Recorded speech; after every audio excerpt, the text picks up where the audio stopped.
Alright, I got a few different Kitty Pryde decks. I don't know if any of them are going to be good, but we're going to try a few different things.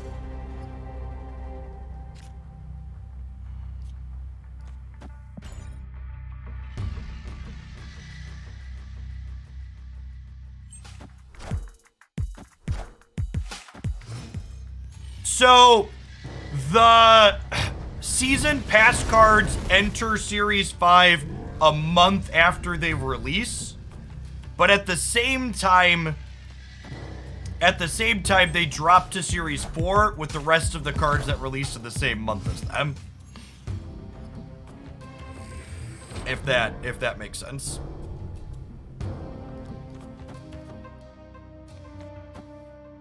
A Goose here to keep them off a 4-drop. And then Mr. Sinister next turn could theoretically shut the Lizard down, which is nice. I think we're gonna get to win Asgard. And being able to win Asgard while turning off their Lizard without having to worry about being actually full here is kind of sweet. We're throwing Ant-Man in the middle.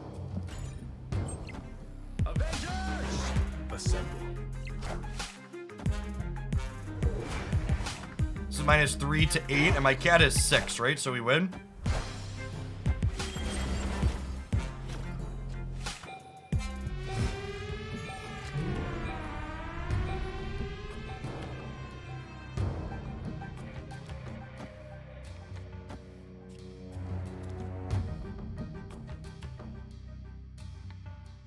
What do you think of this?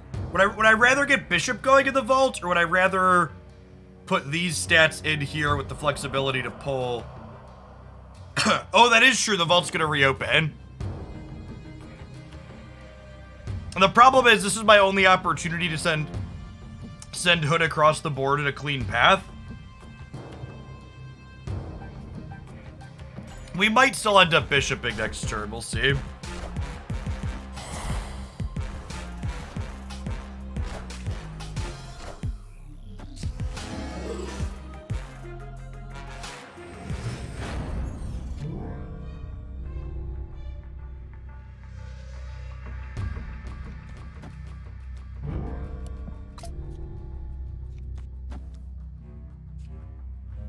Oh, I can't play this here. I was like, why can't I play this here? It's closed this turn. Huh? I don't... What's up, my dude? I don't really want a Scorpion here. I don't think.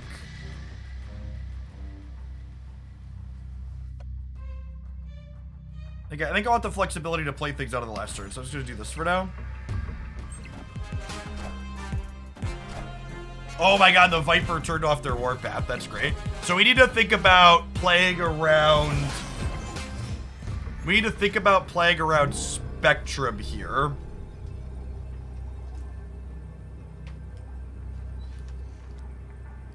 How do we play around Spectrum? I need to think, can I play around Spectrum, and can I play around...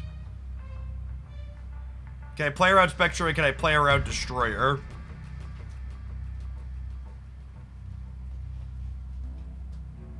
We could beat Destroyer mid, right?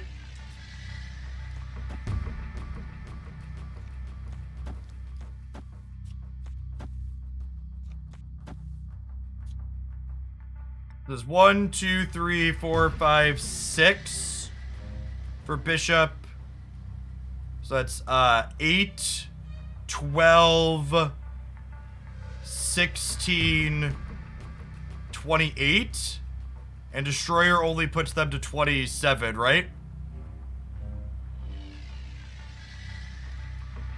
Is Angela Scorpion better? That's irrelevant, right? Oh, I can put Angela, then this, right? Sure, yeah, that's better for tiebreakers. Okay, I think this beats most of their stuff.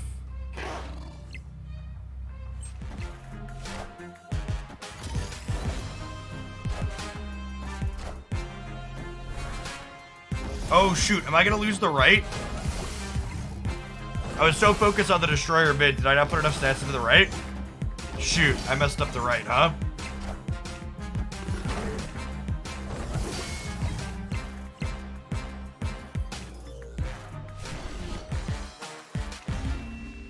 I don't know. Yeah, I don't think we're supposed to play around Achuba. My play beat Spectrum and Destroyer, right?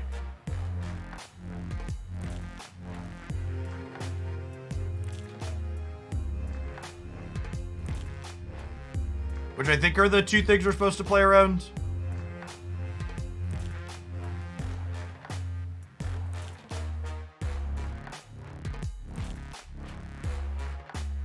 Yeah, I don't think, I'm just trying to think if I had any permutations that let me beat both.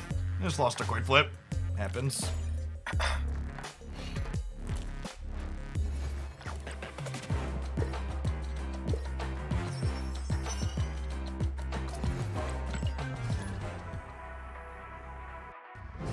I did see the note that Kitty not being impacted by wave is a feature, which is definitely an interesting one. Yeah, it was on Glenn's Twitter. We were talking about that yesterday. So yeah, they've confirmed that Kitty not being impacted by things is wild. Fish Lamp Clock, thank you for the almost 4.5 years, by the way. We showed off the shirt a little bit ago. It's my Team Grass shirt from the Pokemon Center in London. Opponent snapped. My hand doesn't seem great. I guess we have Shang-Chi for the monster.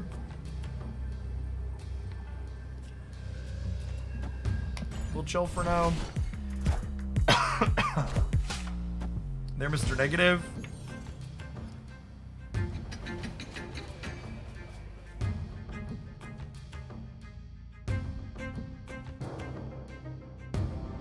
Oh, I just goosed so I can't Shang-Chi.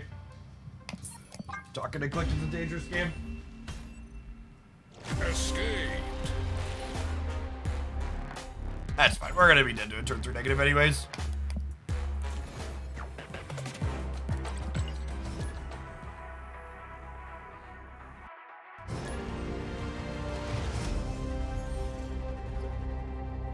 I don't drink coffee.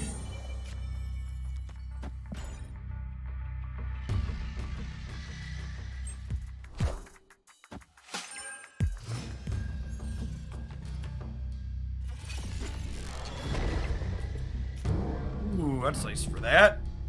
Pull her back. Drop Ant-Man here.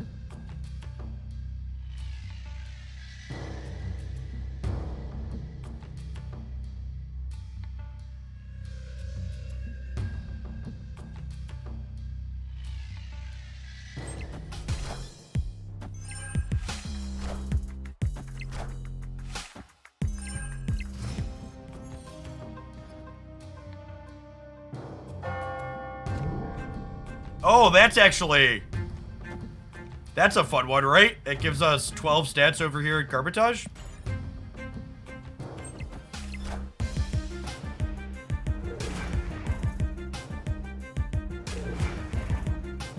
Means Mysterio will lock us out, so we gotta think a little bit about before we play this one, but looking all right. Otherwise, HUD is a perfect draw here.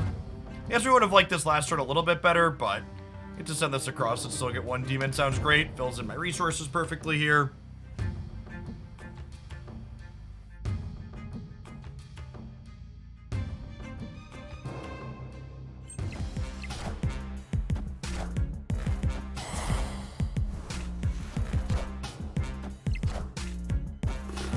Why are we playing Mr. Sinister? That's a good question. My base thought was that it helps fill with Ant-Man, and it's 6 stats for 2 energy with Best.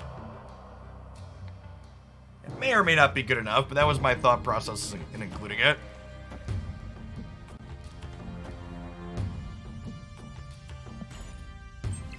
Goose them out of big things in the middle here.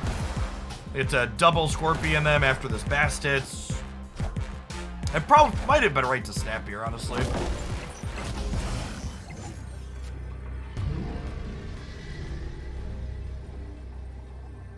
Angela is actually the best draw on my deck, because it lets me play out my hand fully.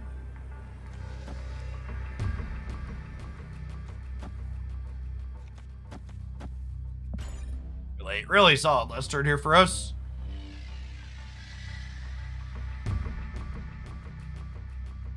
Because the Mysterio clone's gonna go left and trigger the Angela and fill for the Ant-Man as well.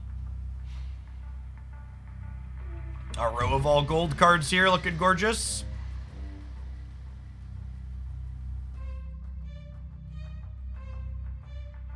Hey, Niv, thank you for the almost 5 years. Welcome back. Victory.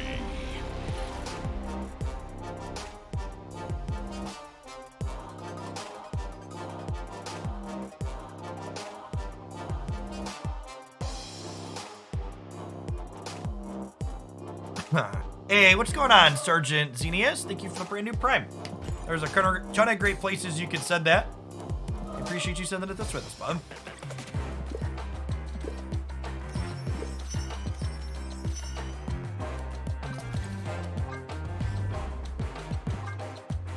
The shirt looks good on me. When my wife and I walked into the Pokemon Center and were looking around in London last year, she audibly groaned when I picked this shirt up off the rack. So naturally, I was obligated to leave the store with it.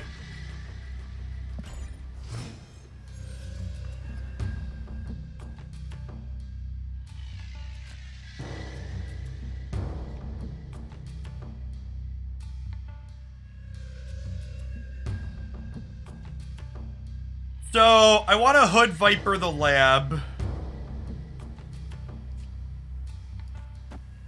But I think I want to do that on 3. So we'll go ahead and just goose over here.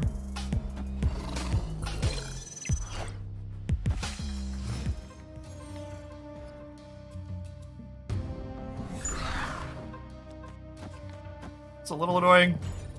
Not great for us here on the right. Do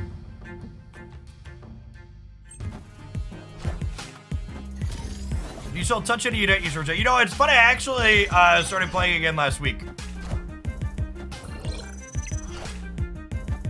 I'm Ultra 3 or 4.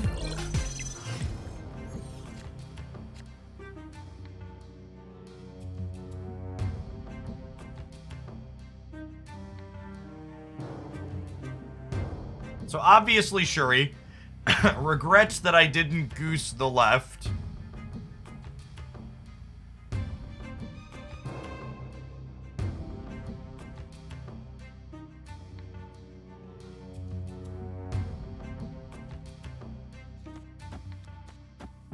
I guess we'll do this.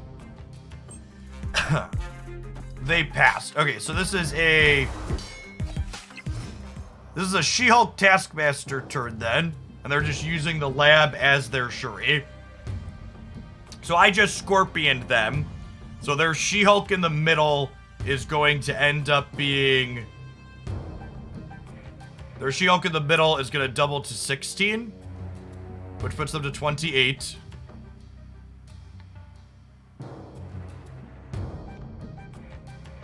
This puts me to 18.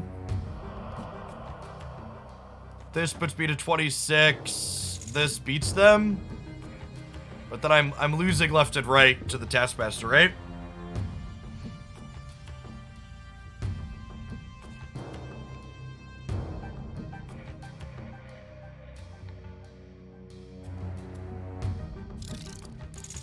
Make an Ant-Man right. Does this beat them? Oh, I can't do this one as well, is the problem. Mysterio does get doubled with the lab. Yeah, I think we're just in here, unfortunately. It's a little short. I don't know if I'm gonna stream any tonight. I've just been playing a couple of games here and there in the afternoons, Duck. I've been doing it off of my streaming PC in the living room upstairs. Just doing it more casually. Mostly full solo queue. Yeah, the lab impacting Mysterio is a weird one, but it definitely does.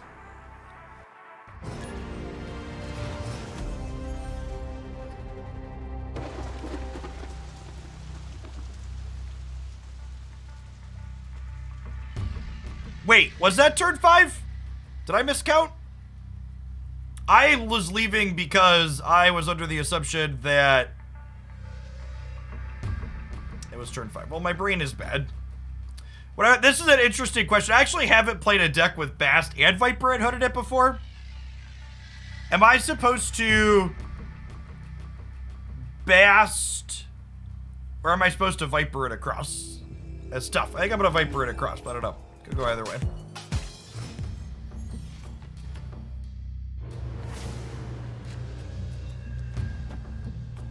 Yes, Raft does make it a bit more complicated as well. That's true. Yeah, Vipering across is a nice clean curve here. And then with the Adelan happening, we're actually just like not basting now, right? We go like Mr. Sinister into Demon, and honestly, I think I snapped them. Although, I recognize this name. This is the perpetually Galactus player, and I already played my Viper out, so I guess we could draw Goose. But yeah, for the Galactus gamer.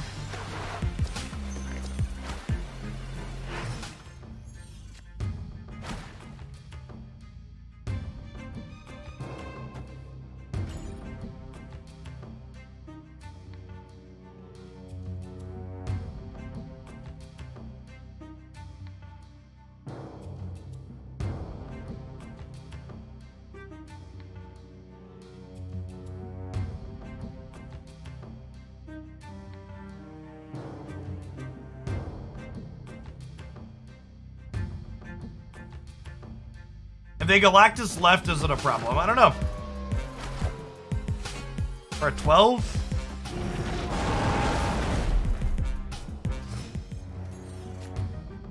Now I have to try and win the other two.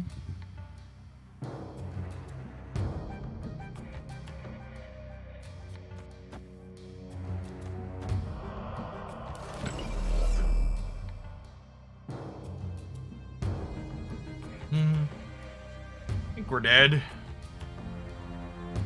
They just never snap a Galactus player. The existence of Galactus really hurts the fundamentals of snapping in Marvel in this game. And definitely, as someone who played a ton before those cards existed, it became harder to climb with good snapping principles just by purely the existence of that combo. Because you can't just snap when your hand is strong, because sometimes the opponent's playing checkers and you're playing Marvel Snap.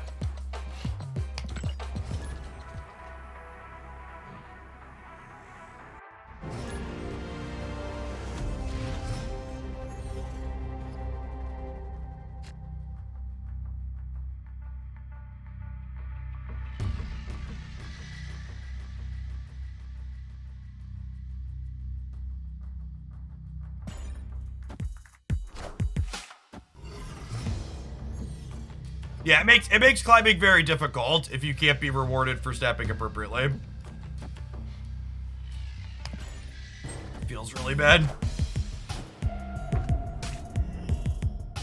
Is Decidueye my favorite Pokemon? It's my favorite playable character in Pokemon Unite.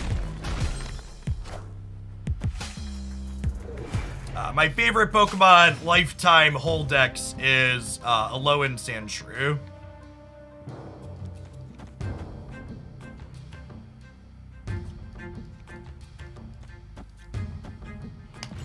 Alright, Viper, no miss.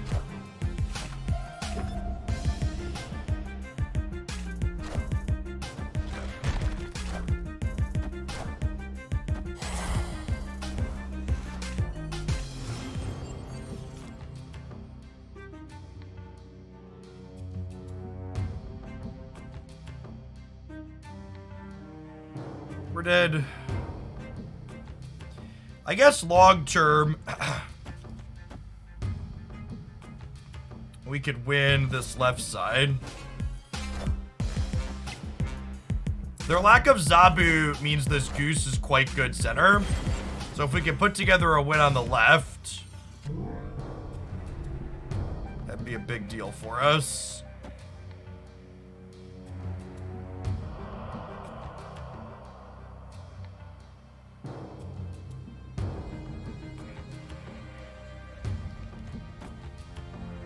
Do this, and then next turn this is 4 here. Okay, then playing the Sentinel here after the Hawk means Mystique is off the table, so that's good for us. Yeah, Giddy Pryde's audio design is great. I don't think +4 doesn't get us the win here in the middle though, right? Because they're going up to 14 with the Sentinel that we know. Opponent snapped. It really sucks if we'd have won this flip, we'd have been so much better off here. Yeah, you win. Take your boomer snap and leave. Escaped. Maybe you should keep the Shang-Chi for the Hawk. I don't think that's guaranteed to win us the game though. But it's like I have a Mysterio that's gonna play out and give me negative points on the right. Like how do I win the center or the left still?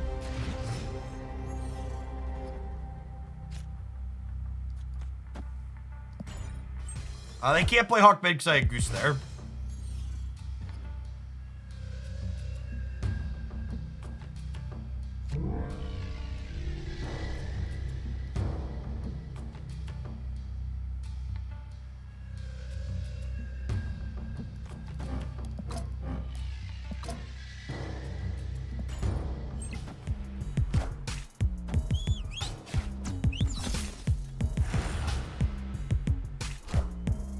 You've destroyed my deck. That's fine. I don't need any more fucking cards to win this game.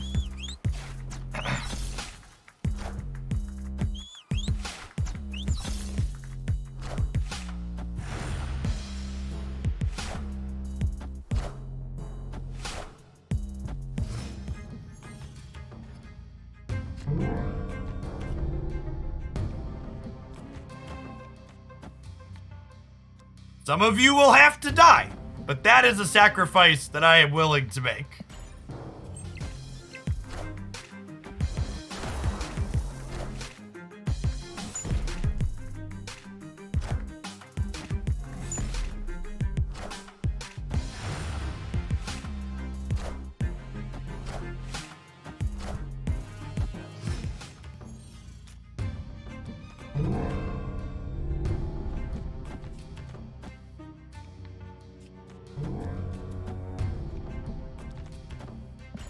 Whee!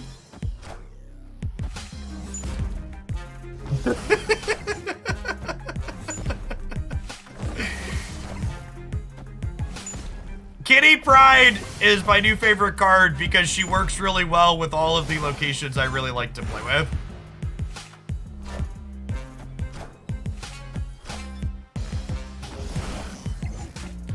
No! No! We should have kept a kitty, chat. We should have kept a kitty. Oh no. My beautiful kitty.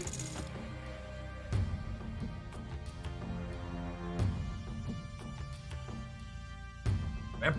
Flew too close to the Killmonger, yep. That's on me. I didn't need all the energy in the altar of death. Well, you do know what they say, the pride cometh before the fall. Why am I playing Viper into the bar? Because I want to give them a bunch of Vipers.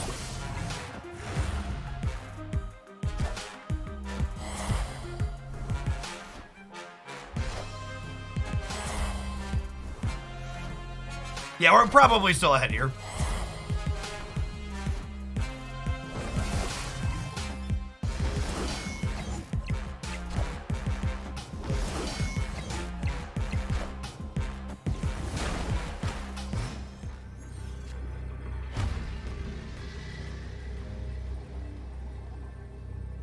Oh no!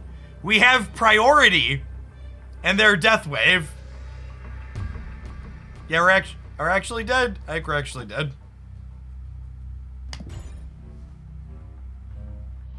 We lose to death metal plus I think on the left. Wait, do they have Shang-Chi or something for the right? They do, okay. Rip. Gareth, thank you for the 2 months of Prime. Appreciate that. Mr. Dolphin, thank you for the brand new tier 1. Good morning, good morning. All right, we learned our lesson. When they play Yondu, we play around the Killmonger if able. We had a lot of emotions. I'm really glad Deathwave hasn't really been a metagame deck for a little bit, because that deck removes all of the joy from all of the decks I like playing.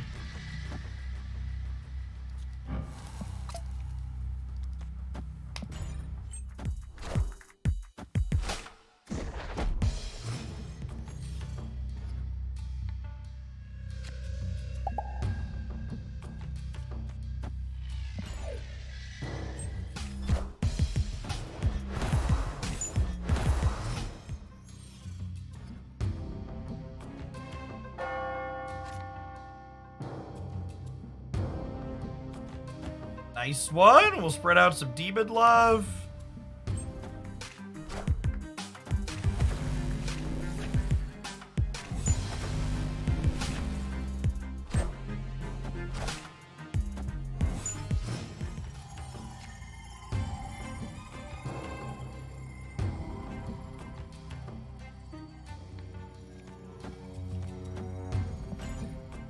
Hey, Python, thanks for the 62 months. Welcome back.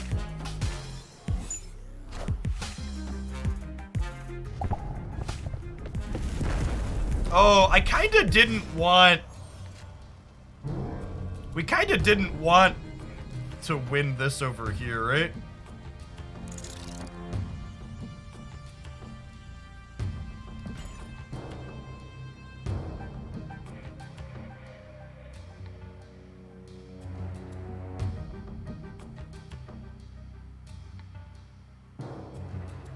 Deathwave kind of got replaced by the Wave She-Hulk Doom decks that utilize similar strategy, but generically good cards instead of stuff that loses Starburger and Cosmo. Yeah, those decks are still very good, but they're a lot less polarized into the decks that I like playing. So I personally prefer playing into those decks. So She-Hulk here from the opponent. Daredevil, sure.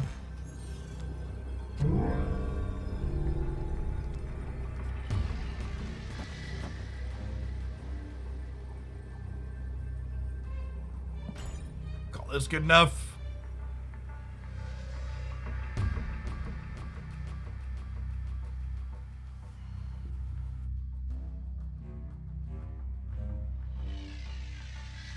Jeff, did you see that Mogwai was a traitor? No, but I saw that a fucking idiot posted a shit take in my chat.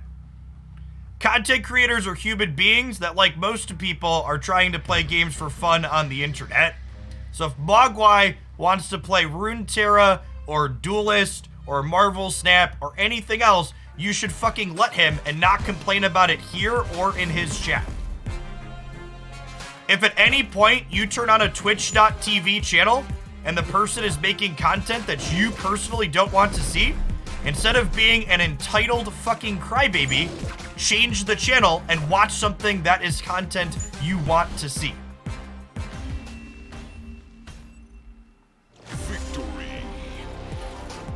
That person was just memeing. No, that person was not memeing. And if they want to say that they're memeing, they're just being Schrodinger's asshole. For people that aren't familiar with the term Schrodinger's asshole, what Schrodinger's asshole refers to is someone who says something toxic or offensive or hateful, and then when someone calls them out on it, they say, "Whoa, bro, it's just a joke."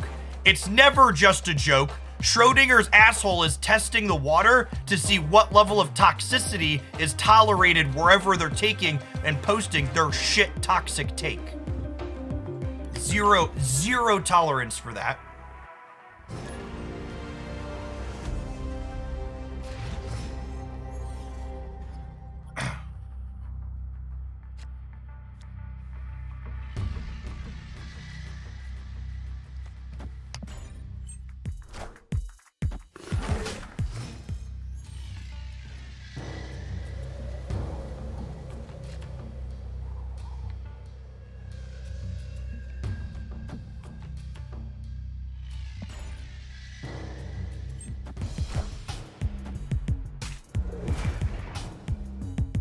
Horo King, 8 months for a fellow Senhei enjoyer. I have been enjoying my Senhei. Christy decided to pull for her too, and she's been happy. We're gonna go Hood here, Ant-Man here, Kitty Pryde here. Just try and not commit a full path here, but also keep their Adam Warlock from drawing cards.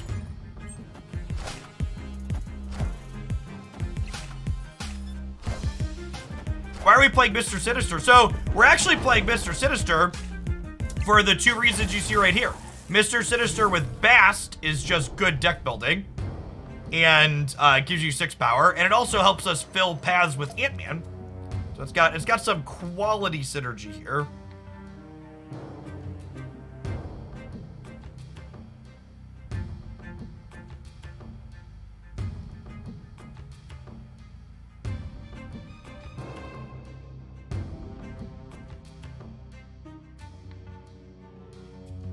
Give them Ant-Man. We're gonna give them Ant-Man eventually, but I don't know that I want to give them Ant-Man right now, because the Viper will sit here and get smaller also, right? So I kind of want to Viper the Ant-Man across after it's been shrunk a little while.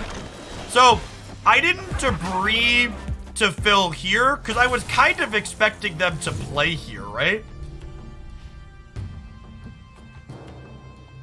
Was the thing?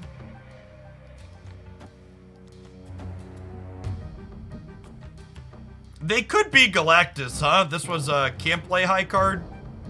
And this is a goblin.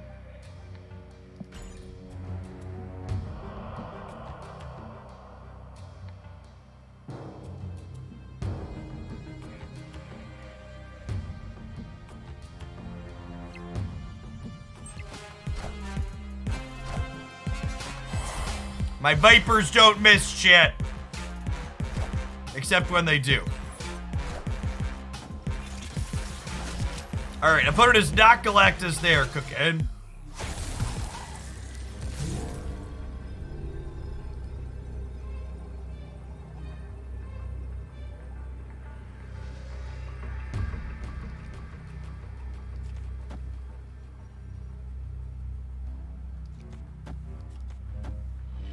These are our most stats across the board.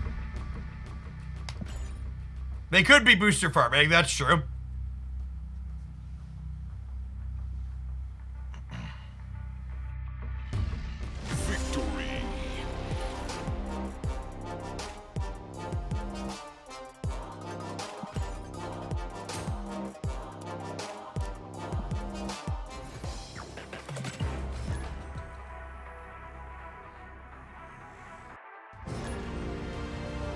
How does Kitty Pryde compare to Sunspot? So, she's a little bit less good at using unused energy because she doesn't use all of it. But she also has a number of soft combos in the game that's really helpful. Like Angela and Bishop are referred to as soft combos with Kitty.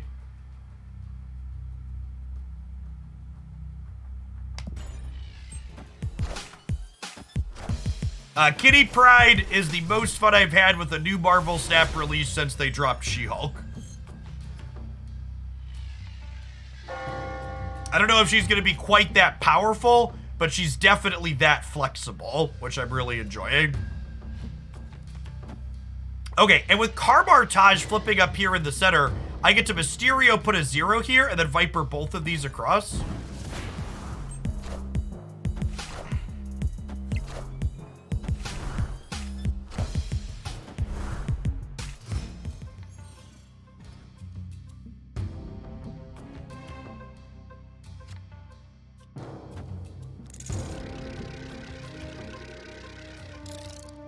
I'm just vibing on the Ant-Man for now. We'll wait and see how they commit to the board. Space Stone, not going to be super useful here in the center.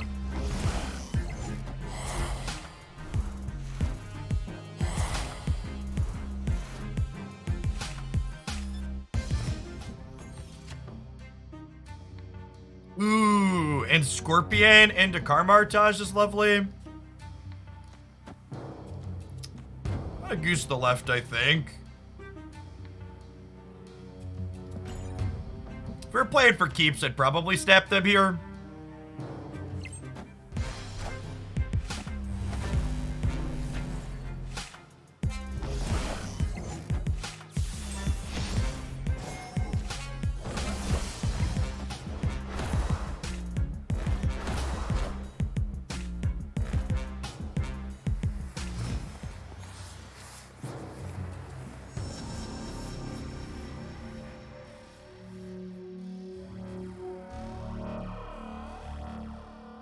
Is this enough to win the left?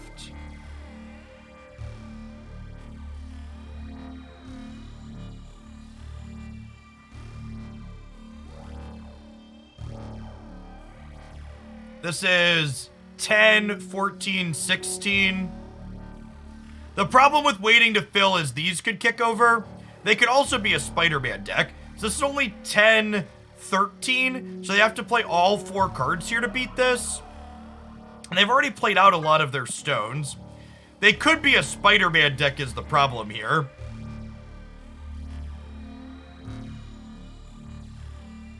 Part of me wants to just do this and fill the centers. That way these stay here. I think is my plan.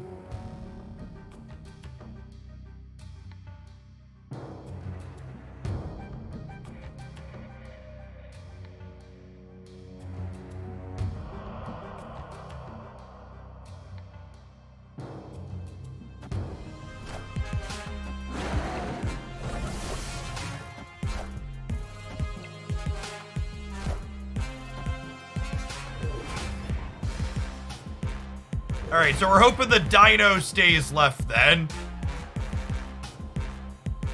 Truly a skill-based game.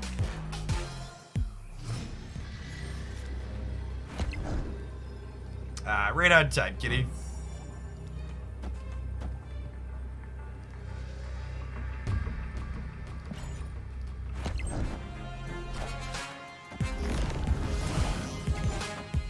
Oh! So we tie the left. I think we lose the breaker though, right? What a close game. Good Professor X here for the opponent.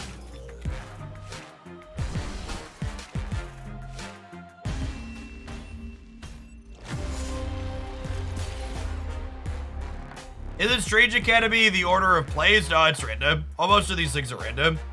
We're off by 1, right? Scorpion couldn't quite get us across the finish line. Scorpion hit twice, but it only affected one of their things, right? We just need 1 more point somewhere. Jackwater, thank you for the 3rd of the year. Appreciate that. Urkadar with the 66 months. Good morning, good morning. Airfro, thank you for the 3rd of a year. Oh, did it hit Dino as well? Oh, you're right. It did hit Dino as well. Missed that. Because it was green. Good call out.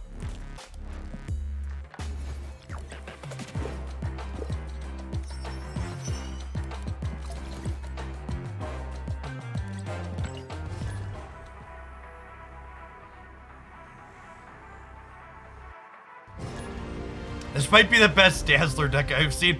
I really hope they do something for Dazzler. I think they could even be as aggressive as making Dazzler a 3 energy play. She's so bad.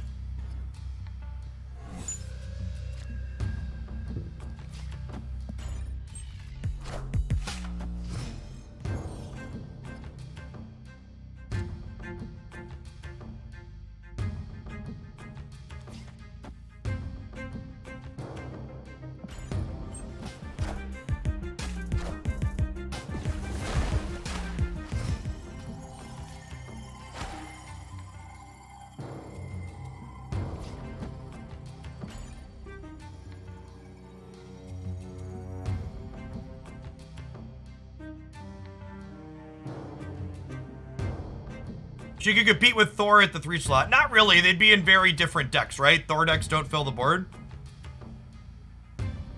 You feel about Crossbones and Doomwave. I don't know why that would be good. Are any Series 3 cards in Kitty released? Series downgrades happen in bulk every time there's a patch.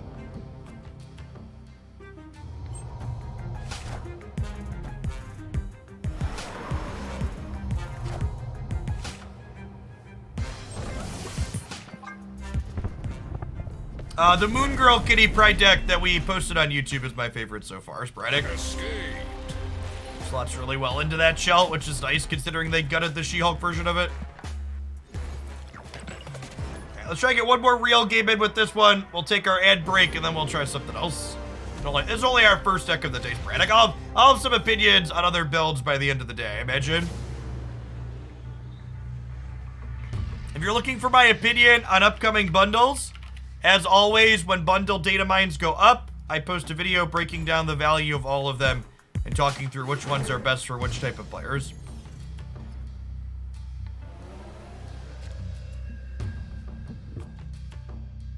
Atlanta's so sad.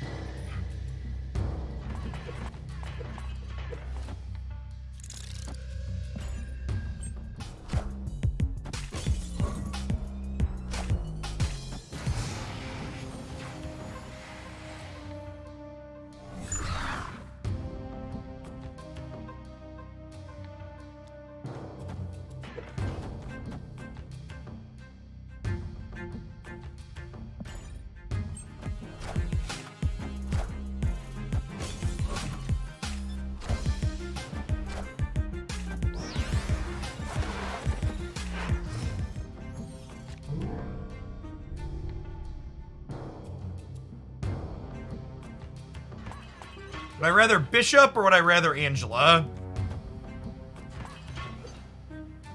I think I'd rather Bishop. Would you recommend this game to someone who's never touched a card game before? I actually think Marvel Snap has the best onboarding, meaning new player experience of any card game I've ever touched. So yeah, 10 out of 10 if you're someone that's new to the card game genre and you're thinking about picking up Marvel Snap. I think it's a great one. I'm a card game veteran. I've played Magic and other card games for, 20, 25 years at this point. And it's great for that too. But as far as like new player stuff, still very good, yeah? Should we Viper or Raptor? I don't know. I think I'd rather just build up my own stats here.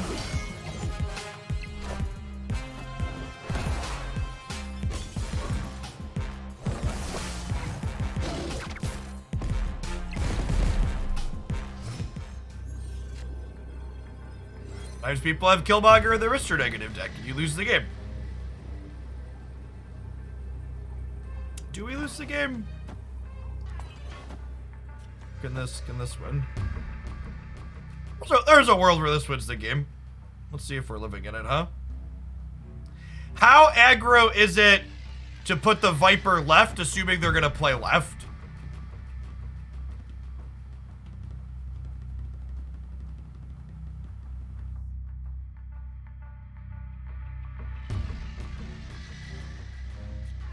We could Viper mid just to get the trigger on Bishop.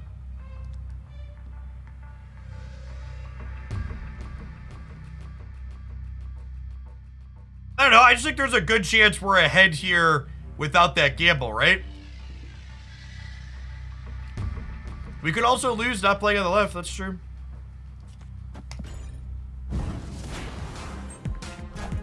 Nailed it.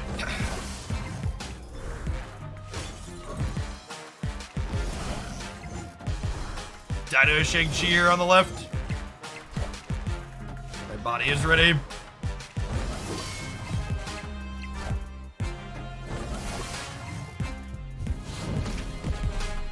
Oh, they're up by 4. They have She-Hulk. Actually just lost by 1. Big rip. Big rip.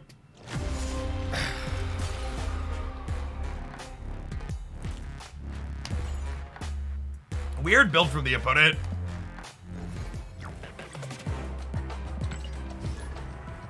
Psylocke, Sarah. Is that something you see commonly outside of Mr. Negative? Parker!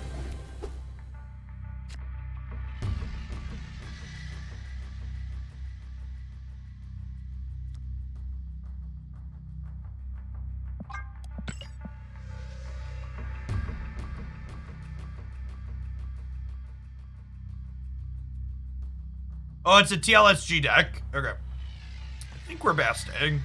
Put the angel in here. Can someone give me a link to the TLSG deck so I'm familiar with what cards it's playing? Because I'm sure we're likely to run into it again. Please and thank you.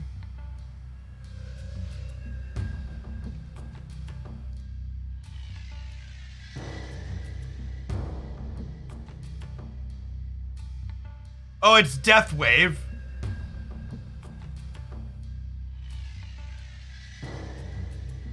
Okay. Fuck, I hate Deathwave, chat. It's such a frustrating archetype. Just fucked up tech cards and combo the deck.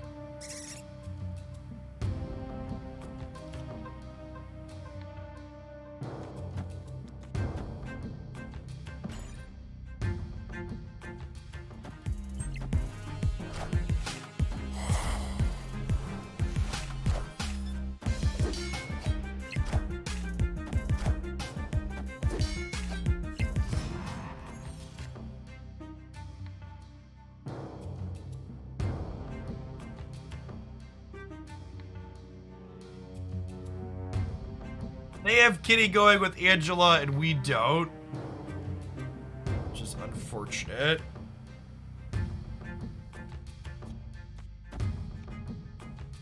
I'm gonna goose mid to lock them out of a big play there.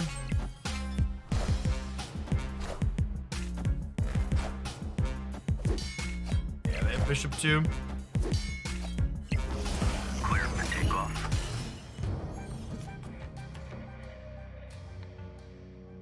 Hey, congrats on Infinite with Sarah Surfer. Deck's real good.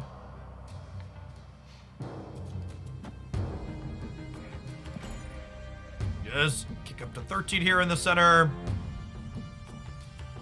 It's probably not enough though, right? Because they're gonna have a 10 power Kitty Pryde, say Kitty on one. The best way to fix bad bundles is simply not buy them. That really shows a misunderstanding of how price anchoring works in games and capitalism in general. Bad bundles simply won't stop existing because people don't buy them. The bad bundles exist because bad bundles existing makes good bundles look better, which induces fear of missing out and causes smaller spenders to buy them.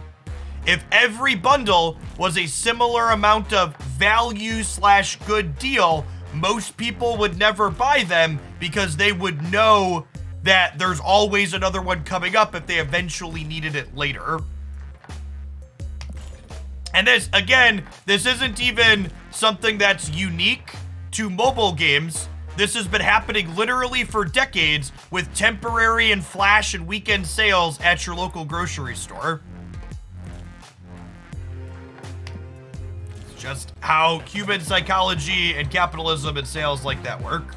All right, non-subs, I'm gonna see you in 2 minutes. When we get back, we're gonna be playing a different Kitty Pryde deck. As always, you're not gonna miss anything. See you in a minute. Joe G, thank you for the quarter of a year. Welcome back.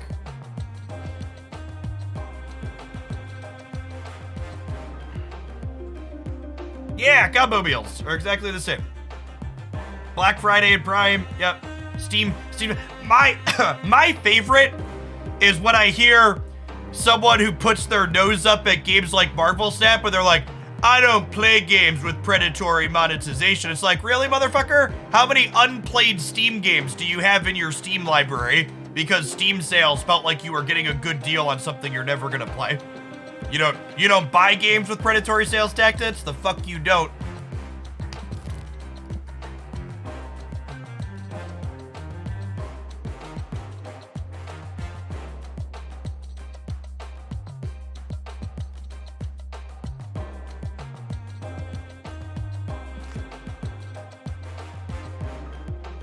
There's no way to avoid the predatory sales stuff in capitalism, chat. It's all predatory all the way down.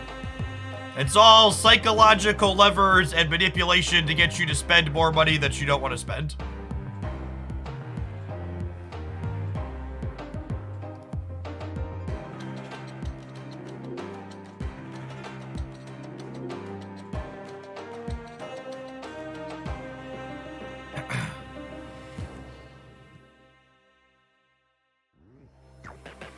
I'm gonna do this. Kitty Pryde with Titania are two things I would like to try and do. Teenage Warhead is fun with Daredevil.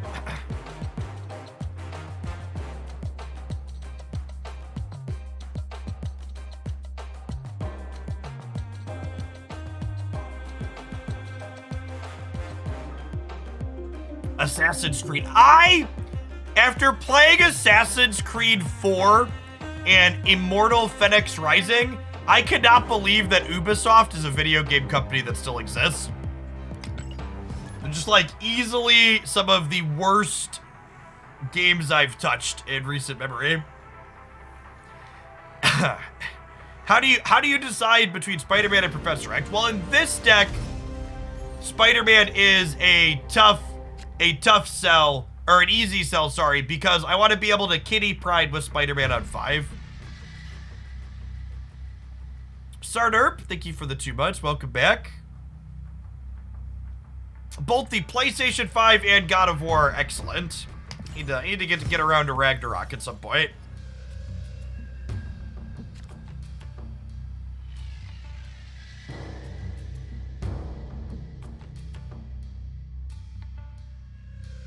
Bast will downgrade in April with the series downgrades. So if you're happy paying tokens to get it three weeks early, pay your tokens. Otherwise, wait.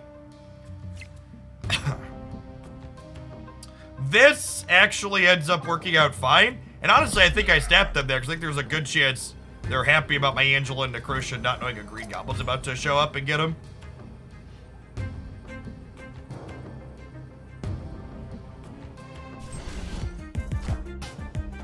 Wind aid my hand.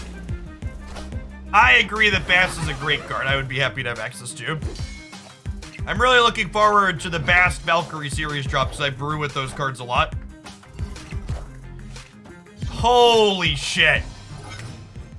What an expansion diff, chat. Good God.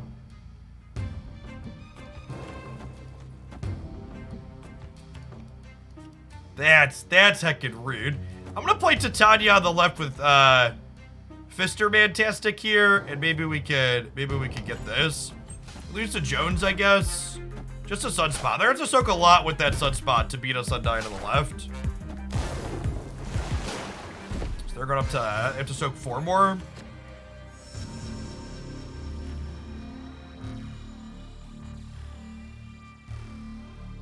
I'm gonna go out on a limb here and suggest that my Gamora and my Warhead are not gonna hit anything.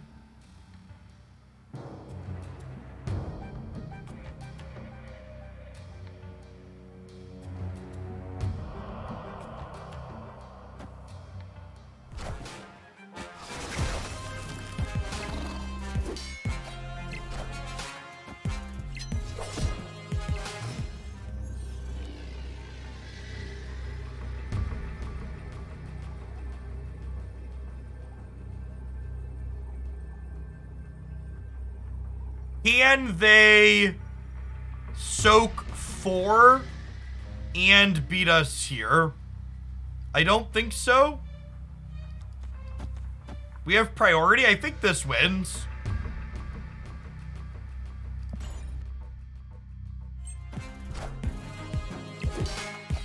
They get Doctor Doomed.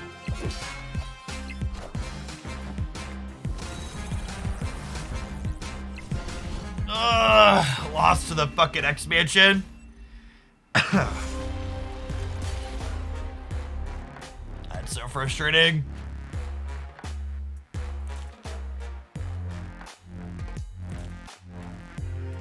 They're plus 6 here because of the Luke Cage.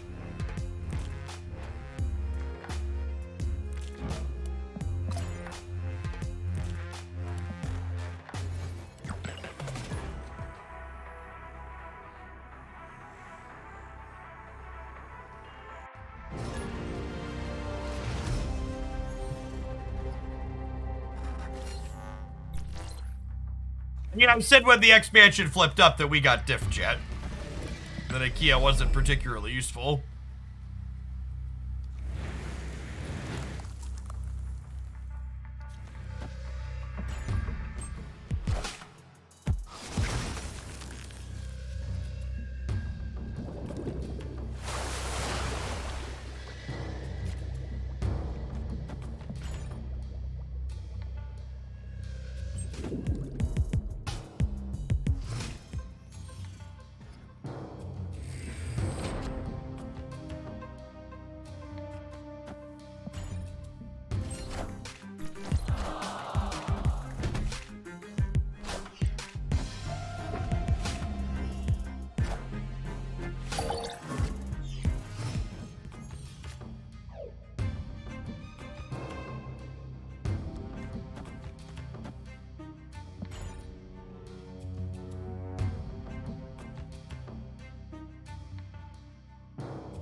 why don't you have more channel rewards and challenges? Because the purpose of channel rewards and challenges is to drive engagement on the channel, and I don't really have a problem driving engagement on the channel as it currently stands. This is phenomenal, right? We get to Spider-Man lock them out here, and then we have Kitty plus Gamora on the last turn for the middle. Friendly neighborhood Spider-Man here.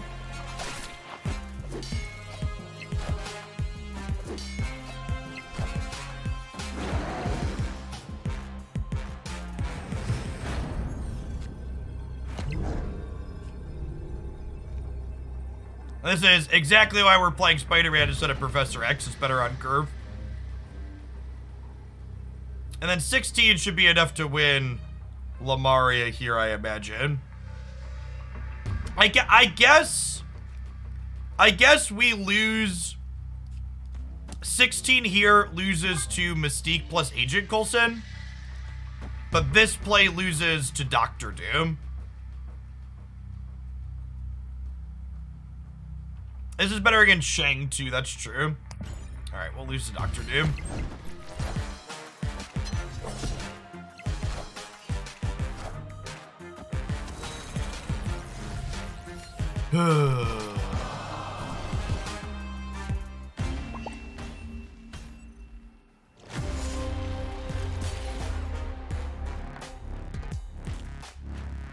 Yeah, Doctor Doom's in almost everything right now.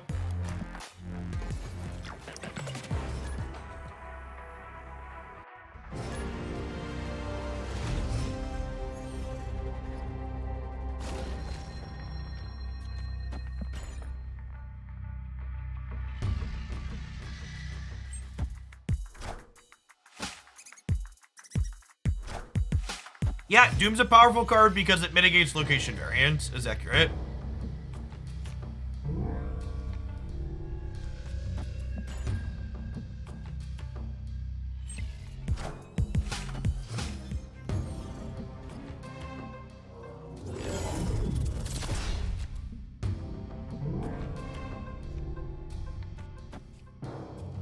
I want to lock them out of playing big things to the Nexus.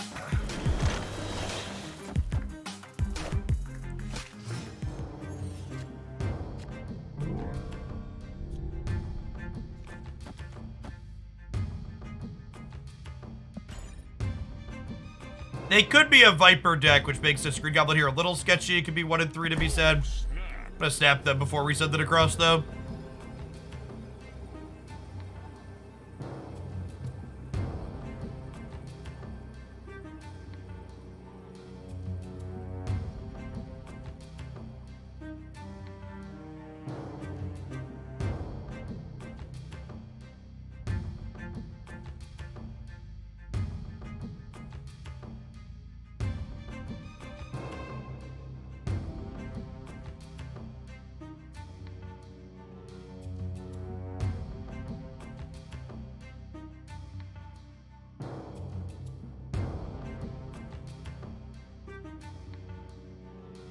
Opponent.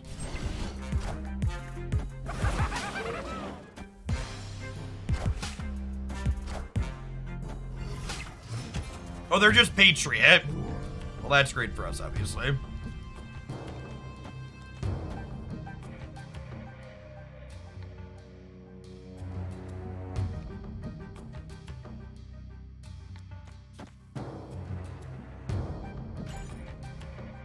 This.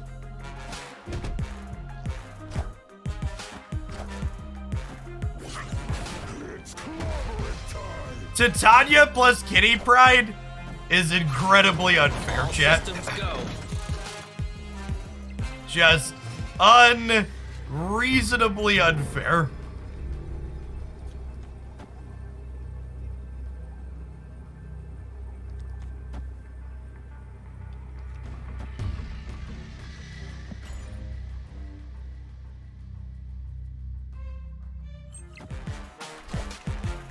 Did I do these in the wrong order? That's fine. I've just sent them a message. Oh my god, did we need the stats? Oh my, no we didn't. We're good, right? Let's say that was calculated. I had all of y'all freaking out for nothing. It was a flex.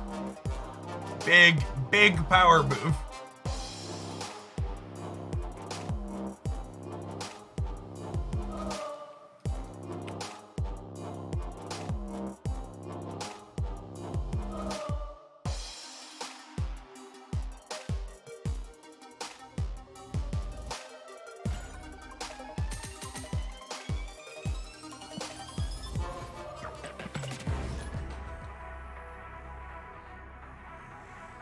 $6,000 token fireworks. Yeah, they probably never seen the Teenage Warhead animation before, Chad. I wanted to show it to him.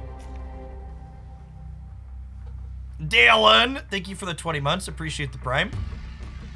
Sarder, thank you for the 2 months. Kitty Pryde's my favorite new Snap release in a long time. She is a ton of fun.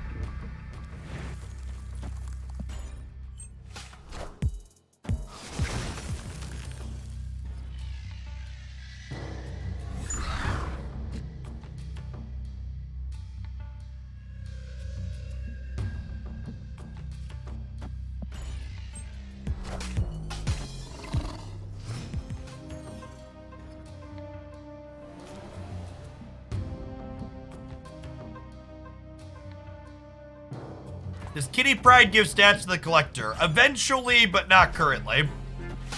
She is bugged with the collector at the moment. Oh man, Fister was gonna win us Luke's bar. That's sad.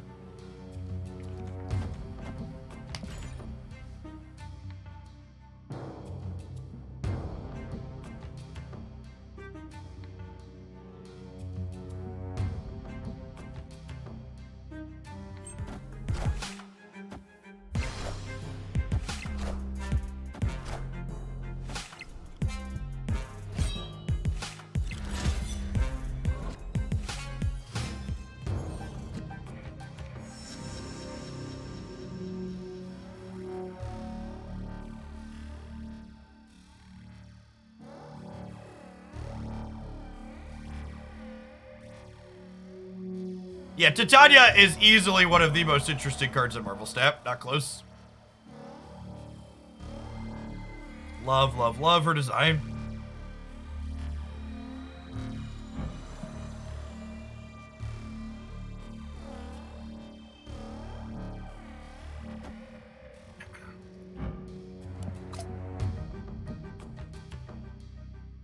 Unfortunately, we're dead here. It's a real shame we don't have Teenage Warhead to blow up this Dracula. You can ink the Spider variant. I mean, someday. I only have 2 splits on Spider-Man. I have enough boosters to split this one a 3rd time, but I probably won't upgrade it. At this point, I only upgrade cards from orange borders if I have enough boosters to possibly get inked or gold on them. Otherwise, I just sit.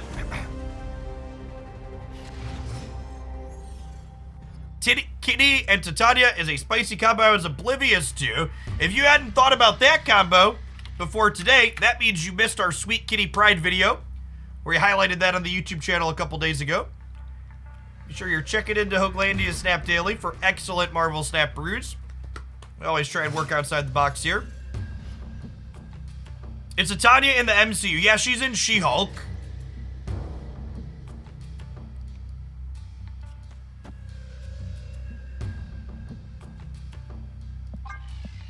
I'm gonna snap them on 2 here when the Asteroid M flips up.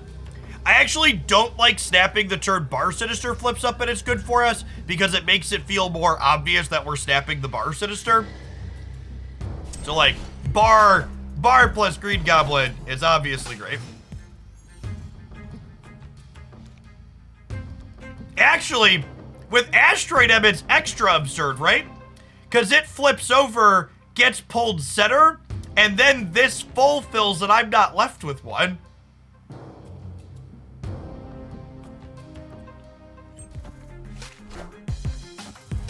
It's actually insane. Oh, does the Asteroid M not happen until after these flip? The location's gonna happen left to right. I'm pretty sure the original Green Goblin ends up mid. Okay, that didn't happen in the order that we wanted it to. I wonder if this happens in the other order, if, I wonder if it happens in the other order, if what's it called? If these are switched orders. Like if it's Asteroid M and Bar Sinister.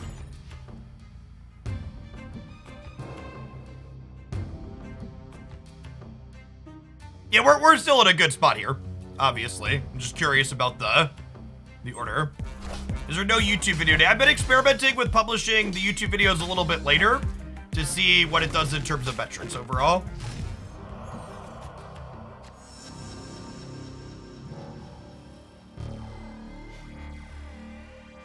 So today's video will be posting in about half an hour.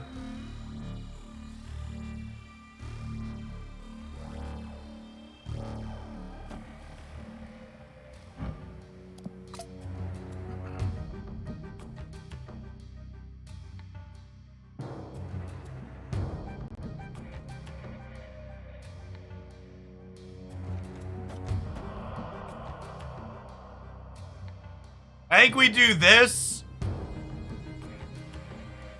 And then next turn, we hope to draw either of our 2 1-drops to pull Titania back and then play Gamora here.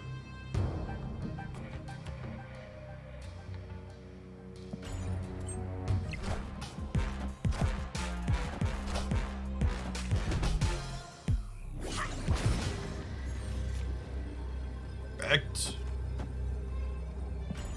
We're 50% to hit a 1-drop there. We had Kitty, Pryde, and Iceman in the deck.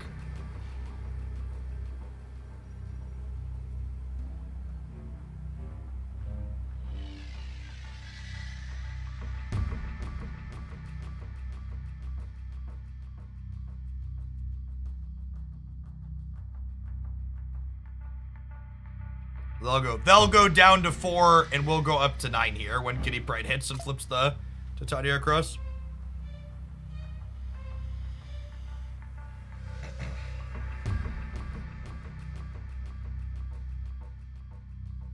The fact that Kitty works with a bunch of my other favorite cards, really, it sparks joy.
Ready to get my Gamora to gold.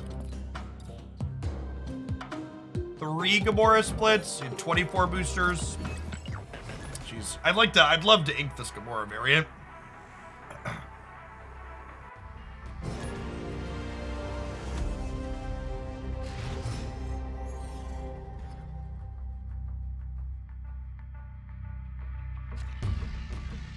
Rickety Bridge, one of the many locations that Mr. Fantastic is good into here.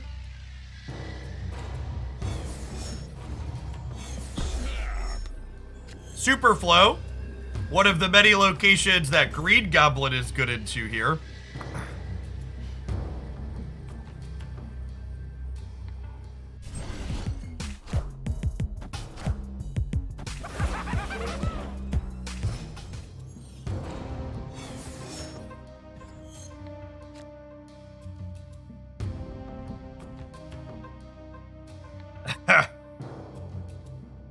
Well,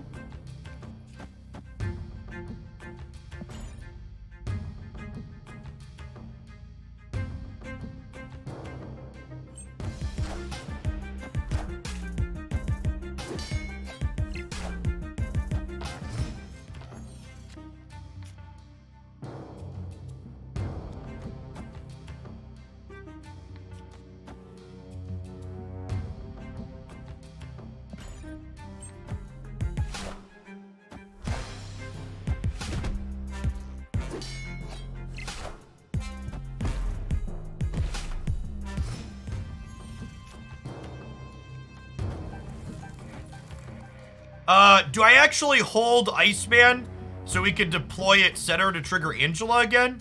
I think so, right?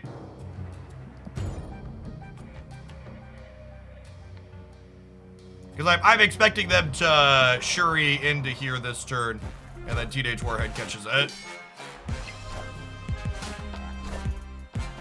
Wait, what? Opponent snapped. Oh, we're getting armored. We're getting armored, and I got punished for not playing the Iceman left. Damn it, chat. Oh, fuck, they Sauron'd. Oh, they Sauron'd. Their deck is bad. Fuck, they Sauron'd the armor. No, Zola. Would Zola get us? Oh, yeah, they're probably Zola. Yes, okay, so leaving here is right because they're Zola because they're playing the bad version. My mistake was I should have Iceman to play around this. If we would have Iceman left, I guess we still could have lost middle. We still could have lost middle in that situation, but I think it's right to play Iceman left to play around them doing it here. Sauron gets rid of abilities everywhere, so their armor has no text if they have it. Plunder Castle, once again, being one of the most annoying locations. Sedge.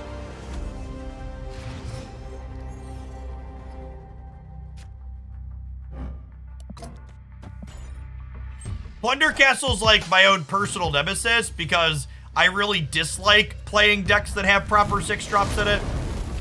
I'm a big fan of decks like this one that are basically like build your own 6-drop by playing multiple little cards on the last turn.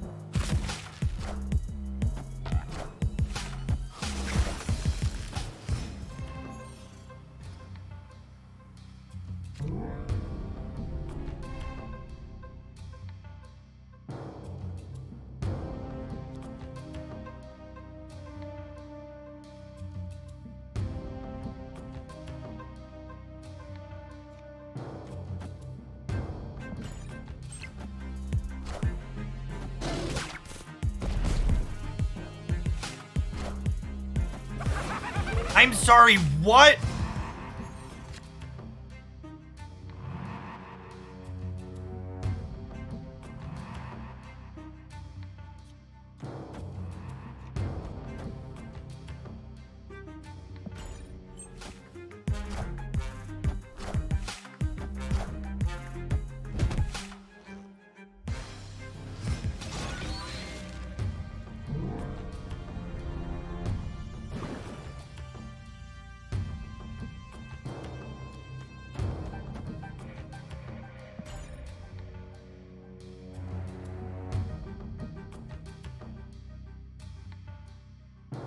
Let's take our 12K turn here. I don't know, we're probably dead because we lost killed, right? Good chance they have a way to play into Plunder Castle.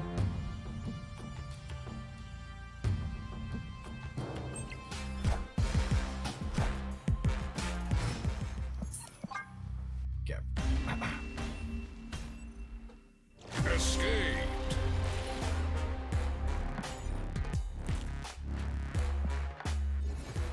Our deck is decidedly not good into the castle. Plunder Castle is a location that I really wish they would increase the rarity on. Very, very polarized effect.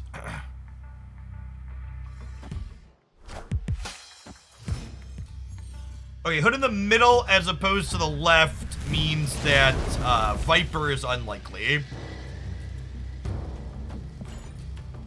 Both Mr. Fantastic and Green Goblin are good to the negative zones. It's an okay location for us on average. Getting bounced. We're getting bounced, chat.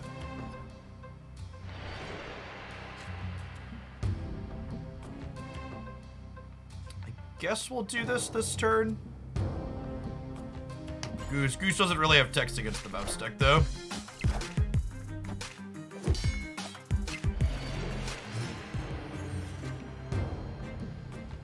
Nice.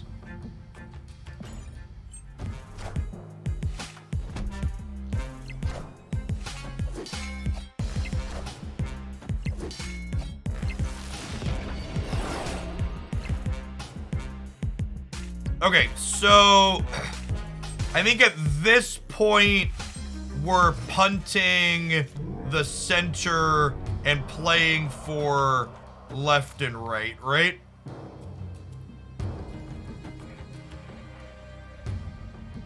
Well, I guess Gamora could change that.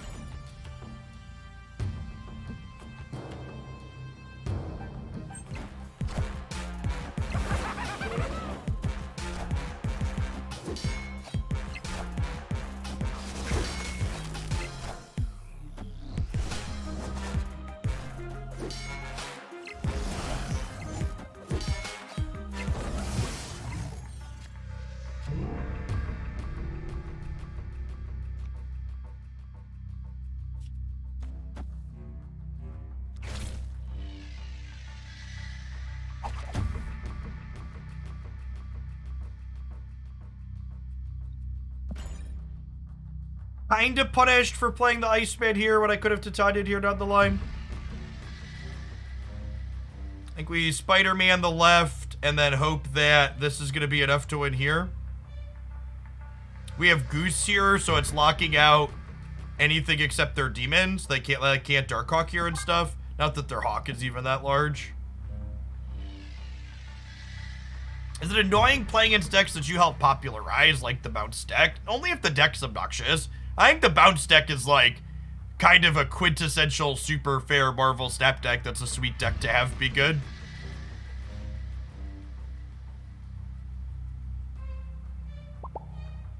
I feel like anybody that thinks the bounce deck is doing something inherently unfair has unrealistic expectations of what fair is in Marvel Snap.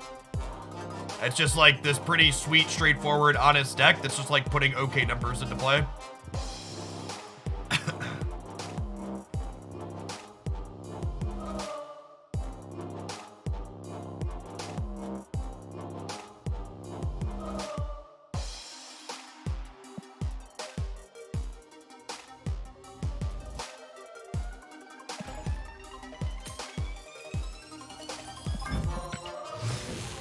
Alright, 90 more boosters till we get our first shot at Inked Gamora. Probably not going to get there today, because we're not going to play all Gamora decks today, but slow and steady. Is Shuri still far ahead the rest or beatable now? So, Shuri's always been attackable. She just forces the format into a 11-card deck format, where you have to have a way to interact with them. And we did gain Teenage Warhead as a way to interact with Shuri, but I basically think if you're not playing Shuri, you have to be playing Shang-Chi, Valkyrie, or Warhead. Like, you need one of those 3 cards in your deck if you're not playing the Shuri deck.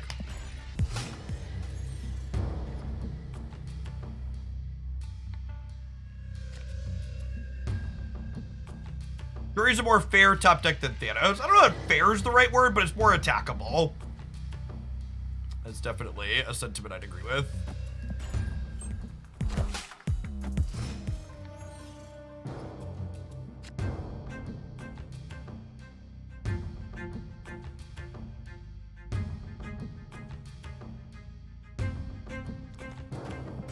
None of these locations are that great for us.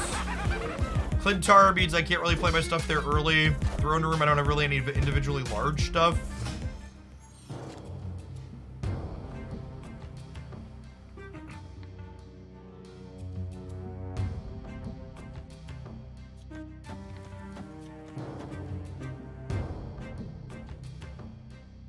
I could Iceman here. I'd rather just fill this.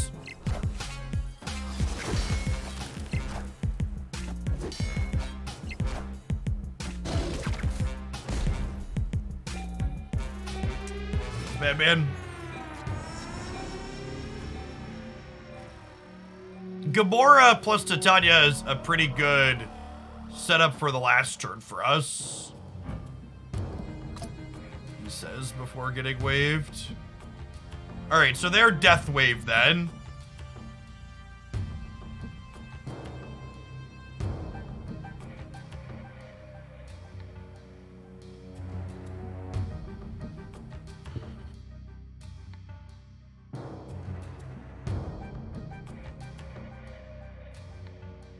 I think we just do this, and then we hope to peel Warhead next turn and play Warhead into the throne room with priority.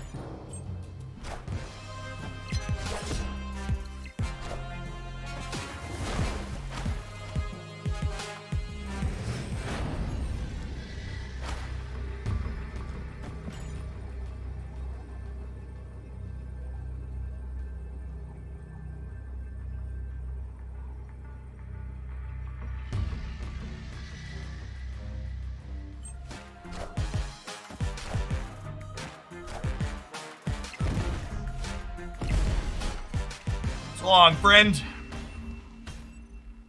Victory.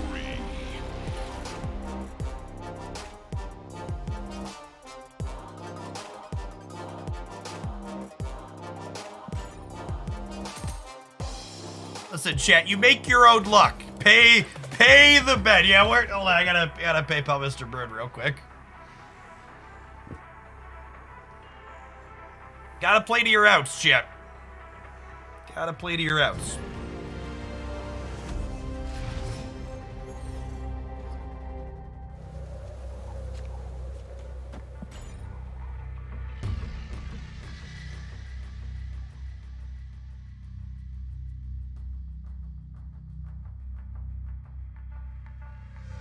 High Evolutionary isn't a card that's officially been announced as releasing yet. It's only been data mined. And they didn't decide to make Kang publicly a permanent Series 5 card until right before it released. So I imagine even if High Evolutionary is going to be a permanent Series 5 card, we won't know for a long while yet.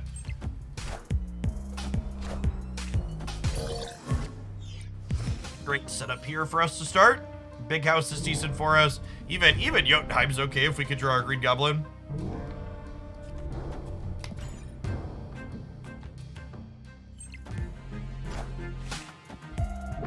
Why are High Evolutionary and Tribunal released the same week? No, they're a week apart.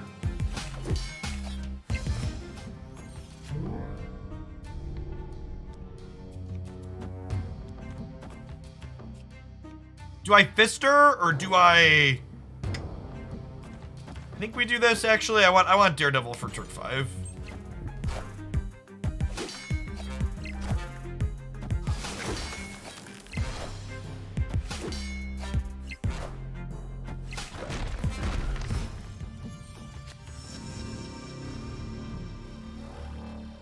Alright, this Darkhawk is about to catch a Warhead, chat.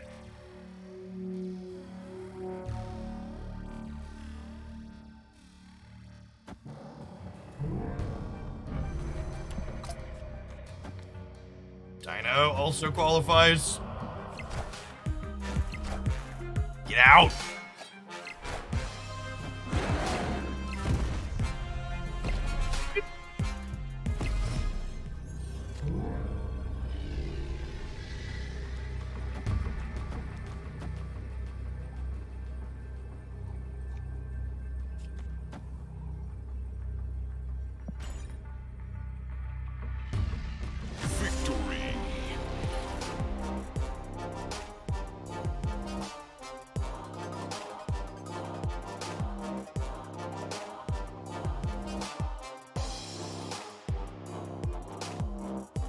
Warhead Devil with priority feels real good.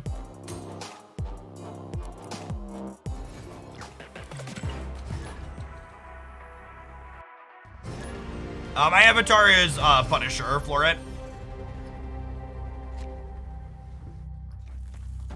You are correct.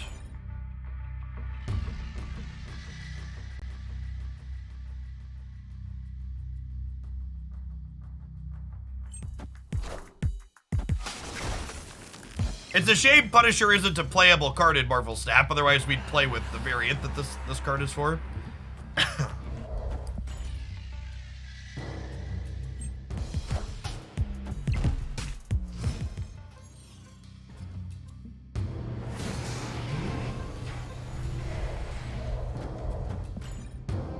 Analand's annoying, but not the end of the world here.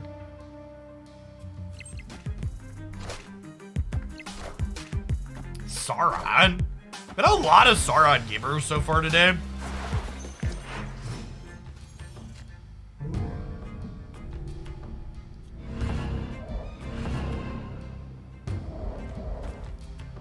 I'm gonna play out hard over here on the left to try and maintain priority going into this next turn so we can catch something with Warhead on 5.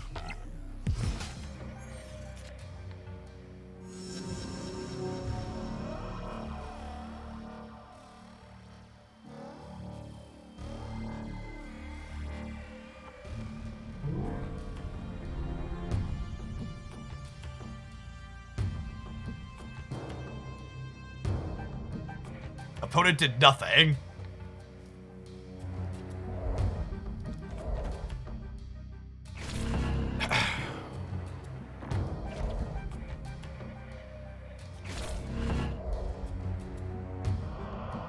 I think I do this to cut them off of Arnim Zola, right?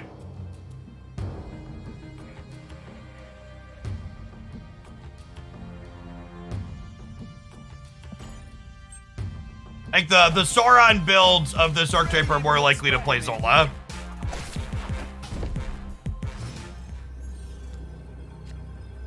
So we'll do that to cut that off, and then we'll go Kitty into Warhead over here, and then we'll play Lizard left for tiebreaker.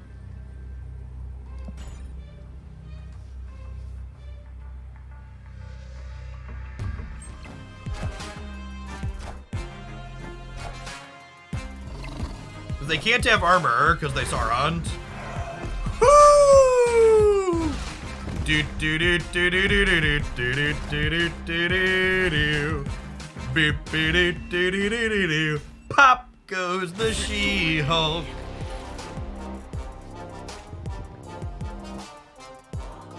D-Beard, thank you for the 36 months. I appreciate that. Welcome back. This deck's been a real good showing for the Teenage Warhead.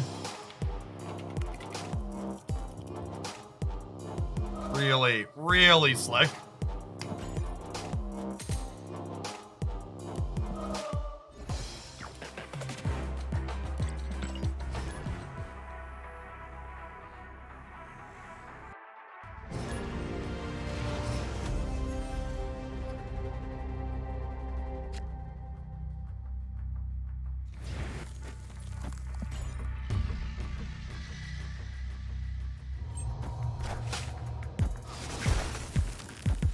It's like, what are we playing into Space Stone on one?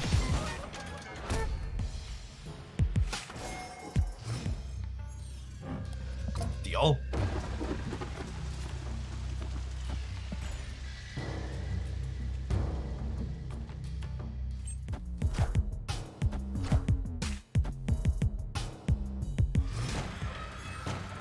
What would be a kitty replacement in this deck?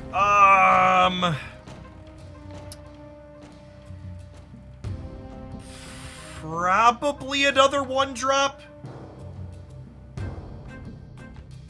Or maybe something to help you get priority early. It's pretty important that you have stuff that helps you get priority with Teenage Warhead. Yeah, I could see Nightcrawler sounds good. Nightcrawler is a little bit of a combo with Angela, and you could move it around to manipulate where priority ends up at down the line. I think Nightcrawler sounds like a good suggestion. If you're missing Kitty in here.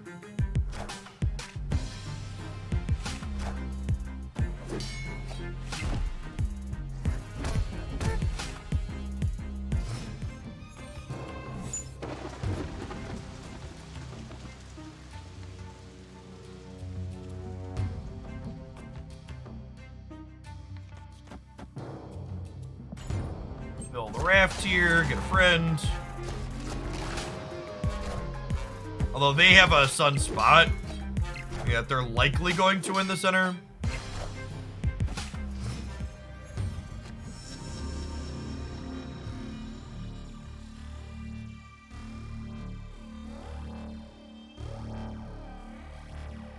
They got a soak 9 there to win, so we're probably good there.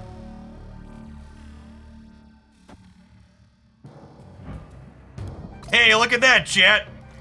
Another Shuried card bites the dust. And another one down, and another one down. Another one bites the dust. Hey, we're gonna pop you too. Another one bites the dust. Do do do do. Do do do do do. Do do do. Do do do do do do. Do do do do do do do do do. Like I said, chat, if you're not playing Shuri, you need to be playing Shang-Chi, Valk, or Warhead now. So Warhead is a third one in the mix if you have the tokens to spend. I have not liked Warhead outside of these Daredevil control decks, but as this session has shown, she is very good and powerful with Daredevil. If you're torn between Kitty and Daredevil, or Kitty and Warhead, I think Kitty is the more flexible card that's going to go into more things. Chat, this isn't Reddit, so the I can't wait to play with the card in 4 months. 1, you have tokens every month to buy the cards you want now. 2, they hit Series 4 in 2 months. So I get it. You're annoyed with Marvel Snap's release system, but 1, my chat isn't the place for you to complain about it. Go let the Marvel Snap devs know that. And 2, I don't tolerate incorrect complaining here, even if we were allowing it at all. So just take it out of my spaces, please. I don't think Cerebro 3 is a very good deck in general, so I don't really have too many opinions on it. By the metric, Cerebro 3 is much worse than Cerebro 2. Which, fun fact, my deck highlight posting in 5 minutes is a Cerebro 2 highlight over on the YouTube side.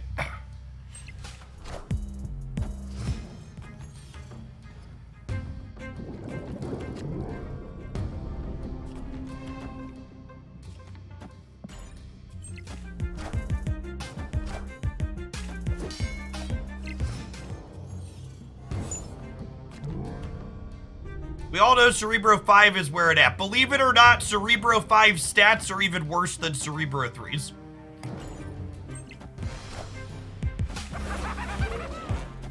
They are not good.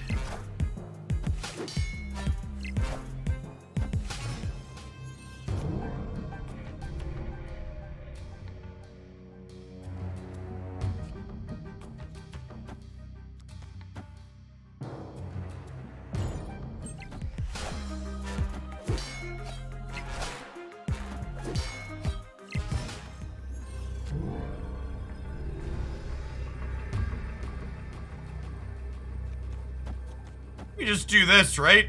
It's like 20 power here. They play anything here. We win this.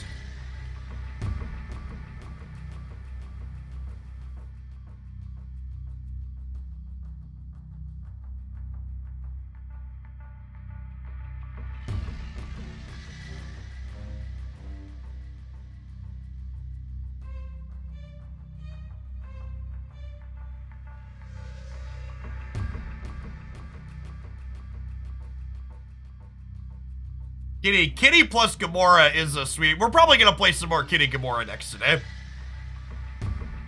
Gamora feels good with Kitty. Powerful 5-drops are good with this card, so that way you can finish strong.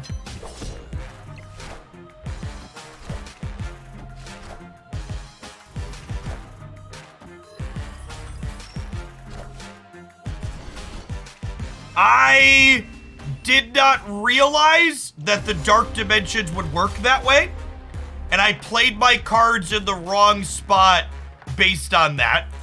So I assumed the Dark Dimensions were gonna resolve from left to right, which is why I played center, because I was operating under the assumption that this card was going to get Shuried. But it turns out when there's multiple Dark Dimensions, the cards alternate back and forth, flipping up in the order that they were played, which was not the behavior I expected to have happen here. So, if I knew the order this was going to happen in, Gamora and Kitty were going to play here, but I played my cards under the assumption that this was going to get doubled with Shuri. Yeah, we traded cubes for knowledge here.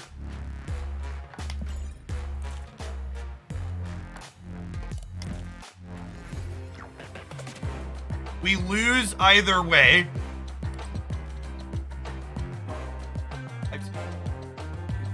What? What the fuck? Chat, 22 is bigger than 18. What the fuck? Come on.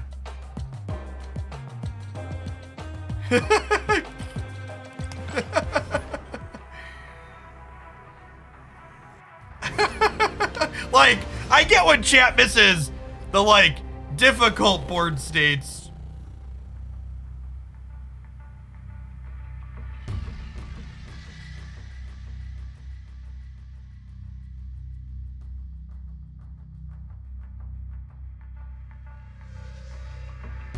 But that wasn't one of them.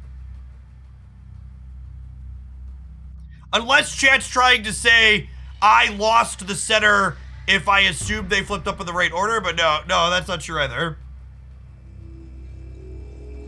No, if it worked the way that I mentioned, the Taskmaster would have copied a 7-power Maximus, because I was expecting the Dark Dimensions to resolve left to right. So it would have gone Red Skull, Titania, Maximus, Taskmaster.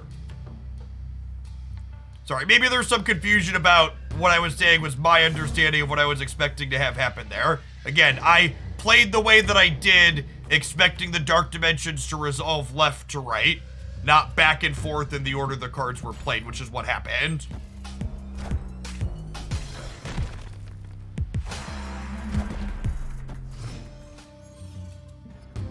Yeah, this board's not great for us.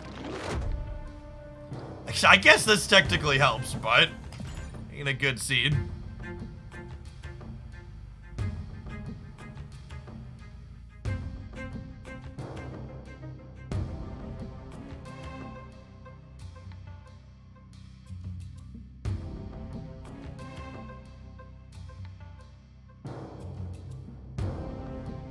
Probably the bounce deck. Our deck doesn't seem like it has a great bounce matchup. Art Garfunkel, thank you for the 10 months. Appreciate that. Welcome back. Ant-Man's interesting in the bounce deck. Hey, Toadad, thanks for the 3rd of a year. The shirt has more than Decidueye on it, but yes, Decidueye is contained. Oh my god, I can't play this year because of the stupid Iceman. Rude.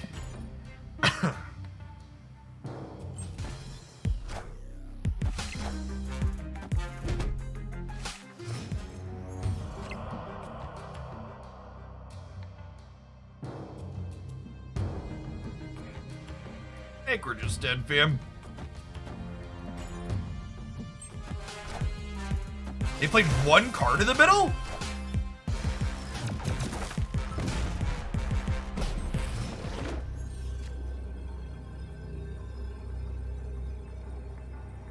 Yeah, they have a bunch of cheap stuff from the beast, so they're gonna fill here and easily win. There's no way this does it. Escaped.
Yes?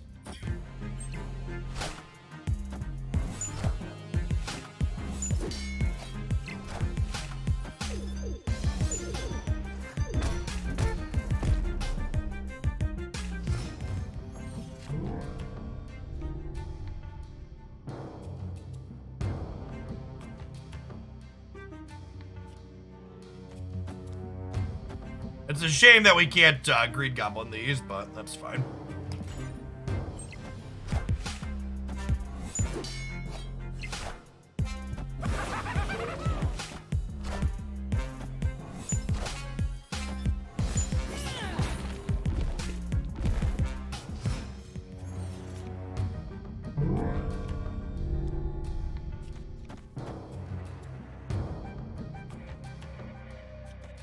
You're just playing this here for stats?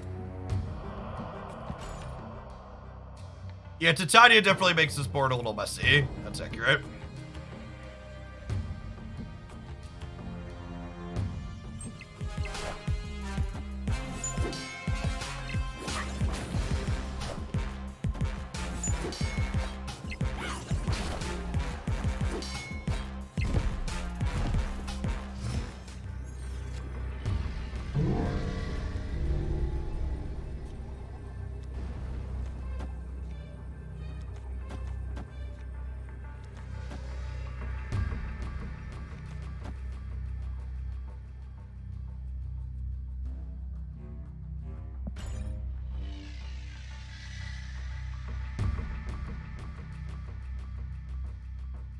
There's a Wakanda here is the reason I put Teenage Warhead. Victory. Yeah, Kitty just goes absolutely crazy with Sinister London. These are all gonna be 10 power kitties too.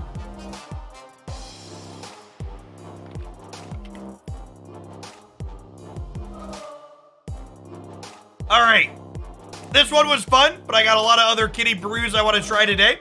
Non-subs, I'll see you in 2 minutes. As always, you're not going to miss any gameplay when we take an ad break. We're going to play a different Kitty Pryde brew when we come back.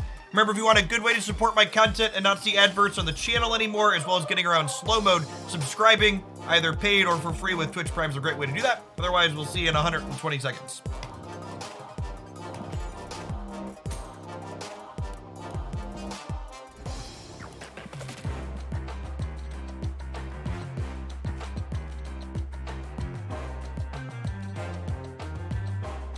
Yeah, it's exactly an app summary, Pryde. Controlling where your opponent can play their cards out while us getting to be flexible. I think Kitty Pryde is balanced or too strong. I think it's hard to know if Kitty Pryde is balanced or too strong yet. It just like hasn't been out long enough.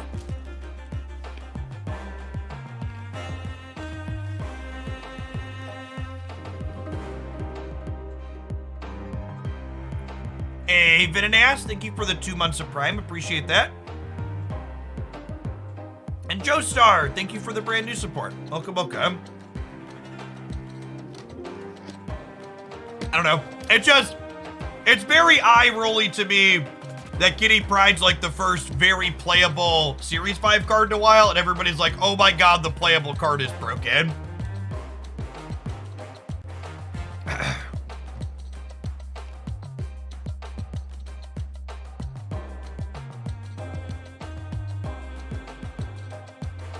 Does anybody know of a working ad block for Twitch? Imagine coming into someone's channel and being like, I don't want to support your stuff even by watching ads while you're taking a break. Get the fuck out of here.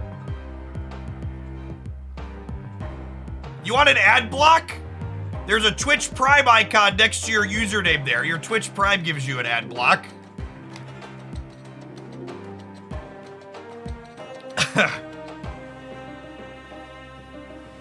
Imagine like walking into a store and being like, does anybody know how to steal from this store without getting caught? Antipatters, thank you for the brand new tier 1, appreciate it. And Tom Tracy, coming in hot with the 7 full years. One of Hoaglandia's OGs. Thank you for the support. It's been a trip. You've seen it all. Paper Magic, Moto, Arena, Snap, Runeterra, some variety stuff. Hex. I forget about Hex, chat.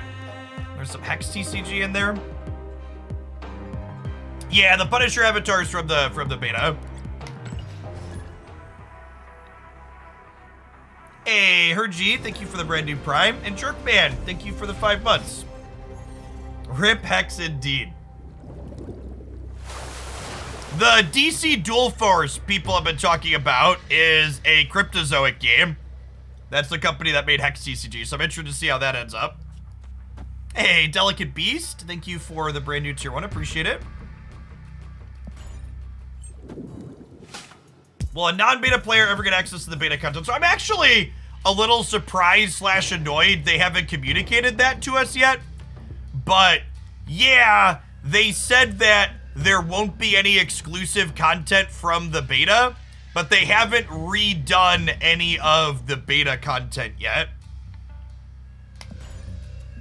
So they said before they released that nothing from the beta would be exclusive, but they also haven't come through on that promise yet to make it accessible, which is annoying. So noteworthy here, Kitty, Pryde, and Beast is confirmed bugged by the second dinner devs right now.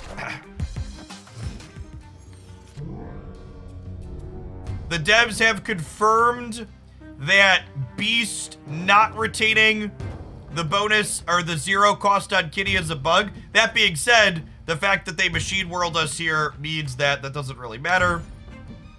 They play another one into machine world, we could fail to bounce our thing. Mjolnir, to me. Mjolnir. That's cheating. They gave us a card with machine world and then copied it with morph. Our opponent's just on like an entirely different fucking level than we are. My brain can't comprehend the level of Marvel Snap they're playing.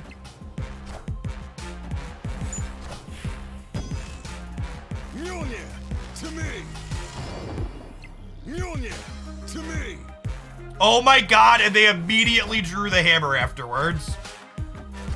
Wait, they gave me a Mjolnir?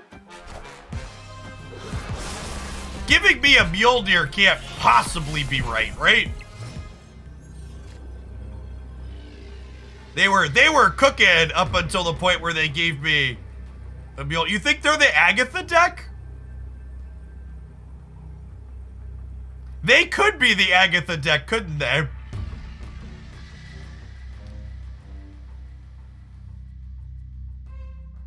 My god, we're gonna die to Agatha.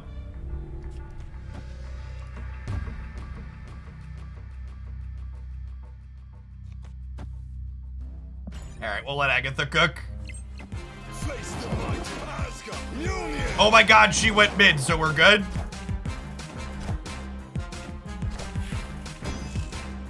Mjolnir, to me. Higher, further, faster, baby. Lower, closer, slower, Grandma. So, the Agatha deck, if you missed us playing it the other day, I'm gonna show. This is a good data moment. So on Untapped, if we pull up Agatha Harkness,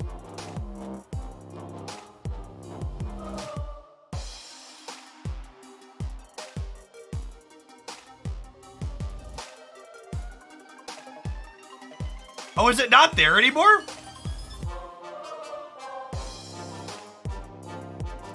This is different. Is this the one we were looking at?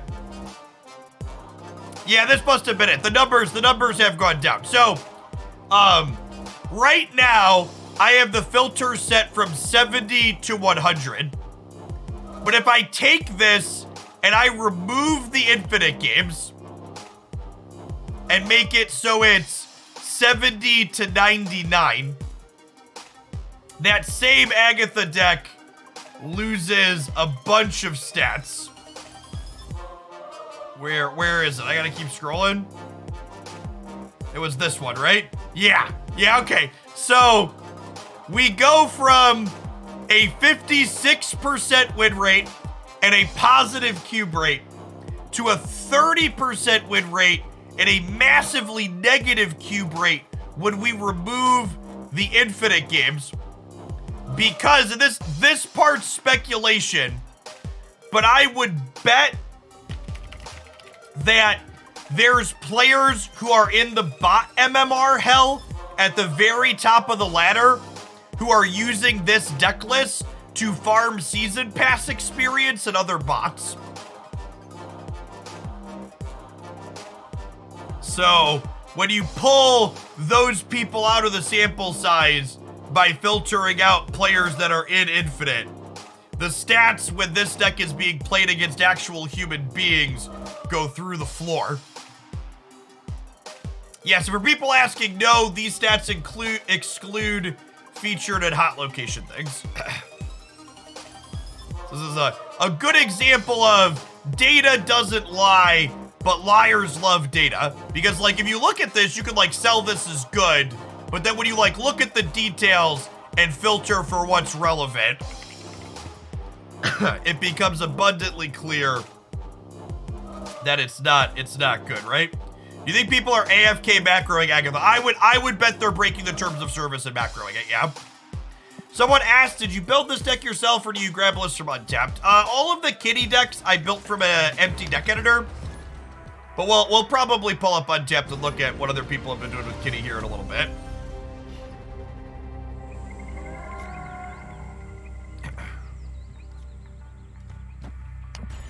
Data is great. I like cruising through Untapped.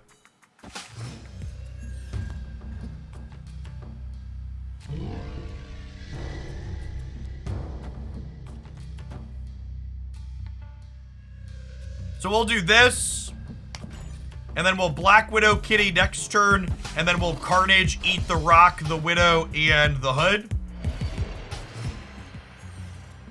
And I know what some of you are thinking. Carnage eating Black Widow is inappropriate, but that's okay, chat. This is a Marvel card game stream, not a DC stream. We're cool with it here. We won't get in trouble with our IP overlords.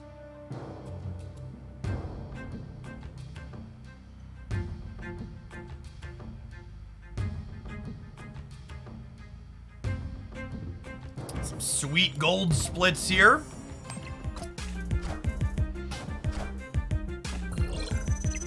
Ooh, that's like an S tier Daredevil split. Inked with red Kirby. Looking good.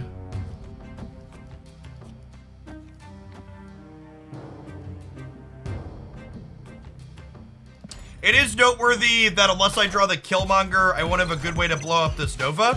Oh, I guess Beast lets us blow up the Nova too, huh?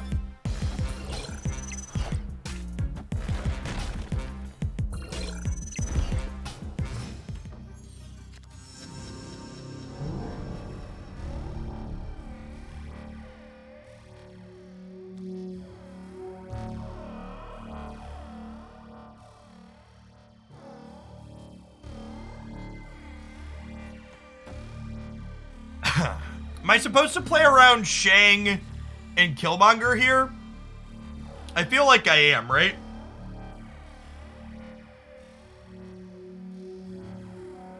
What if I just play Mysterio this turn, and then next turn we Demon Darkhawk Kitty Pryde?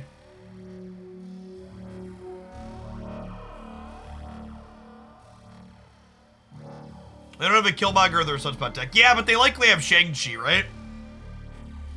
You want me to play out Nova? Why am I playing out Nova? Because I could draw Killmonger?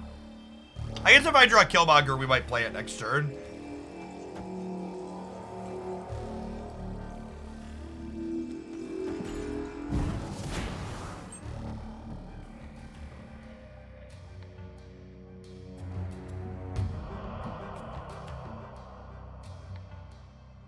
Mysterio is a really good card at punting priority here because it's 8 stats on the board that doesn't count towards giving us priority.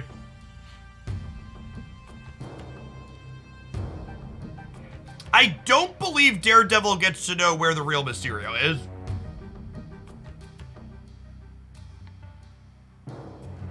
Which feels like a flavor fail. I feel like Daredevil should be able to hear which one has footsteps.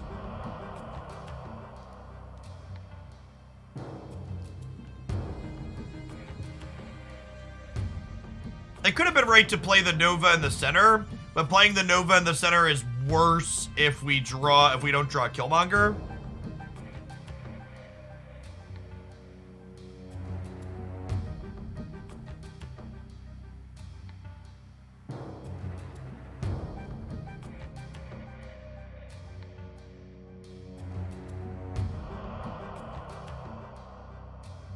Westlake, can we fix that one?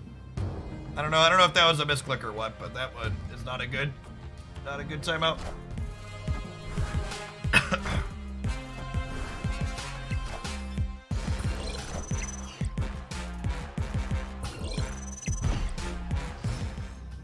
Okay, so they did nothing, and now they have priority.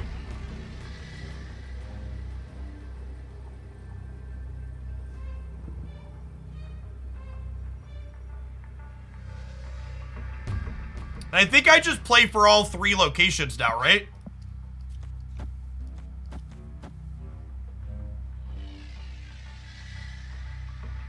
Because I'm at 14 here.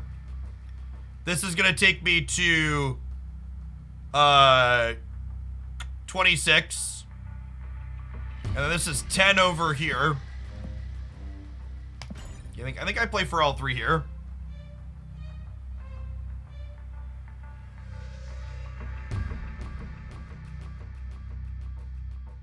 How do I play around Arrow?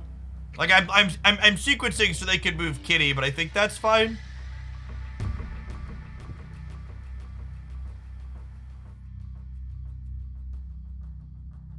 And they know we have the Kitty and the Demon. They don't know about the Darkhawk, but they saw Korg, so they could assume Darkhawk's in our output range. I have to imagine Shang-Chi is something they're thinking about too. Our board is immune to Shang-Chi from them because they have priority.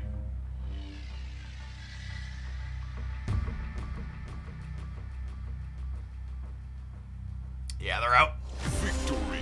Interesting game. The games where you have to manage priority, I think, are some of the most interesting ones in SNAP. Yeah, I assumed they were in the tank. This is TLSG, by the way. They're one of the content creators that randomly changes their username a lot, but they've been on Data School for a little bit.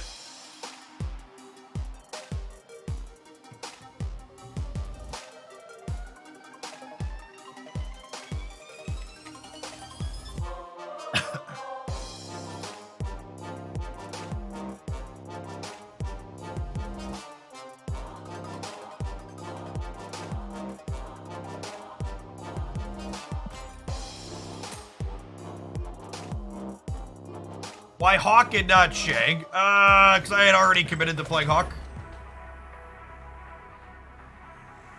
Is Bast too cute for this deck? I don't like Bast if I'm blowing my stuff up. Like, I think the Nova Hood package with Carnage and Killmonger becomes not great if I'm Basting. Yeah, TLSG is very chill. Yeah. Raid them on occasion. Raided them yesterday when we were done.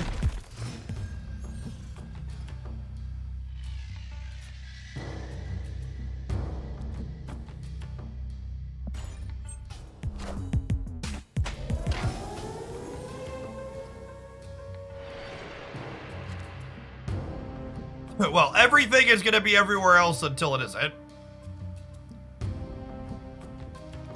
I think I might just play both of these this turn for the sake of curve. Actually, with this sliding over, I'm just going to put the Korg stats into the Carnage to, like, clean up my board space a little bit. Putting the Korg stats into the Carnage is better in the event that this ends up being a game where I want to play Killmonger as well.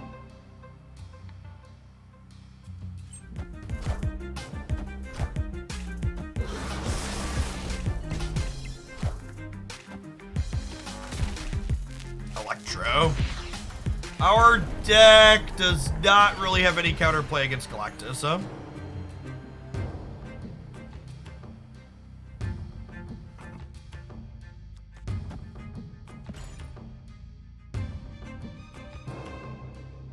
We're not great to stamina either. Yeah, most Electro decks are probably bad matchups for us.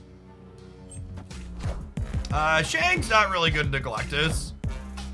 A lot of things end up being bad. Electro into magic. Okay.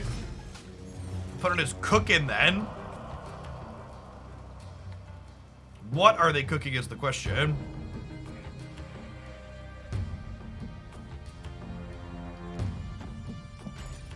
I'm gonna wait on the Killmonger for now since we have 2 more turns. We could peel a Nova that we'll want to pair with it. 1 in 4 to pick up a Nova next turn.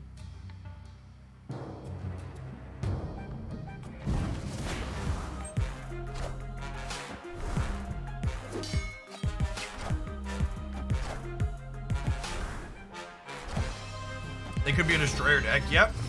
Oh, could be Hela. This feels like Hela, right?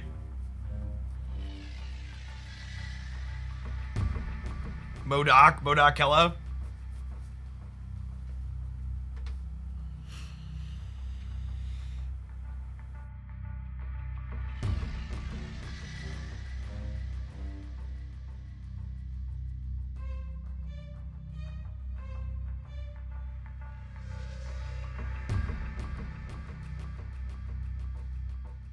Think we're gonna have big enough numbers here, unfortunately.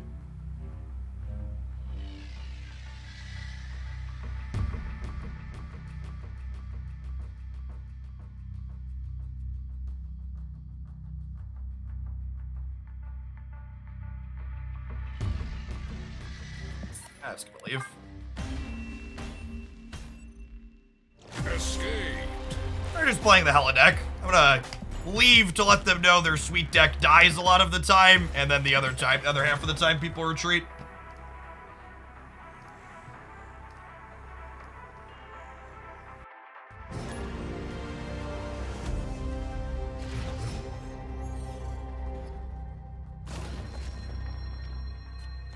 Julia is good for Hawk on occasion.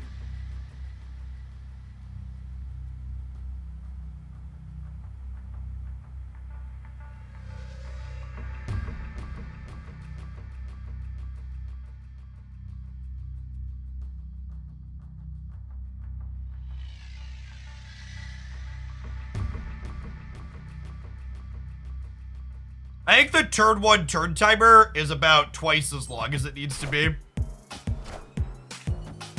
It's so long.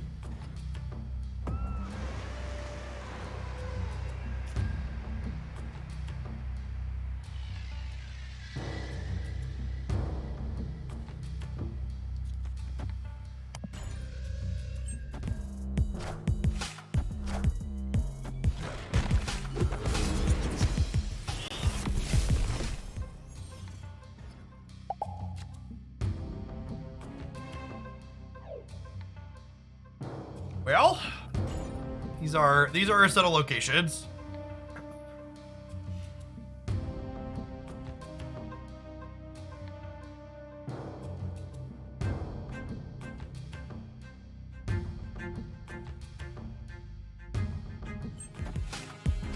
I needed longer turn 1s at the beginning when I had to read all of my cards. I don't know.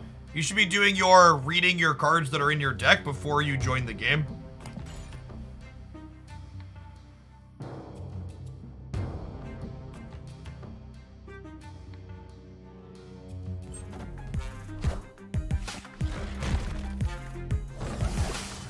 Hey, Paula, thanks for the biddies. Glad you're enjoying the edited stuff.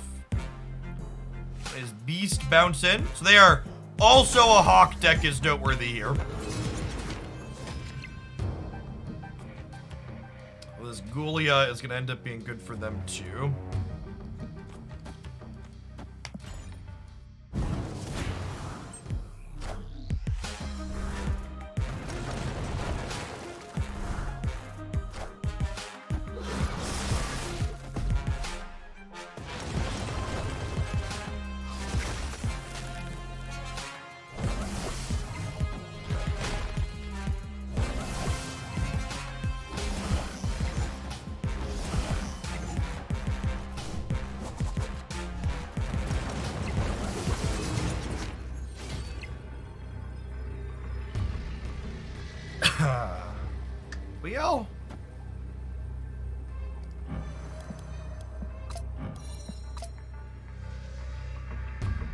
I think we're dead here because of the priority.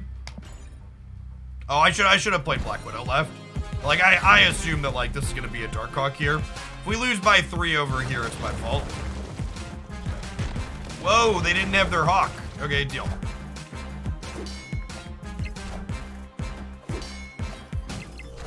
I was like, wait, what? That's Agent 13 card. Got it. Get it good. Victory. I apologize for getting stoned on stream. Get that cleaned up here a little bit.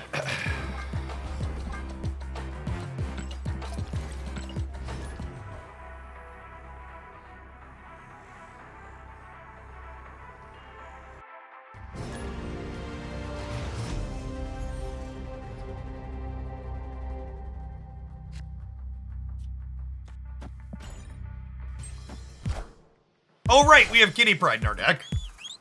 I will say, one of the things that's felt nice about this deck is we haven't been drawing Kitty on one, and our deck still felt pretty okay.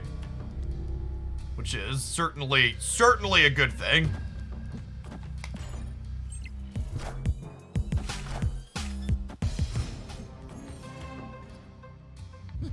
This land can never be fully known.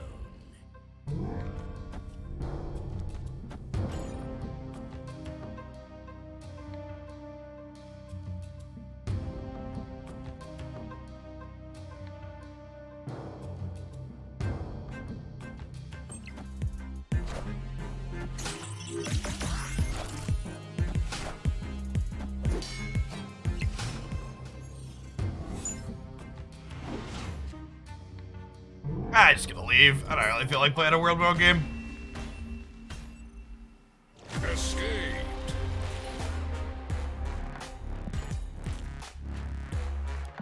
Yeah, Kitty's a powerful card, but she's much more of a finesse card than something like Shuri, right? Who just like slams numbers into play.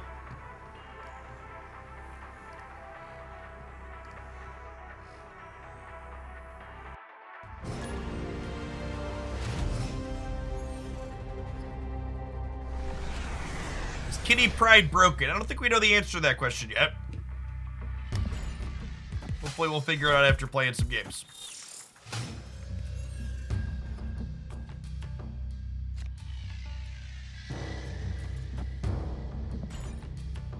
We'll stack up Widow and Mysterio.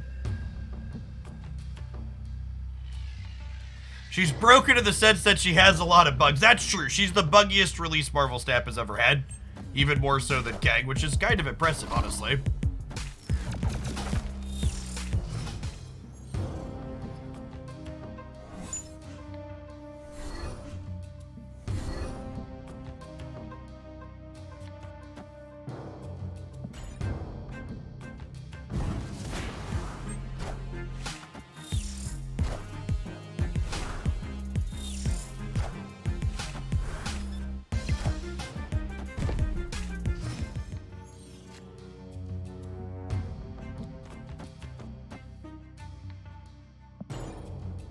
Hoping to draw our copy of Killmonger here.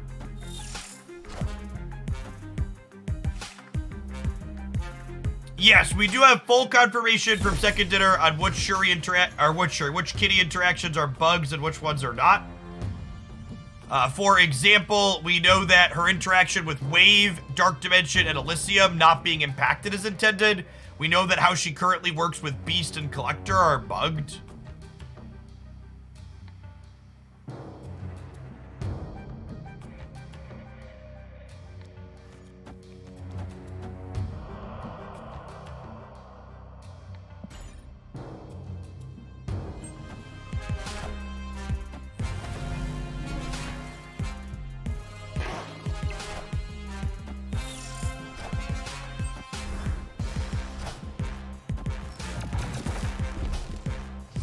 Killmonger?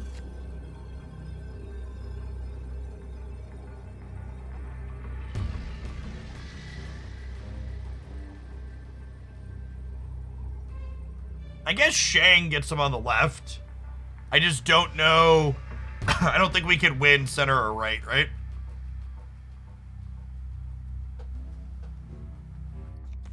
I could do this, but we just like lose to a 5-drop plus a 1-drop. They did discard Red Skull. Ooh, yeah, I can play Nova 2 for free, it's true. Alright, we'll limp for a cube.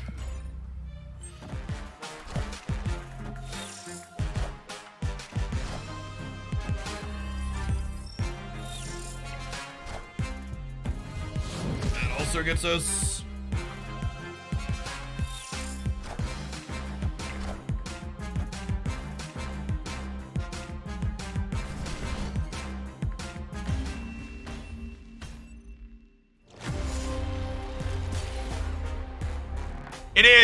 It is incredibly weird to me that Kitty Pryde dodges wave, but things like Swarm and Beast cost modifiers don't dodge wave. Yeah, Quantum Realm is a real awkward, strange one where we get into this kind of awkward Magic the Gathering style layers toss-ups where it's like, okay, this is setting base power, not current power, which are have technical distinctions between the two.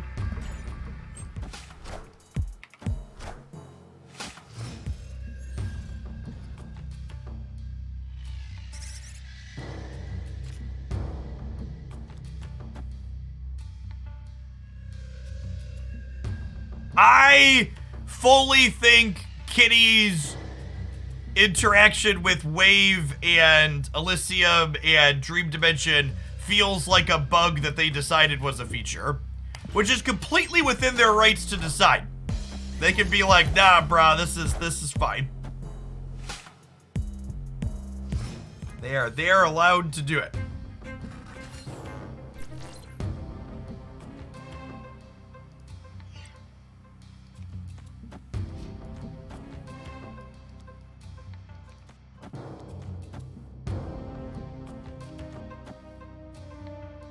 Why is my voice rough? My voice is rough because I have 3 small children, so there is perpetually a wave of sickness running through my household.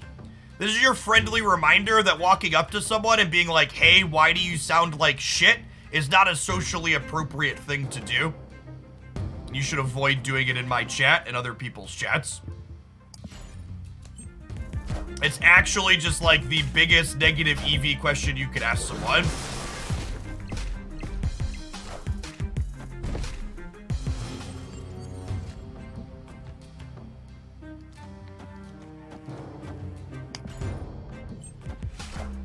Maybe I'm supposed to have Black Widow here in case we lose Asgard. Nah, we ain't gonna lose Asgard. It's fine, I believe.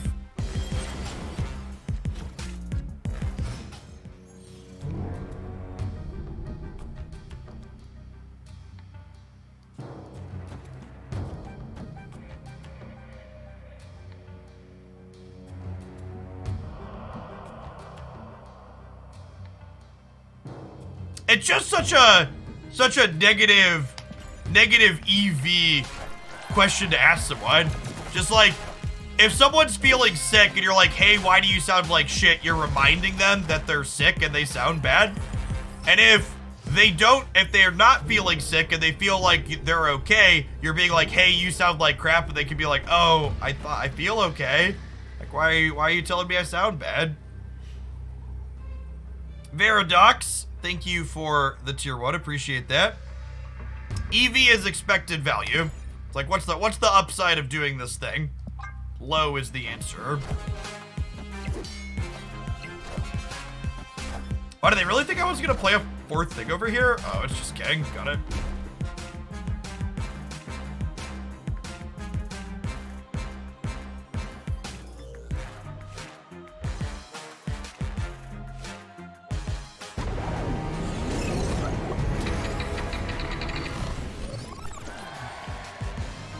One of my wife's friends, instead of hello, always greets me with you look tired. Yeah, it's the exact same thing.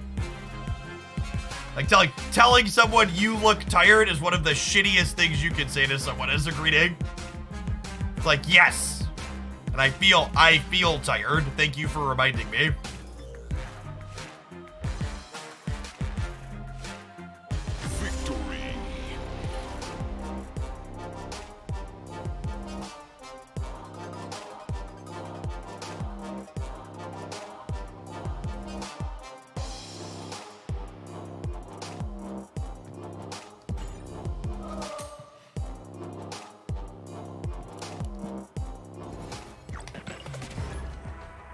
Is there anything I'm excited for or proud right now outside of Marvel Snap that's happening? My wife and I are having our 10-year wedding anniversary in April, and we are going to Chicago for a child-free weekend this weekend. We're gonna go see the Book of Mormon on Broadway in Chicago. Should be fun.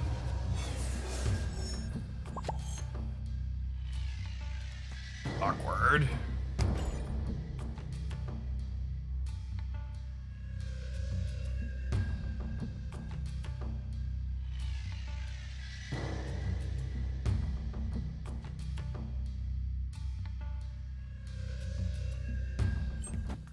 Face the might of Asgard. Mjolnir!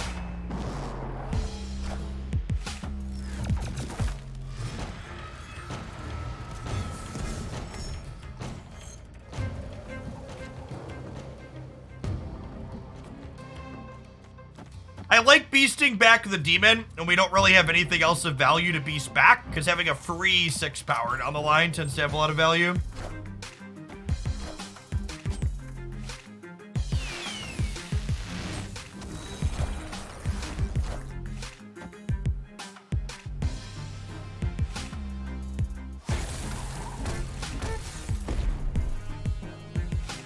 That could have gone worse for us.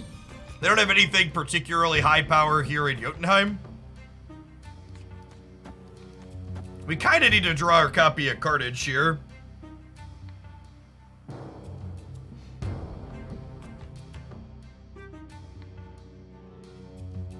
I think I'm only playing these out here. I don't really want to play Mysterio into here, I don't think. Carnage. Carnage would be an ideal draw next turn. Killmonger would also be good, now that they played Sunspot. This Twitch stream, pre-recorded, etc., etc.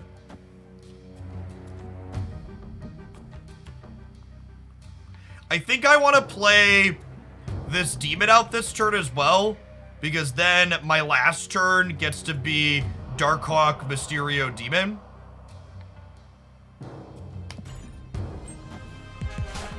It could also be Shang-Chi, Mysterio, Demon, depending on what they do.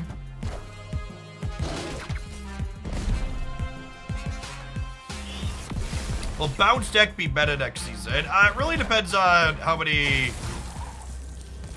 I think there's gonna be a... I think what's it called are gonna be meta next season. The freaking... whatever that card's called. Sandman. Yeah, I think Sandman's gonna be better next season. It's gonna be Big Sad.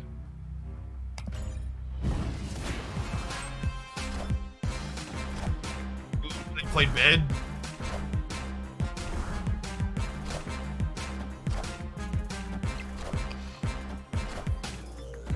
Higher, further, faster, baby. We win though, right? Because of the Jotunheim? Nice. We lost the 50-50 to Baku! We lost the 50-50 to Baku! Oh no! Their deck's really like the anti-Darkhawk deck, right? Like Jubilee and Baku are both -2 power from him. Got us from the top rope, chat. Can't even be mad. Can't even be mad.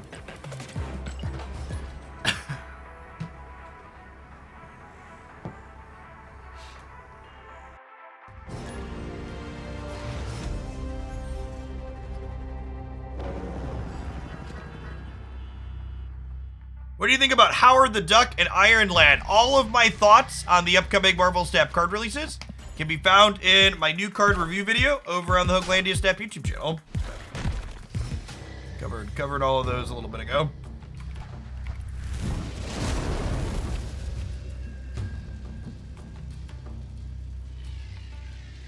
Speaking of chat, today's video over there is a Cerebro 2 deck. If you're looking for a sweet one to take a peek at. There are currently 2,270 of you here in chat. which means I believe we can get to 2,000 likes on that video very easily.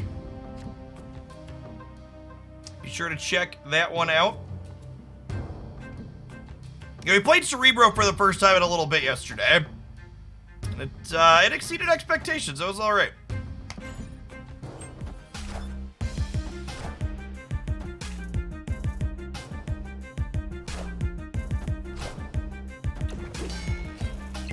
The opponent might be bouncing, which is probably much better for them than it is for us, this Elysium.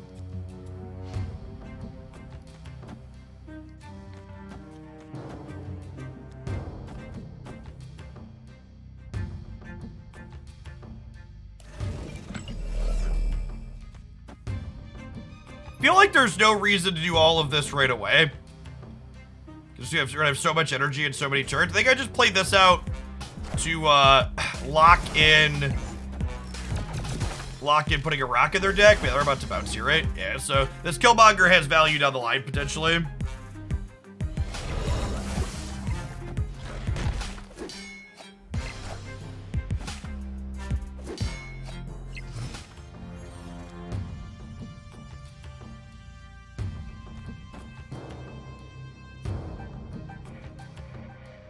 Like, again, just like looking at the cards that are in my deck, there's no reason to start playing things out here aggressively.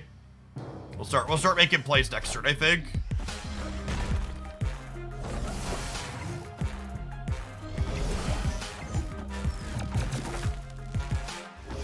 Yeah, especially like we know another Black Widow thing is coming here.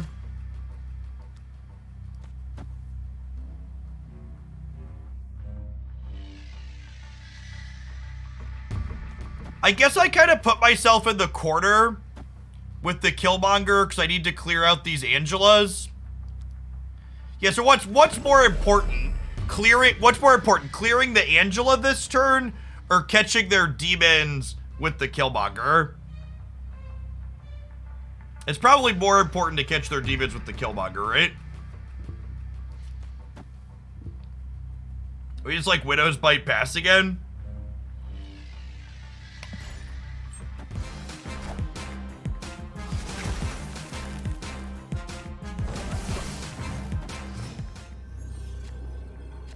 We could Carnage left. Yeah, I suppose that's the thing that we could have done.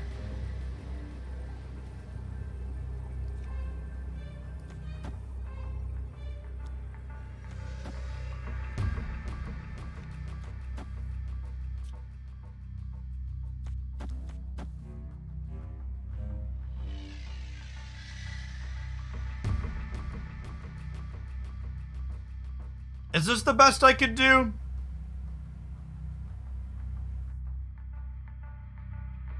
This puts me to 6, 9, 10, 11 over here.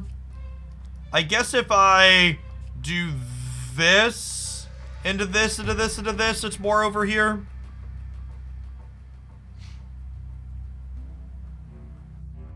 This puts me to 6, 7, 13 here, instead of 11.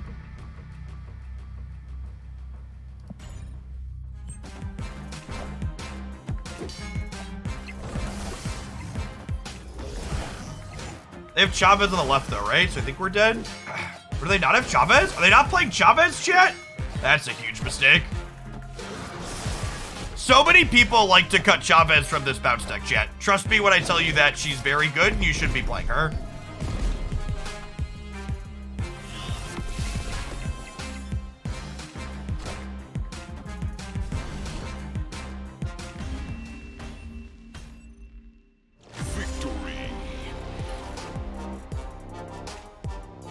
Was her hand full on turn 6? Oh, maybe? No, I don't think so. Whenever I look at a bounce deck and I'm like, how did people fit cards into this that I can't fit in? They've always cut Chavez.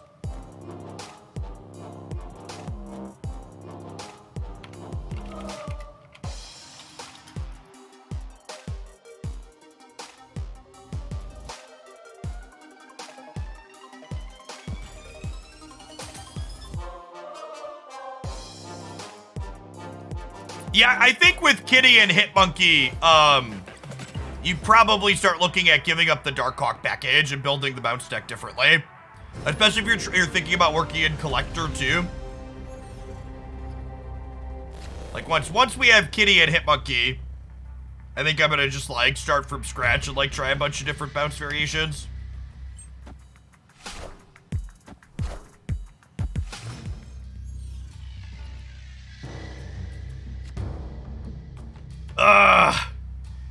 That's actually super annoying. I think this works out and is fine. We get a Sentinel.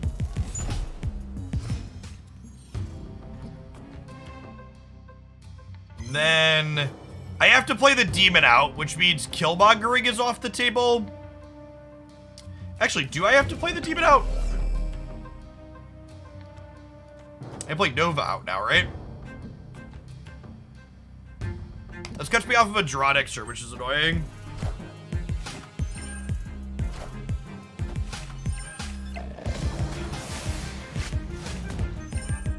Is there a hard and fast rule on when to include Chavez? My general, is this a Chavez deck rule of thumb, is does my deck have cards it wants to draw on the last turn of the game?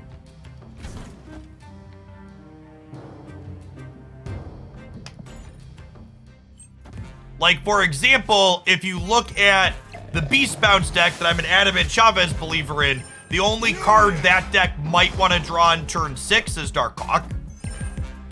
If you have 2 or more cards that you're hoping to draw on the last turn, typically I would not play Chavez.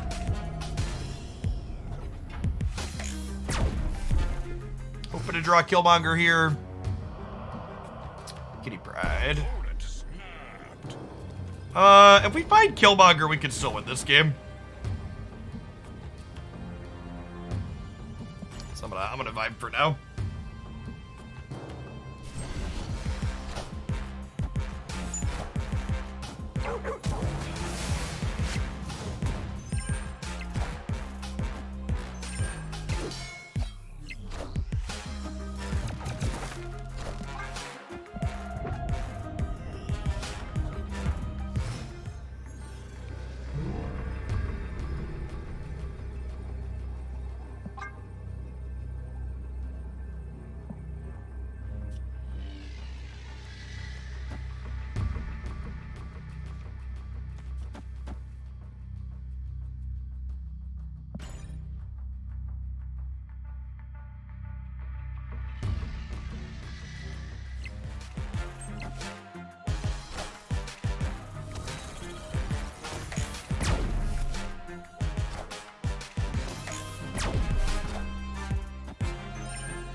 Damn, I was hoping they had the hammer.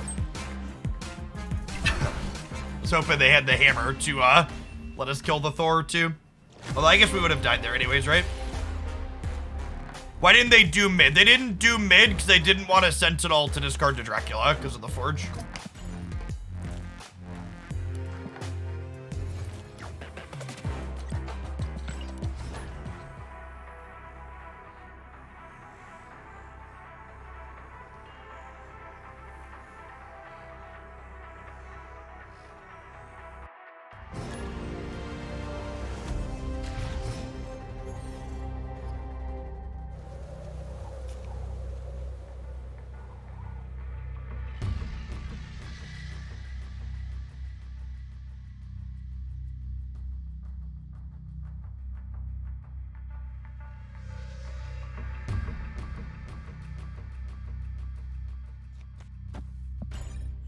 Peak YouTube comment is someone leaving a comment on my Cerebro 2 video telling me that the deck can't beat Scorpion and it loses to locations, when the video is literally us winning through Wakandan Embassy, the Peak, and a copy of Scorpion.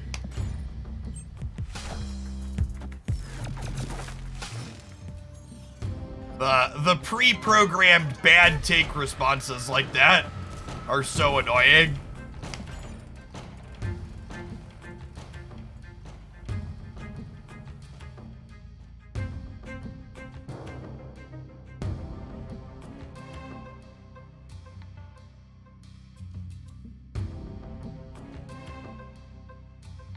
Yes, it is. Big loses to do Blade Energy. Agree.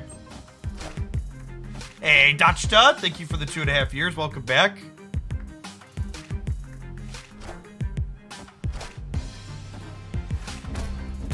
I think I want to rebuy these friends so we can get another demon.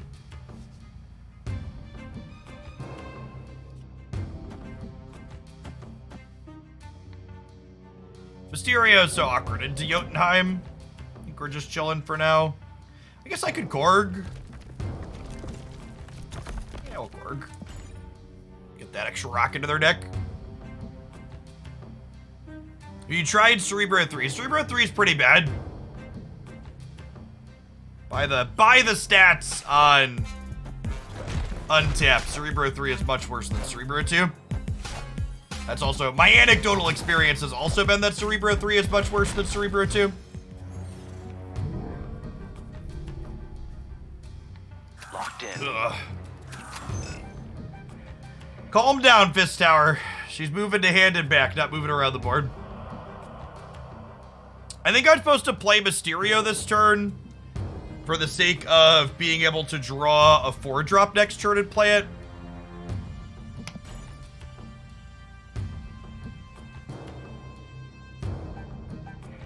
Opponent is playing the Bink Steiner deck. It's always funny / interesting to me how people associate deck lists with the first person they watched play them.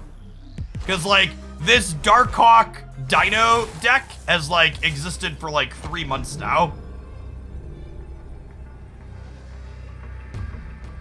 It's been around the block.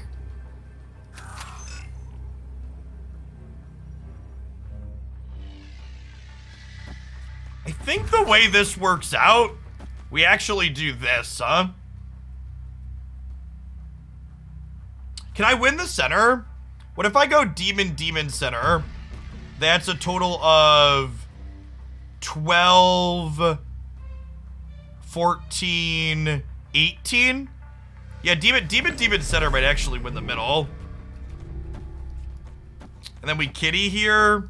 And then Kitty's 4 up to 3, and then we're +4 off the Nova. Their Hawk's a 10, though. So it could cut a couple different ways.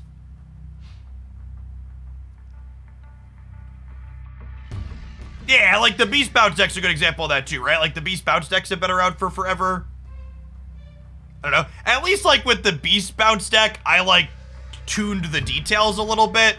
Like, this deck is just, like, stock 9 to 10 or 11 cards, right? It's existed for a long time.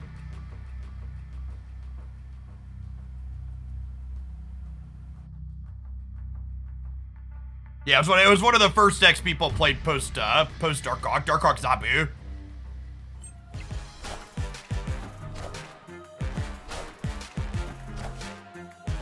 I can't tell if they timed out or if they thought not playing cards with Devil Dinosaur was optimal.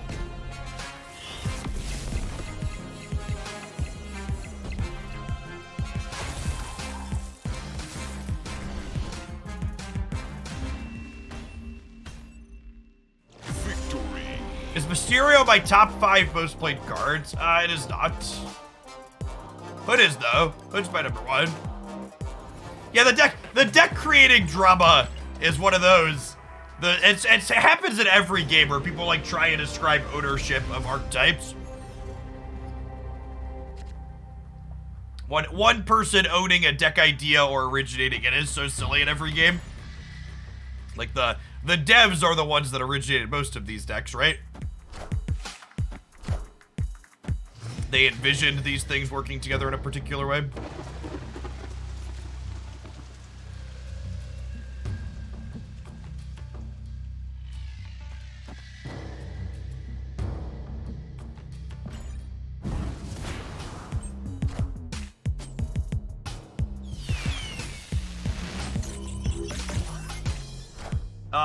Mr. Negative here. Especially with only 12 cards per deck. So, for people that aren't familiar with me, my background is in Magic the Gathering.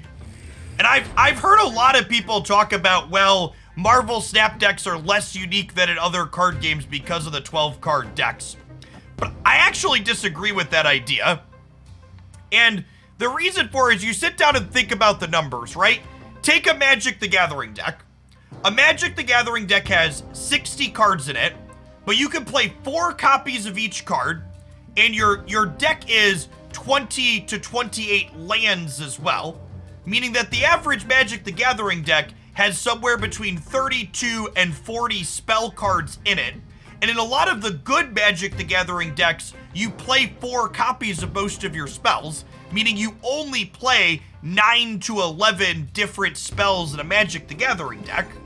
So unless your mana base has a ton of choices in it, and sometimes your mana base does have a ton of choices in it, but often it doesn't. It's pretty straightforward. Magic the Gathering decks really don't meaningfully have more unique card choices than the average Marvel Snap deck does. Because the average Marvel Snap deck has you being made 12 choices there. And yeah, your Pauper, Singleton, whatever casual formats are different, asterisk, whatever. But from looking at a purely competitive scenario with deck building and 60-card Magic, it's very comparable to Snap in terms of meaningful choices that you're making. Speaking of meaningful choices that I'm making, am I playing Destroyer? I don't actually know the answer to that question. I think we're just passing here.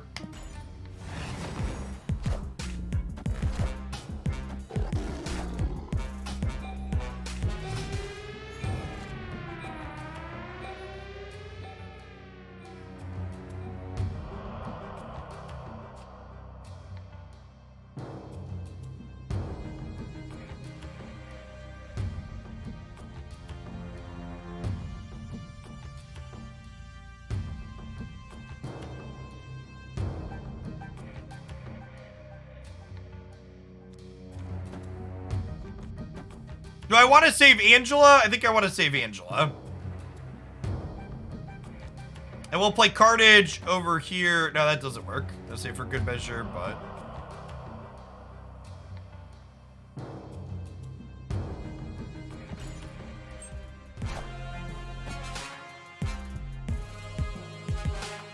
Well, they didn't play anything right, huh?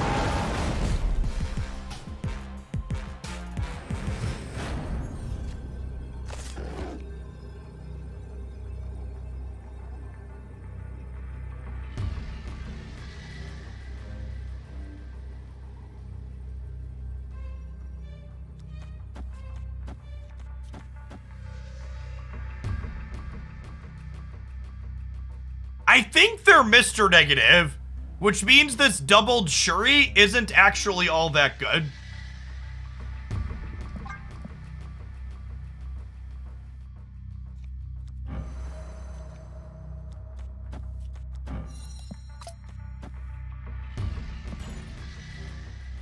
Okay. Victory. They could be on... There's a lot of negative Shuri decks that don't play Panther from things that I've skimmed.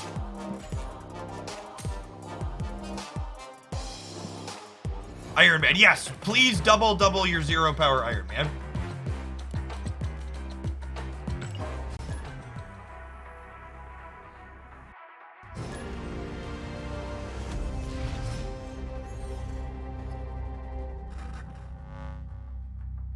Victory. Collins was playing a negative Shuri deck with Red Skull.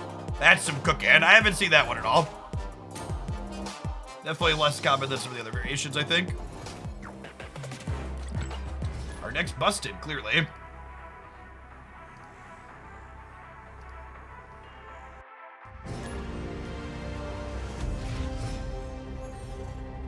Cerebro 3 went. I don't think Cerebro is very good. Or Cerebro 3 is very good. Cerebro, we might play some more Cerebro 2 at some point today. I think Cerebro 3 is pretty mediocre.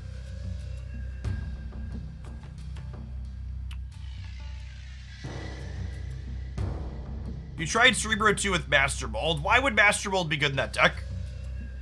Master Mold isn't really a meaningful disruptive card. It's like a Rodent Enabler, and that's it.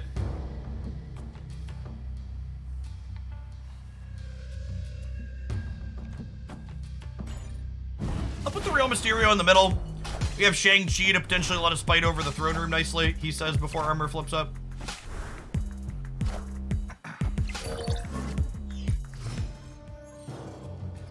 Even with Bast and Valk, Cerebro 3 isn't very good. That is correct. Looking at the statistics on Untapped, Cerebro 3 are still very bad, even with those cards.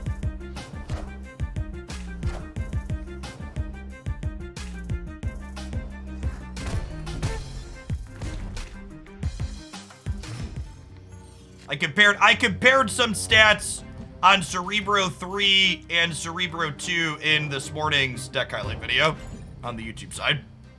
If you haven't seen those stats before. If you beast Kitty, does she remain 0 cost the rest of the game or go back to 1 after the replayer? So she currently goes back to 1, but the Snap devs have confirmed that that is a bug and will get corrected.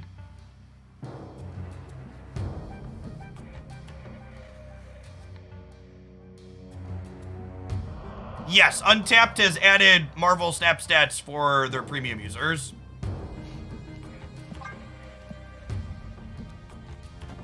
Is accurate.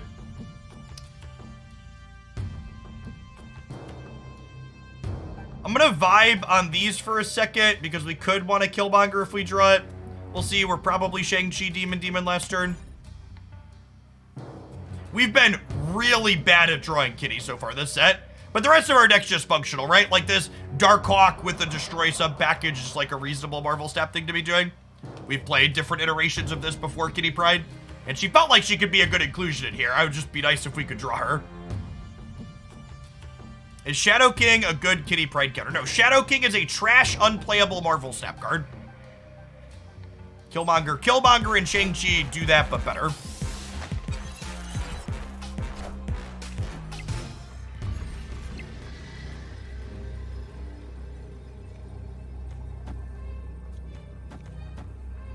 I think we spread out like this. I guess they have priority, or we have priority here, but either Shang-Chi is less good into the throne room.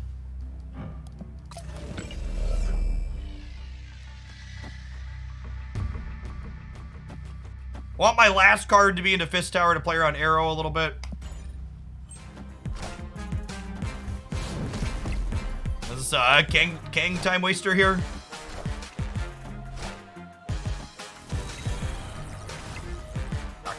We cover that.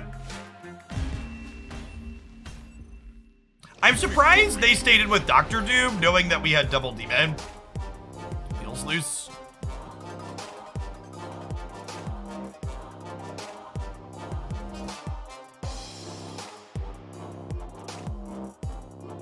Yes, Kitty not pumping Collector is also confirmed to be a bug. Let's make a command linking Glenn Jones's thread.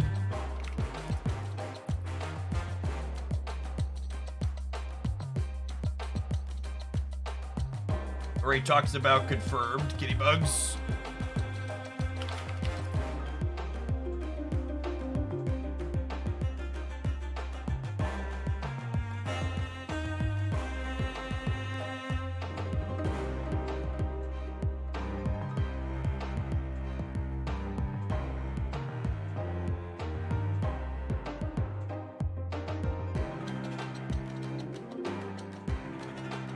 Is the first message a new Twitch thing? It's new-ish, like in the last few months, but not immediately new. We can pull this up and look at it real quick here, too.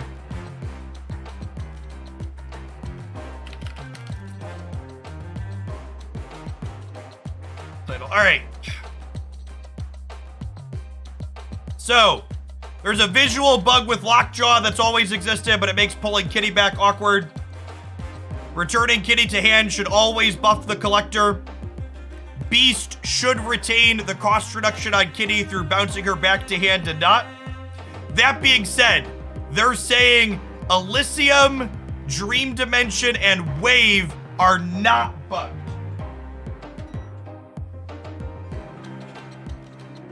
Which is interesting to me. That's one that jumps out to me as, okay, we're calling this bug a feature, but maybe it's not. Either way, it's good to know that this is the big thing about this, regardless of if it was intended or not, is this is the intended interaction moving forward, meaning you should not expect it to change. So Collector and Beast are going to get changed and work how we expected them to work. These are not how I expected this to work, but they're confirming that it's going to be the intended behavior moving forward and it will not be changing. Yeah, the wave not making Kitty cost more when you pull her back to hand and replay her is some big deck building potential for sure. Wave Kitty is a thing to build with.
The car is happening this turn too. Okay, so we're kittying, we're putting it out, we're playing Mysterio, we're crying quietly or loudly when Killmonger comes into play off Sakaar.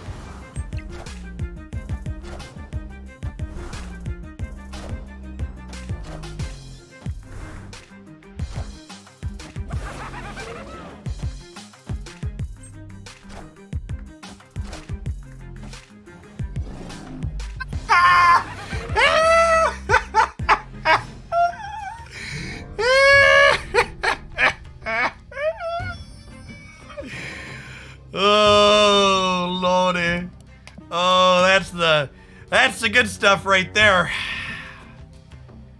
That's the good stuff right there.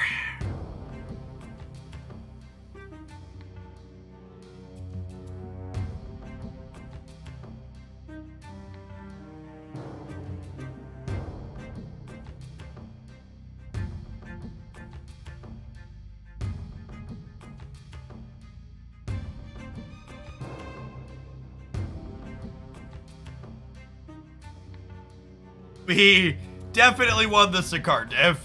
Oh, snap. We're thinking here, can I just push this button and you leave?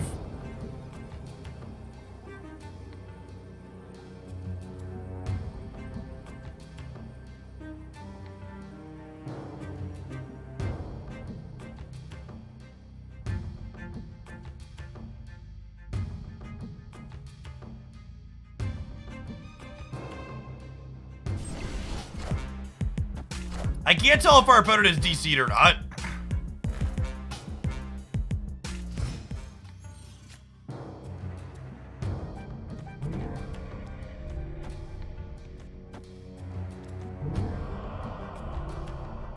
Oh, I didn't pull her back.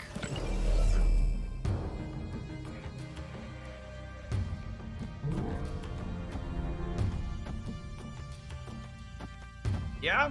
Yeah. Our opponent's not doing anything, but we can at least practice good sequencing here.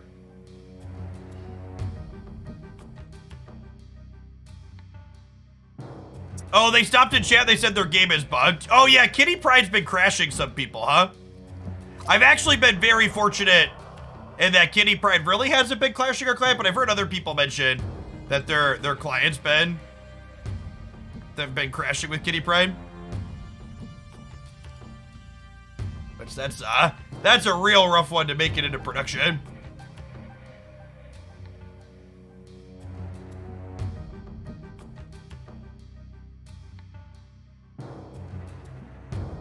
For the people asking, is Kitty Pryde broken?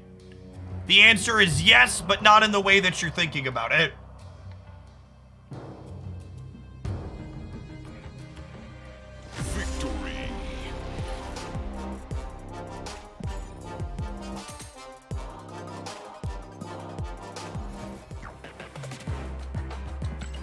Is Kitty Beast way too strong? I don't know. And nobody really knows yet. We haven't had a chance to play with it. It's bugged. Maybe it ends up being strong.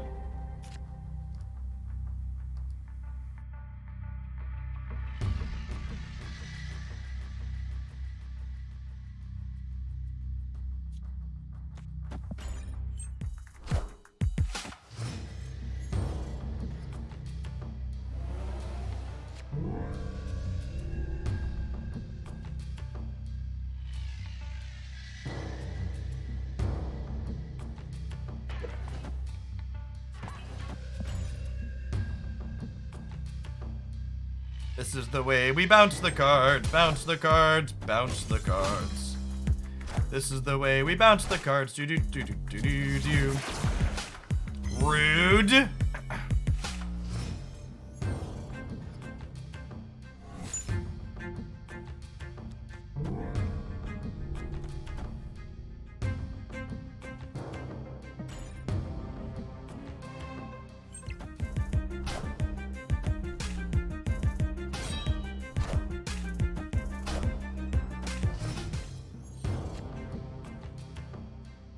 I tried the spider bowling deck when people on the subs Discord were talking about it recently, and I was pretty underwhelmed by it.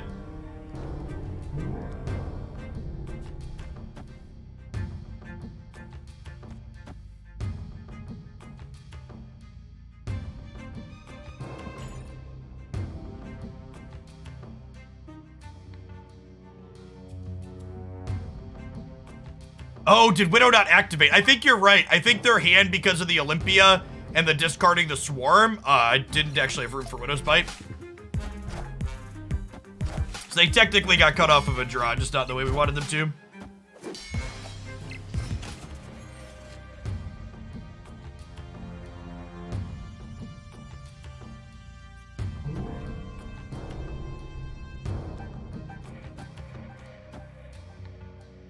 Opponent snapped. Snapping me? I think we're staying. Our Hawk's not very good next turn. We have like Mysterio and a bunch of other stuff.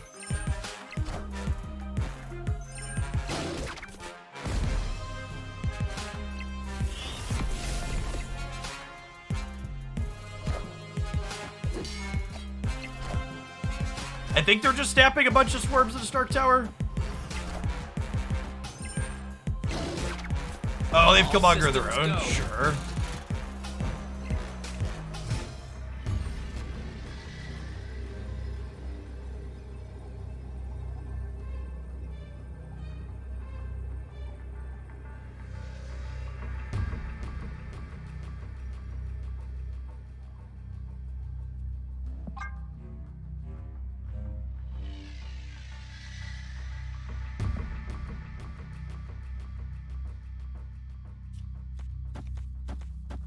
This beats MODOK mid, right? I don't play to beat MODOK mid.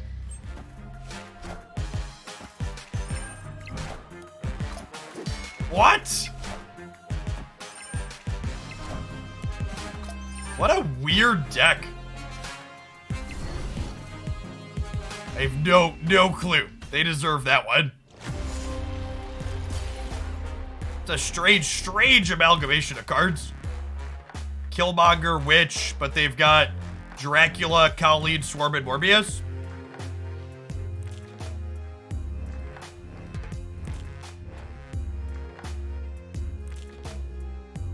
Yeah, some type of weird Hela deck. I don't know. Dracula and Morbius don't really work well with Hela.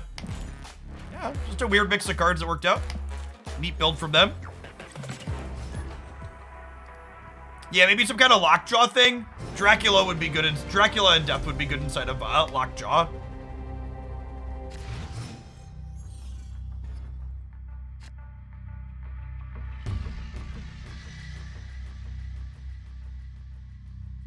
Opponent snapped.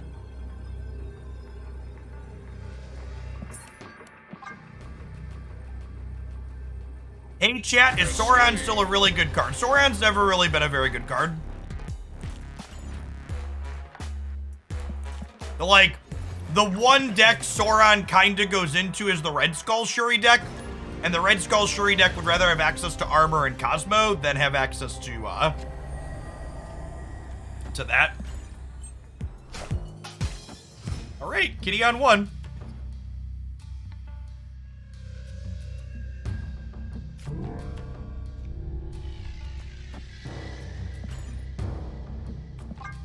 Hippity pop, the fun don't stop, chat.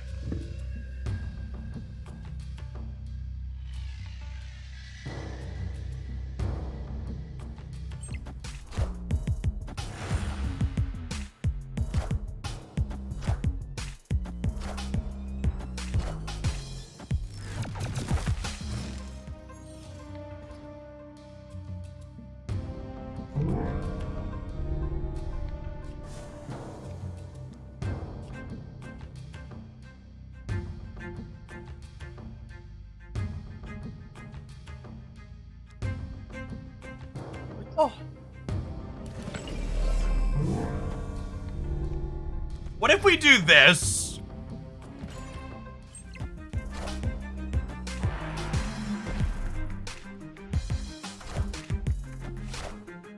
This gets us 8 power carnage.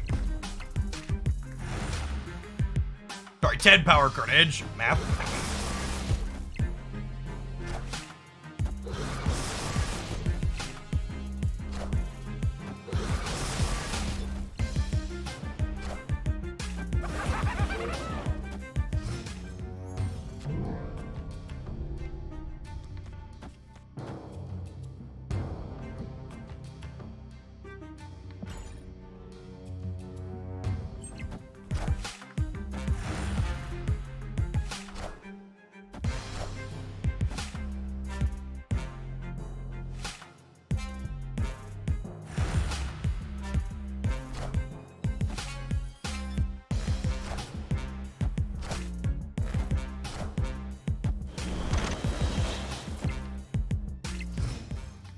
Debris locking us out mid's a little sad.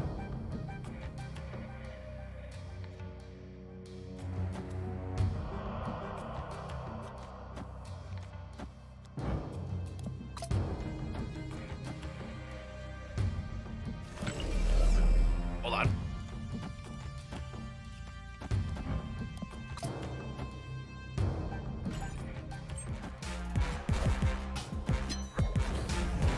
Okay, magic, yeah.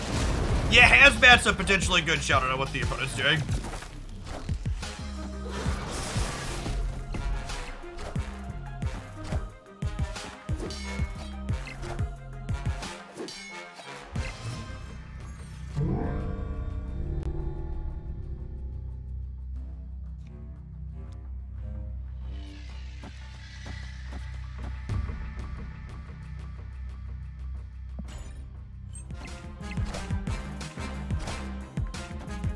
Hopefully they're Shang-Chiing on the right this turn. Or like Valking over there or something.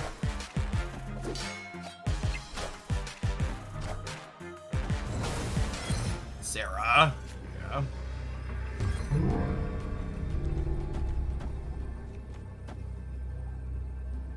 This'll be 1824 over here. We can lose to a Shang-Chi and stuff here, but we're definitely staying. So that was a fun one.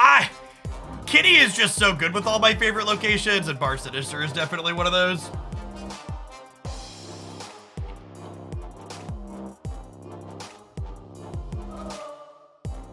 All right, non-subs, it's about that time. We're going to take a 2-minute ad break. As always, you're not going to miss any gameplay. But remember, if you want to avoid the ads and support my content, subscribing to the channel not only does that, but it gets you out of slow mode as well. So you can chat more frequently. Otherwise, we'll see you in 120 seconds.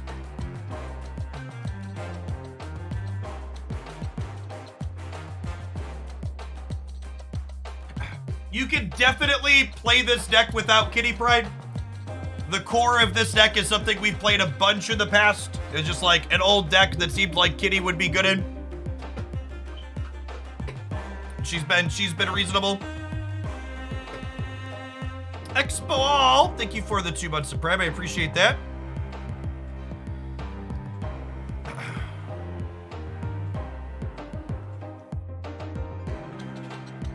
I gonna play Diablo 4? I might check it out. My wife really likes the Diablo series, so if she gets into it, we'll probably play some co-op together. Did I pick up the mystery variant package? Yeah, I got a Dan Hip Black Panther, I believe. I'm a whale, Chad. I buy all the packages. All the packages are better than buying credits directly. I'm running low on collector tokens. We gotta make sure we keep the... We're under 20,000 collector tokens. I gotta make sure we keep that number up so we can have plenty of new cards right on release here. And actually, because there's been so many bundles lately, I've actually stopped buying credits. I've stopped buying credits every day. I'm not even re-rolling extra missions. We've got enough tokens pulled up, and there's enough token bundles coming that I don't need to buy daily anymore.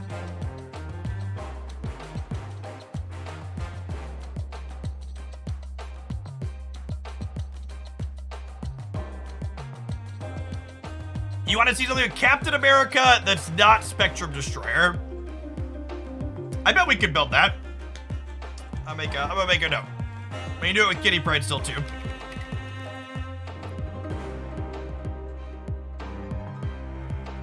Surfer. I think we're gonna build.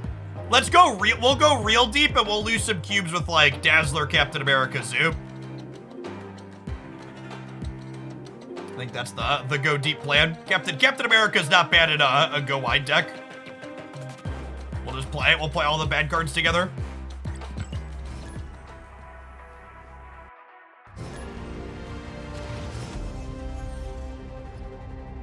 The Angela and Collector nerfs make sense with the Kitty Pryde addition to the game. I mean, they made sense even before Kitty Pryde was out. Those cards were busted.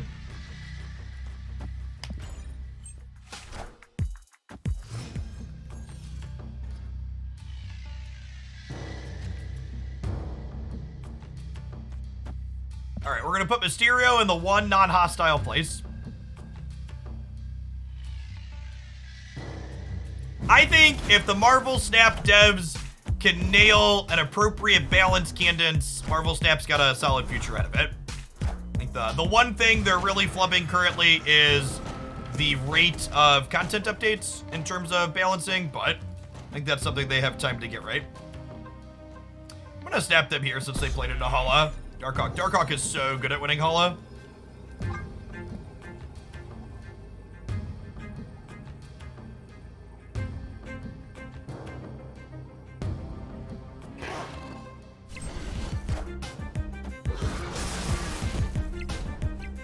Card acquisition is way too slow. So here's the thing about card acquisition, chat.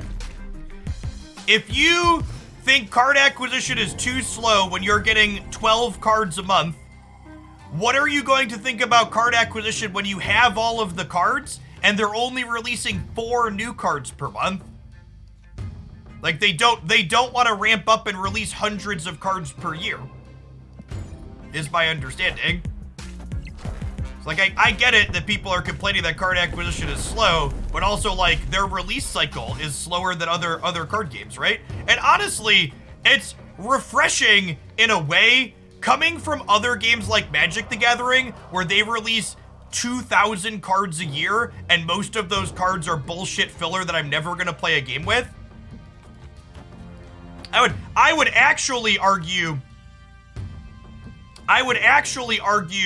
that Marvel Snap's current system, the biggest problem isn't the number of cards they're releasing, it's the fact that there's a lot of cards that aren't playable that they're releasing. Vision is such a good Shuri target because it plays around Shang-Chi. Rip. Does free-to-play actually get 12 cards per month? Yes, free-to-play endgame series 3 players get 12 cards per month. Them's the numbers. I'm just gonna gamble they leave the Vision in the middle. Probably die because of it.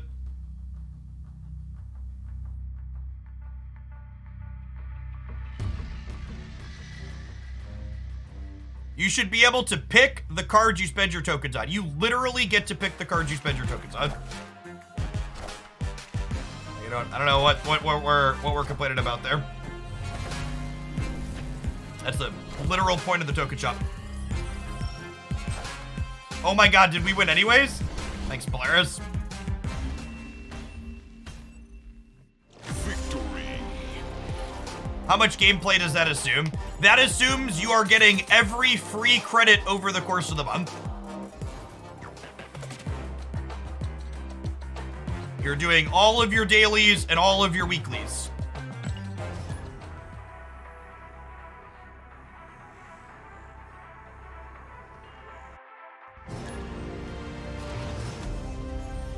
You're afraid the devs can't make unique cards tiers. I disagree with that. I am not concerned about that at all. I think, especially with their goal of being releasing 52 cards per year, I think 52 mechanically unique cards per year is more than reasonable.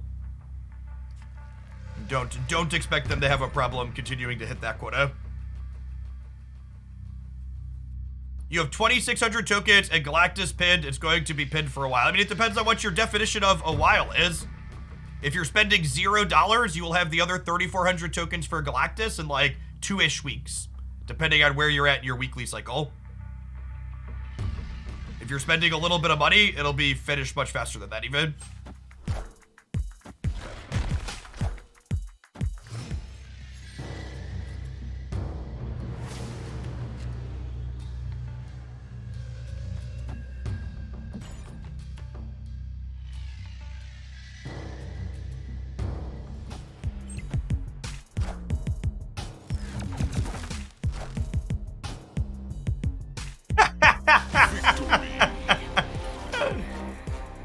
What's the current free-to-play token acquisition rate per month? It depends on a couple of factors.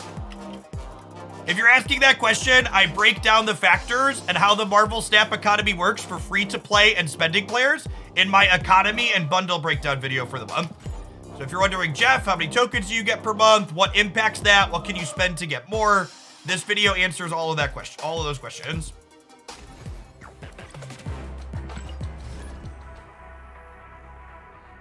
If the opponent draws Windows Bite as the first card of Adeland, do they draw the next 2 cards? They do, which is awkward. Definitely feels like it shouldn't work that way.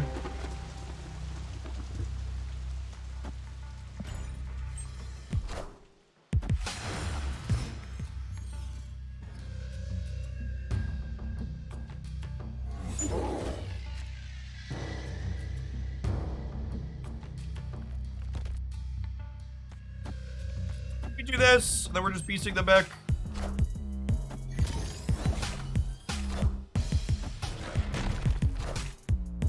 One of the things that's fun about Beast in this deck that has the Destroy sub-theme is the fact that it's a way to get around things like armor, right?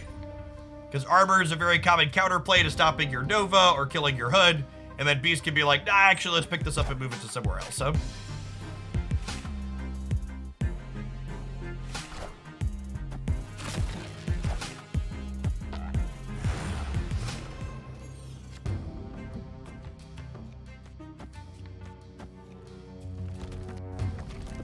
Do I want to put Korg into the left? I think I do.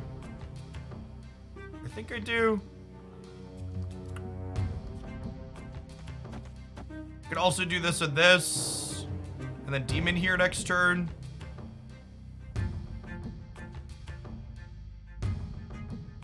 The problem with this is if I want a Demon next turn, then I don't have space to block Widow. I'm gonna wait and play a Demon here. I guess the Demon's only 2 more power. Gotta do this.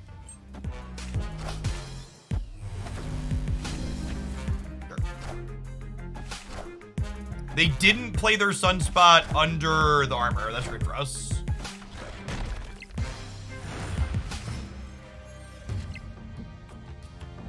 Wow, we got Shang-Chi for the monster in the middle now too. That's great. And the Black Widow cuts them off of a draw for next turn.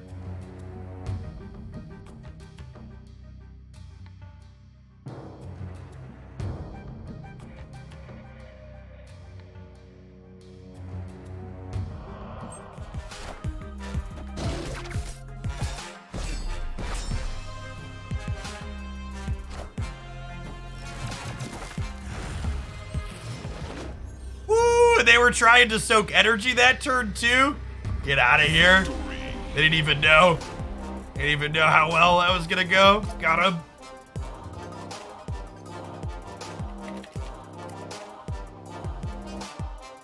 To the person that asked how do you Prime sub on mobile, you should be able to go to this URL, subs.twitch.tv/Jeff Hoagland in your Safari or Chrome or Firefox browser and sub that way. You can't sub through the app on iOS, but you can do it via the web browser.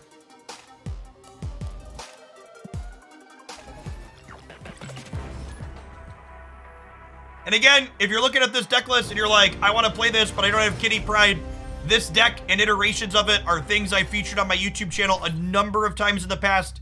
Kitty Pryde is by no means a card you need to have to play this deck. I think she fits in here nicely. She works well with Angela and just being a decent utility card that fills the curve because this deck can't play Sunspot with Killmonger. But very functional, reasonable deck even if you are missing Kitty.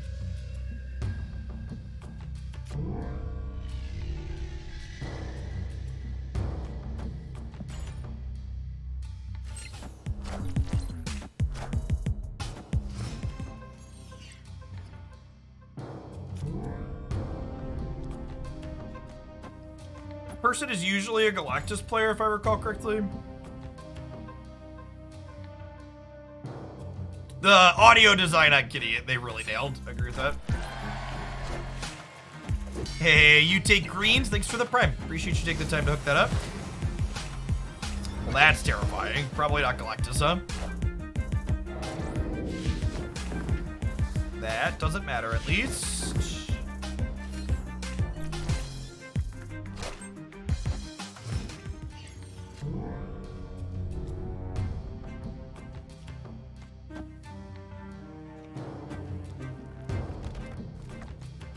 I'm playing this mid so I can bounce it. Hey, Radar, thanks for the sub gifts. That's super generous. Happy Thursday. Hope your afternoon's going well.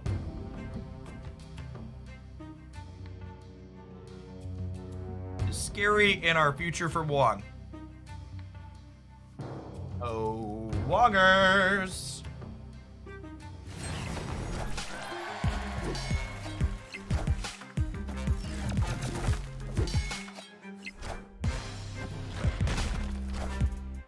I wonder if I'm supposed to Black Widow middle to beast them both back. We're about to get hazmated into the ground. Yeah, probably.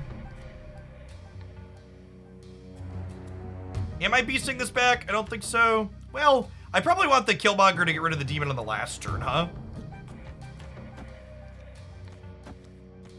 We do this. Oh, and actually,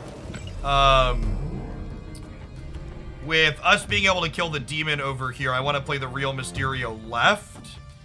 Or right, because we're going to win here based on the Mojo World, most likely. Hey, ActGamer, thanks for the quarter of a year. They could be setting up to Gambit combos, yeah. If they don't snap us, I'll let them do their thing. Marvel Snap's had enough of their bullshit, though.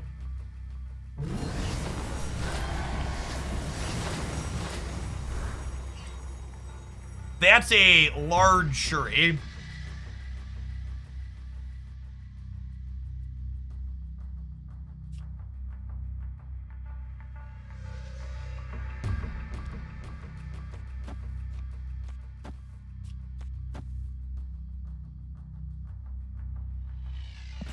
All right, hit me.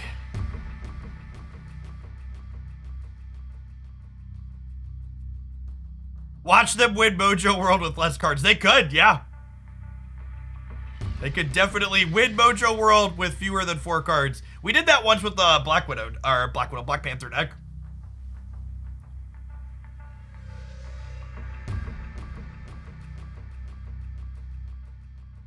Yeah, Odin and Yellow Jacket, or Odin and Wasp would be sick here.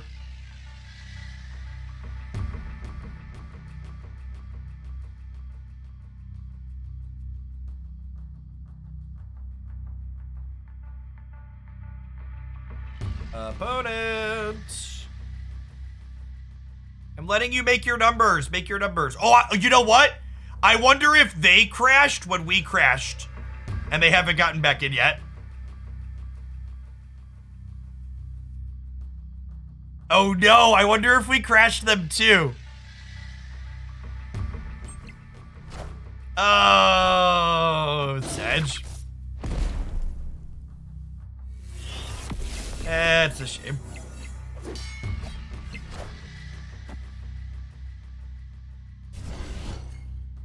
Kitty Pryde is broken, chat. Just not in the way you think. Victory.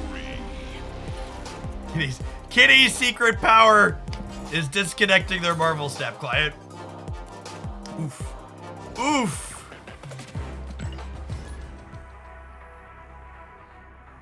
You'll put High Evolutionary into your Kitty Pryde deck, and the clients will crash.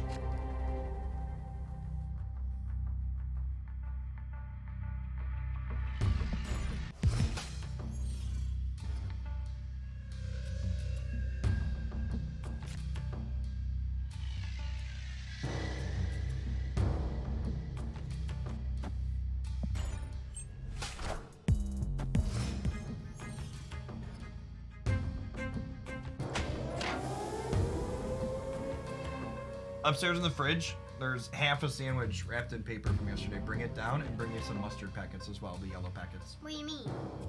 Bring me my leftover sandwich and some mustard packets. Thank you. Bleh.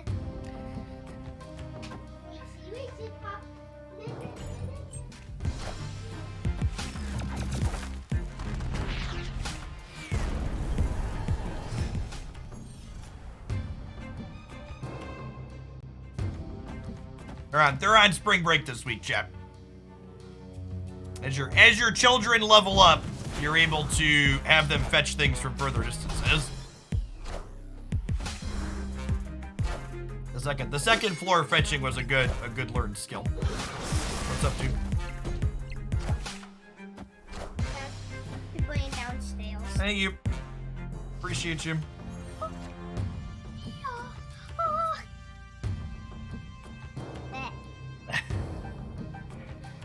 I love you, even if you're a brat. They played a Shuri, huh? I have a Shang-Chi. Will Korg the center, Hawk the left, Shang something on the last turn? Or we're not Shanging anything and we're dead?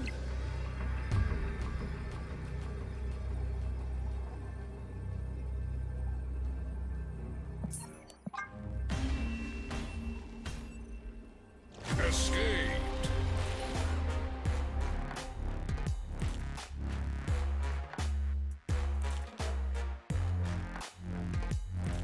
I actually don't think Bass is good in this deck. What do you play instead of Kitty? You can play Lizard or Scorpion or just some other generically good card. You want a generically good card that doesn't die to Killmonger. Lizard or Scorpion, probably the two top picks. Scorpion works well with Beast.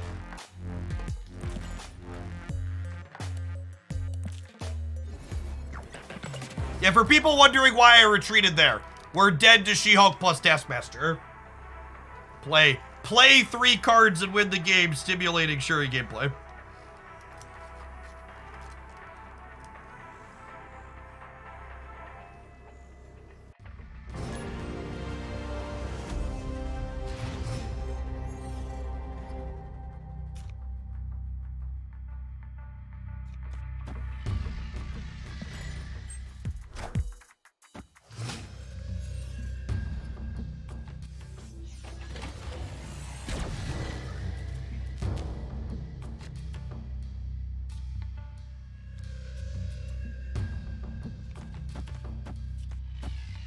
Yes.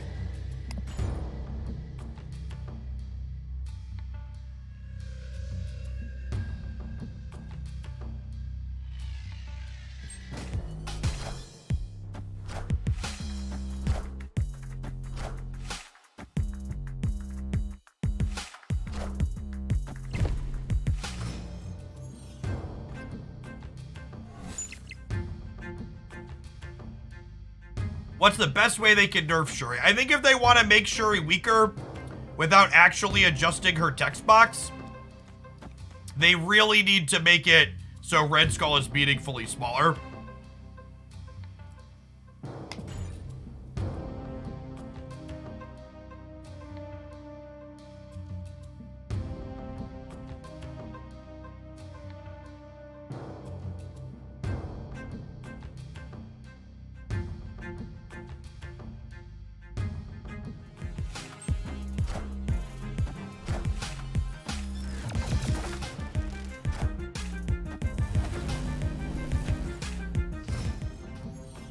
I think 5 energy Shuri makes Shuri unplayable.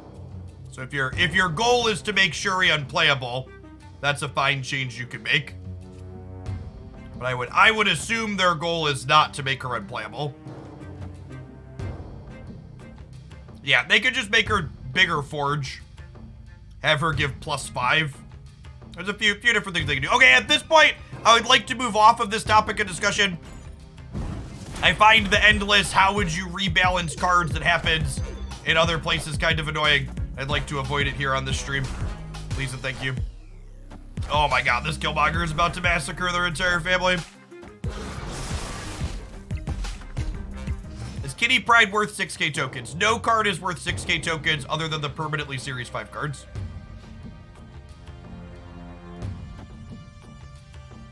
I can draw Korg or Nova next turn. So I think we actually Angela into Kitty Pryde here. And then next turn I could Kitty, Killmonger, Demon, plus a Nova still. Or a Korg.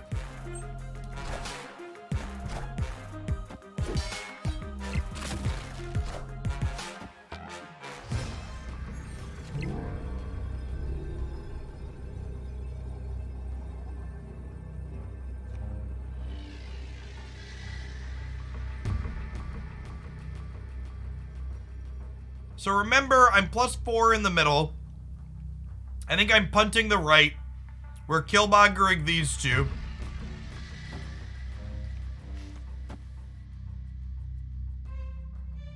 I think it's this. This puts me to 10, 18 here.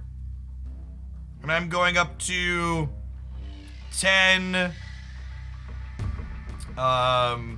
13, 15, 18. Yeah, just infinite. Honestly, it might be right to re-Kitty Pryde here instead of Demon because I'm so big here. This is probably more appropriate.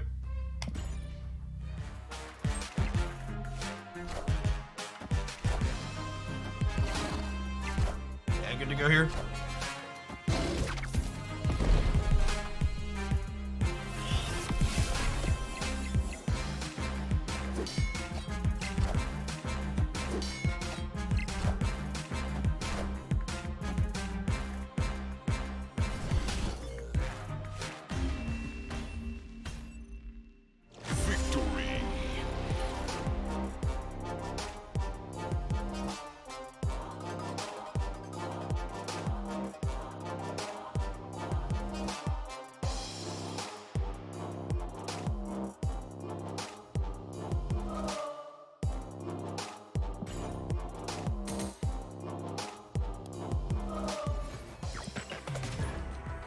Alright, let's play a couple more with this while I finish my sandwich. Then I think we're gonna build something new.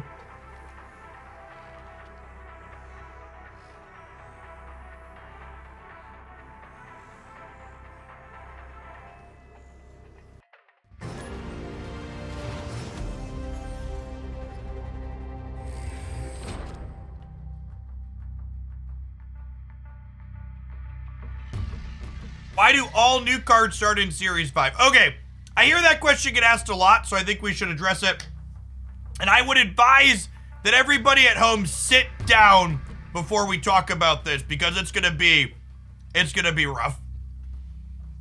The reason why all new cards start in Series 5 is because Second Dinner wants you to spend money on Marvel Snap.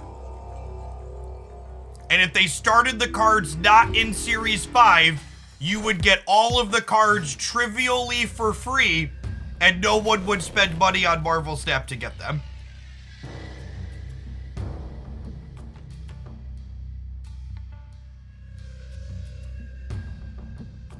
This has been Just the Facts with Jeff Hoagland.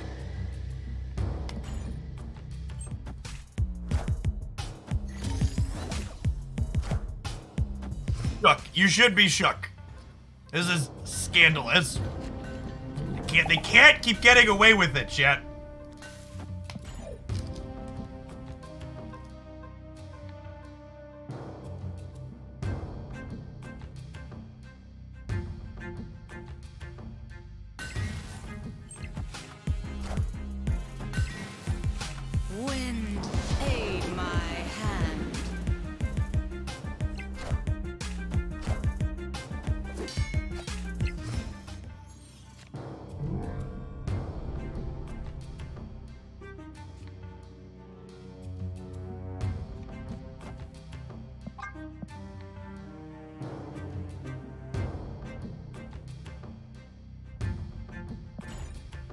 think we're doing this. They just disabled Kitty Pryde. What? Excuse me? I'm playing with her right now. Somebody link me something. I don't see anything in game announcements on the Discord.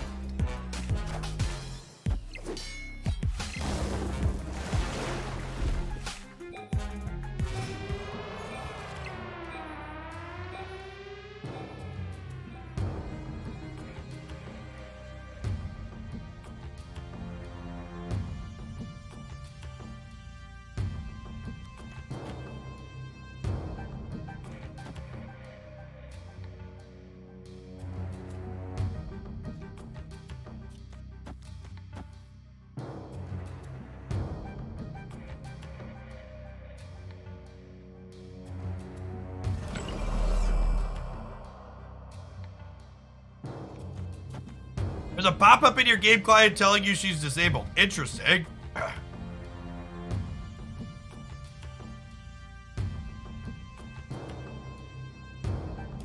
Hold on. My brain is processing this, and then we'll look at it in a second.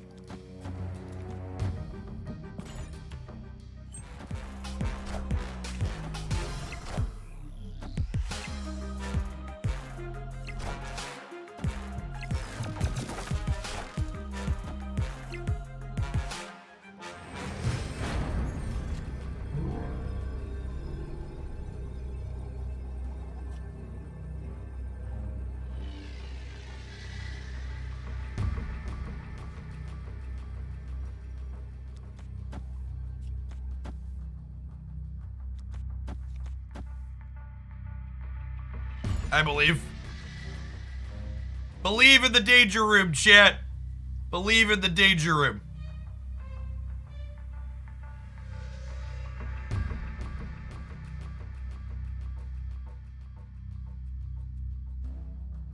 Do we lose to a full soak? Well, I assume that's what they're trying to figure out, which is why I'm killmongering.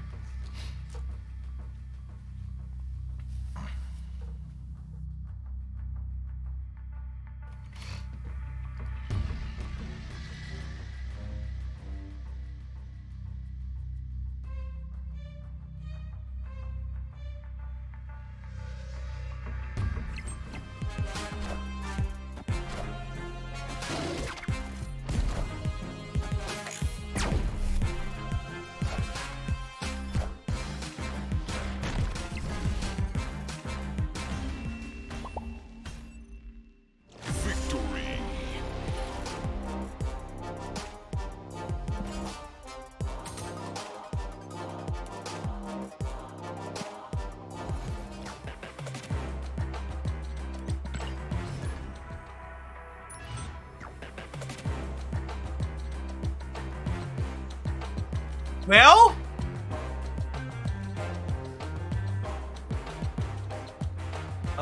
Oh my. Oh my.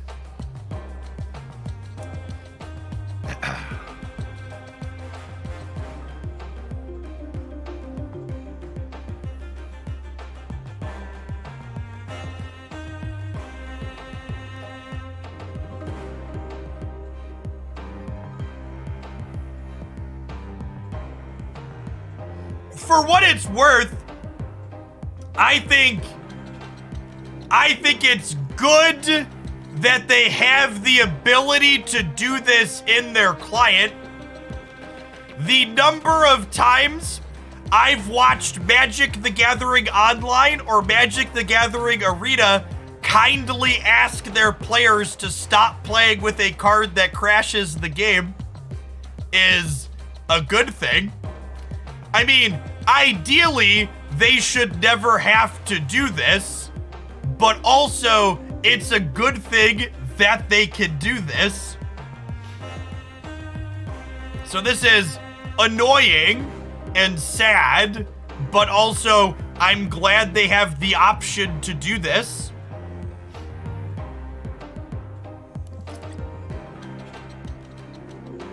It's one of those things, hopefully you never have to push this button, but you want the button to exist.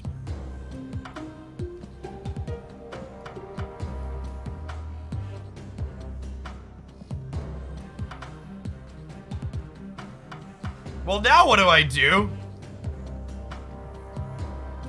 I wanted to play. I didn't even try all my kitty decks yet, chat. I've got Hawk Valk.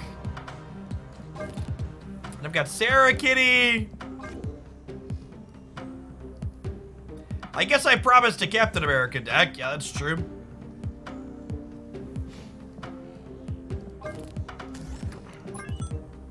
Need to make some space here.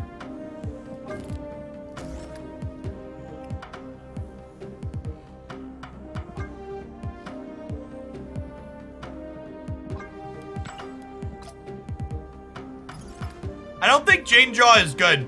I think Jane Jaw is really awful against Shuri, and I don't know why people play it. Your numbers are just, like, not nearly big enough.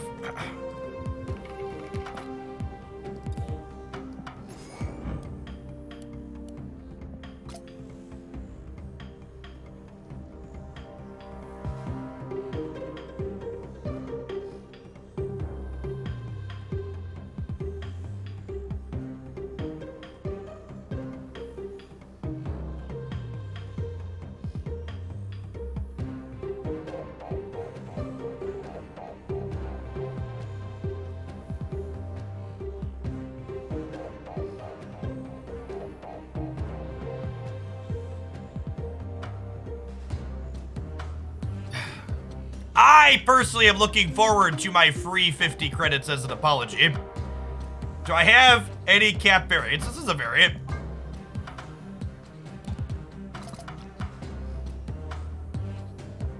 Is that it? That is the deck. It's called Captain America. There's a Captain America in it. I have a pixel. I have a pixel for everything, chat. They're very depressing.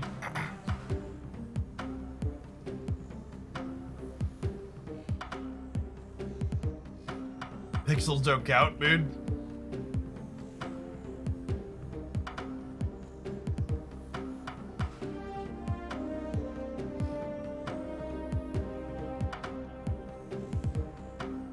Okay, chat. You want the mad copium on the kitty disabled?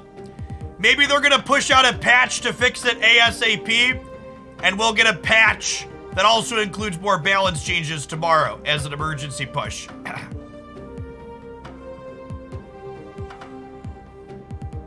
There's my copium. Mega copium overload. It's a big sweet copium.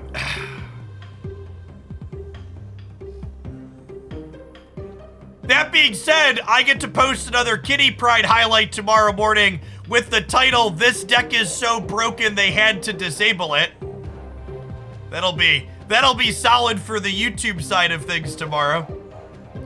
This deck was so broken, they had to disable it. It's definitely the title for tomorrow morning's video. It's not even a lie. The best type of clickbait is honest ones. All right. I feel like if we're gonna build with Captain America, we should just go full meme. And just go, we should go full meme, right?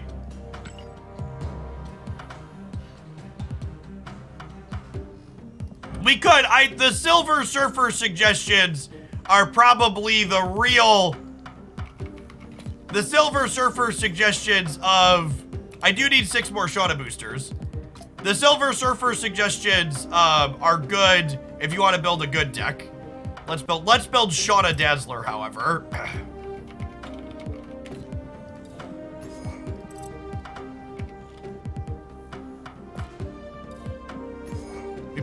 We're all the way up to rank 112, chat. I've got like 20 to 30 cubes to give here. The old razzle dazzle.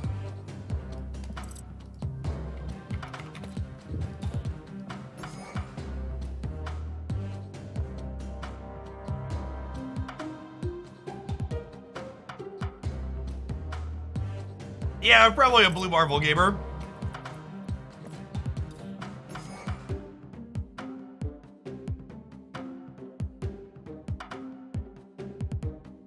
Oh my god! Can I still generate Kitty with Shauna and, What's her name? Agent Maria Hill?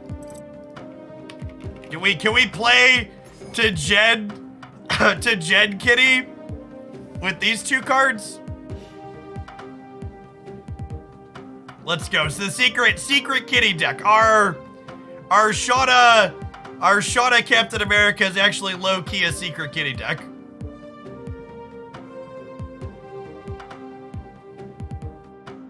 Do I want Mystique? Yeah, Mystique could be okay. Probably an Ant-Man gamer.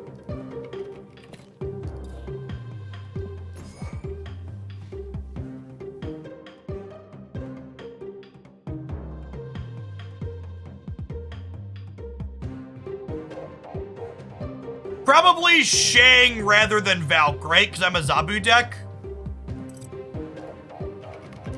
I think, obviously we have lots of ways to break Valk symmetry. Is the kitty you keep referring to Goose or Bass? What's going on, Pluto? Good to see you. They added a new card, Kitty Pryde, to the game, who they actually just disabled because she's causing some client crashes.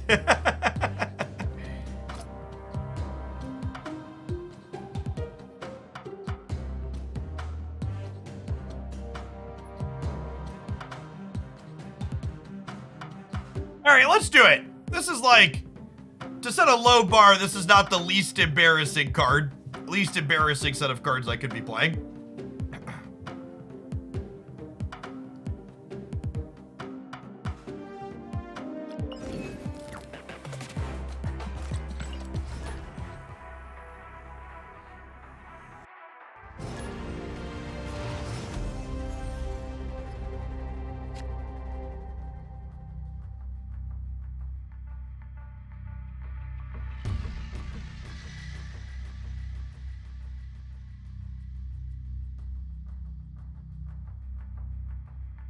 All right, a little bird told me that we're supposed to get communication on Marvel Snap social channels regarding the kitty ban / temporary disable in a little bit here.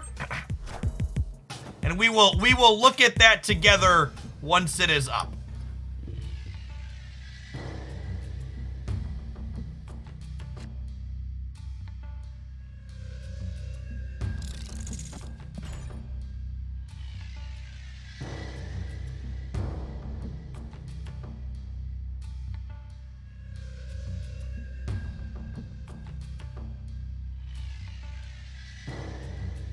Hoping to draw Captain America, Iceman, Zabu, or Hill next turn.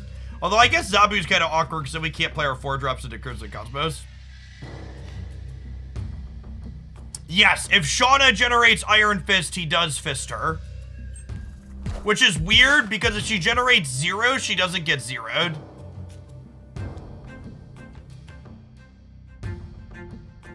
Well then, Elysium.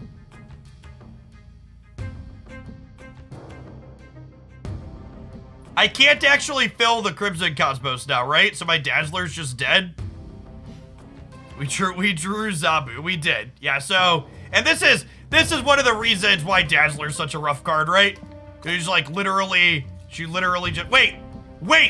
If Shauna generates Iron Fist and he fists her into Crimson Cosmos, we could still fill.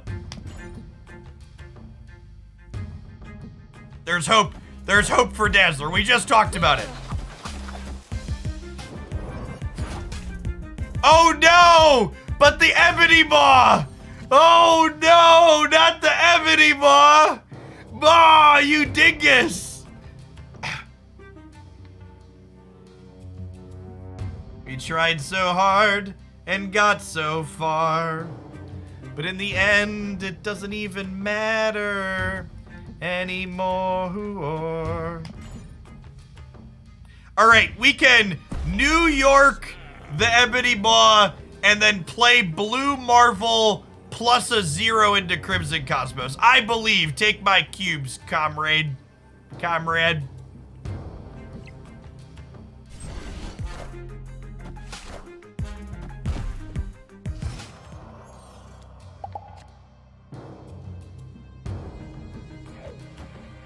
All right, the dream is dead, right? Not to mention our Shang-Chi can't touch the Nimrod. We're about to get Galactus and it doesn't matter.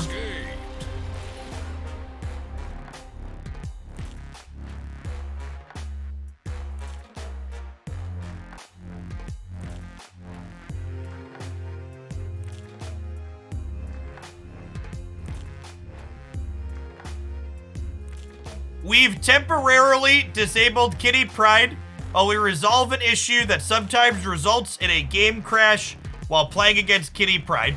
Players cannot queue into matches with Kitty Pryde in their deck, and we've removed her from random card generation abilities. Kitty Pryde will also not show in future card rotations of the token shop, and players who have her in their shop will receive an error while trying to purchase the card. We're sorry for this inconvenience, and we will compensate all players at a future date. We're working hard to resolve this issue. This is great communication. Just like hats off. Really good and clear. Again, this is ideally something they should never have to do. But if they do have to do it, this is the right way to do it.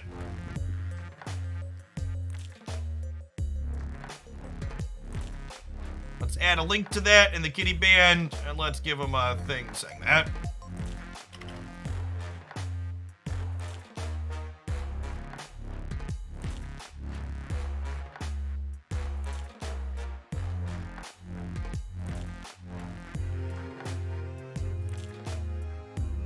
Very happy is too strong.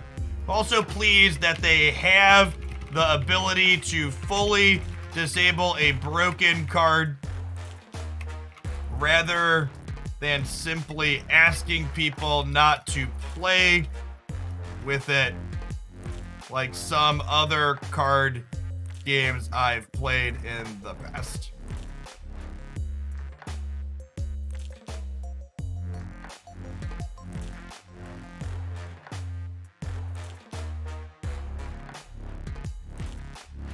I'm also pleased that they have the ability to fully disable a broken card rather than simply asking people not to play games with it. Do we need the shade? Maybe we don't need the shade.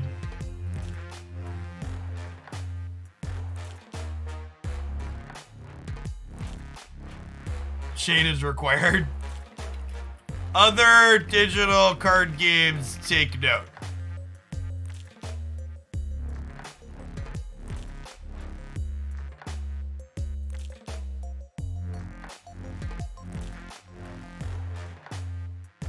I'm gonna do that. I'm gonna throw, that's a little. I'm gonna do that. Little shady at the end. It's constructive shade. This is, you other people should also be doing this. Listen, chat, I consider myself a super reasonable individual. I never expect perfection. Expecting perfection is unrealistic. Software projects are complicated and people are human. Like, mistakes happen. Having proper tools to address the problems when they happen is what I expect, and I'm glad that they have that in place.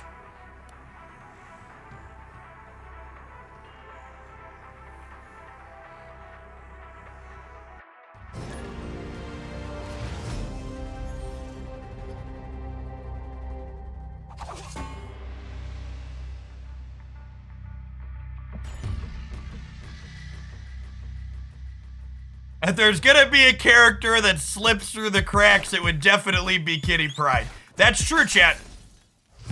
You could argue this was unpreventable given her status and what she does.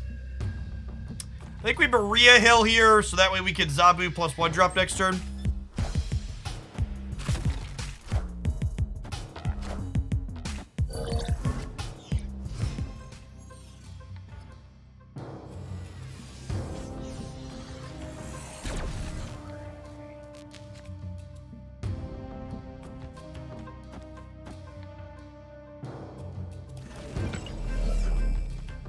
You're supposed to do this.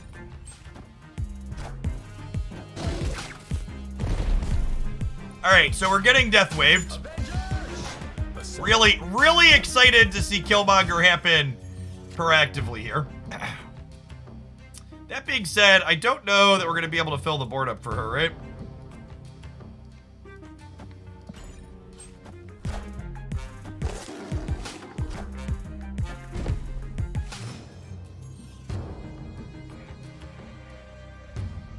Okay, that's a pretty good start.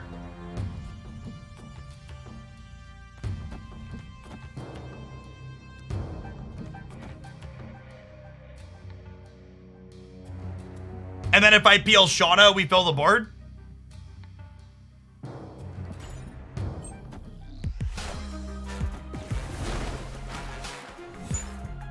And Zabu means I even fill through the wave?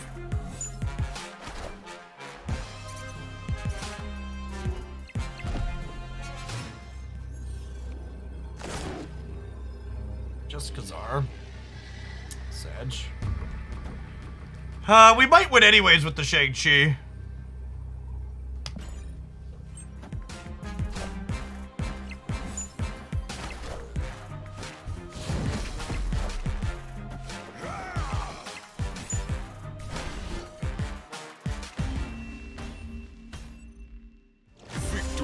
Squirrel Girl and Shauna put a lot of bodies into play in a very short amount of time.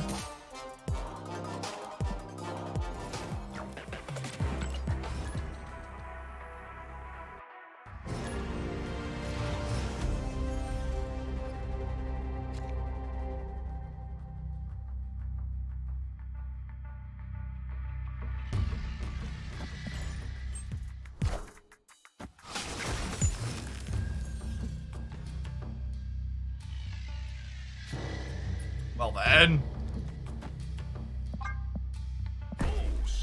I guess snapping their potentially Killmonger deck is not good here. Victory. But I give it a quick second before we queue again, because I'd prefer not to queue into the Killmonger deck for the third time. Ah, split my Shauna sounds great. Infinity.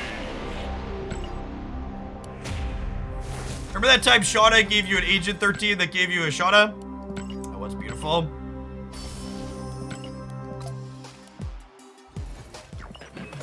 And Shauna, my list of cards I have at least one Infinity Split for.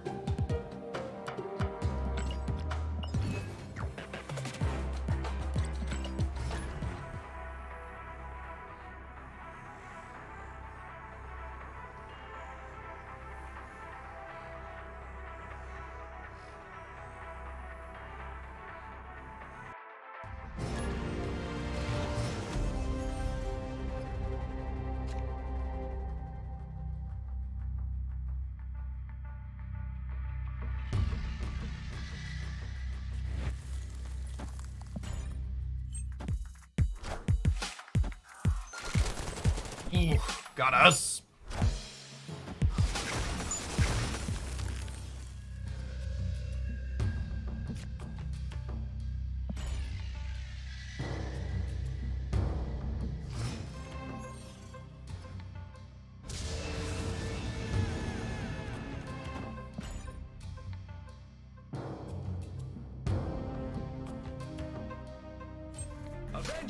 How did Kitty cross a line that King did it?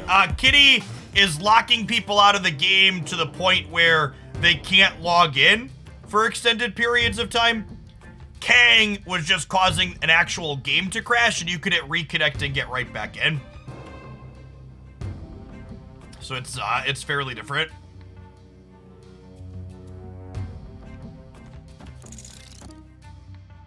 We do this.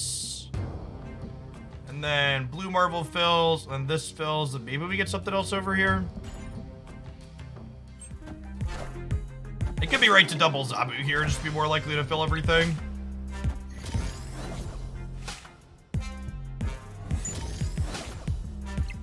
They've done a whole lot of nothing though, so even without Dazzler being turned on, we're probably pretty well set to win this game.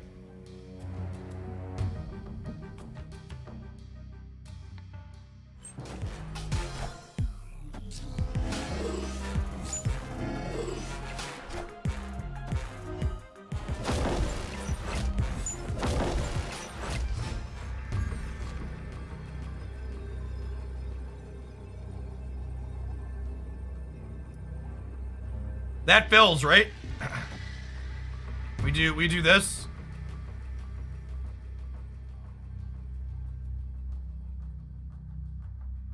Give him the old razzle dazzle.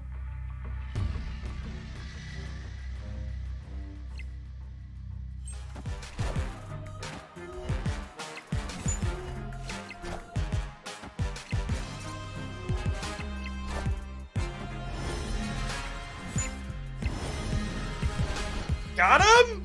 Got him. They even hit their spectrum where they wanted to. Victory. We're razzling. We're razzling.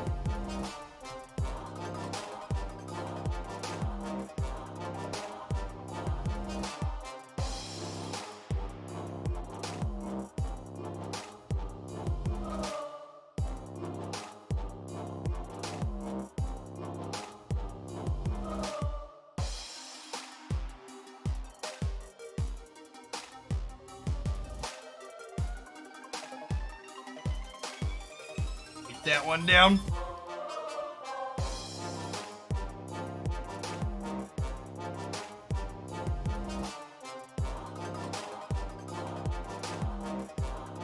Why did they have a rocket? I don't know. It's a good question.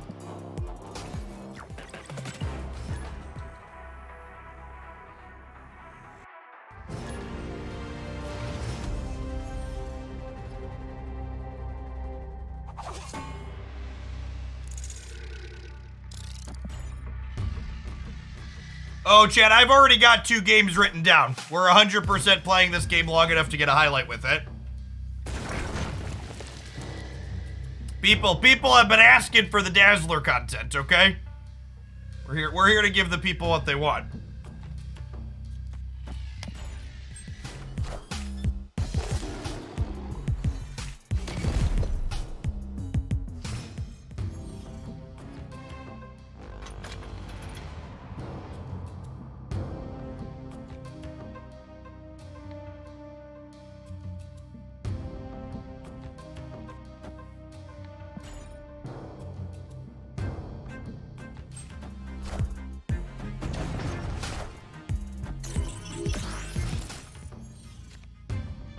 Okay, so this is the person that was playing the Wong deck earlier.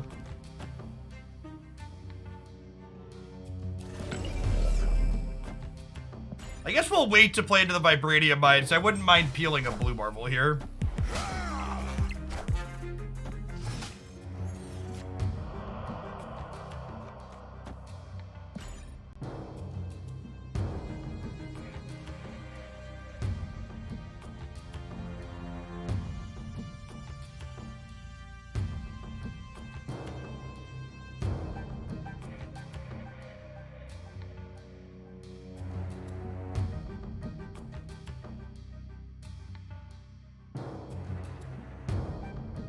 Yeah, this person has played Galactus a bunch in the past. We're playing a Wong deck today, though.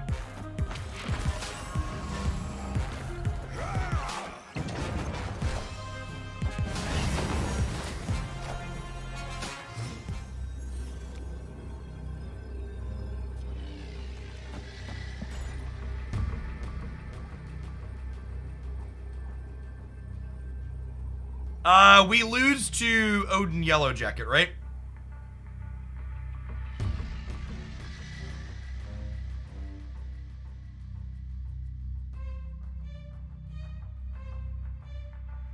Dazzler is a lot of setup for minimal payoff. I agree with that.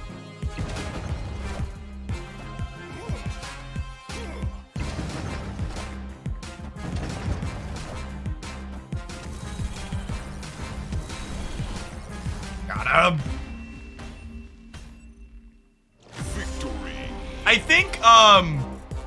think Dazzler should probably be like a 3-3 or a 3-2 with the same ability. Like, let her turn into a 3-8 or a 3-9 if she pops off. I think is probably what I would expect.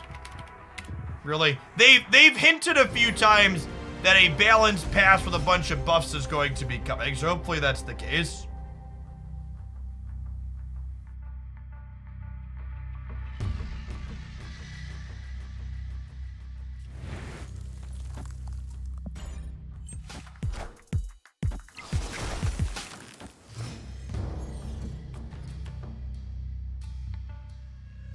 That's a fun idea too. You could make her get bigger based on the number of locations you have filled, so she's not an all or nothing card. I like that design. Yeah. That kind of keeps the kind of core of the design the same, but it lets her be more flexible. It's the first time I'd heard that one suggested. I like that a lot.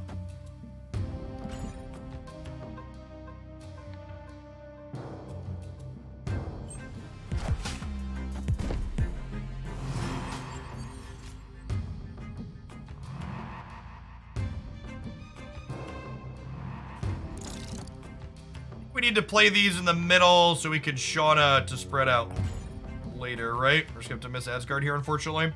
Their hand's pretty full though as well, so Asgard doesn't really draw them that many cards.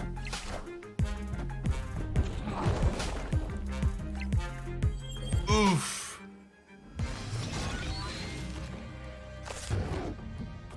The Dazzler dream is dead, chat. Murdered where it slept.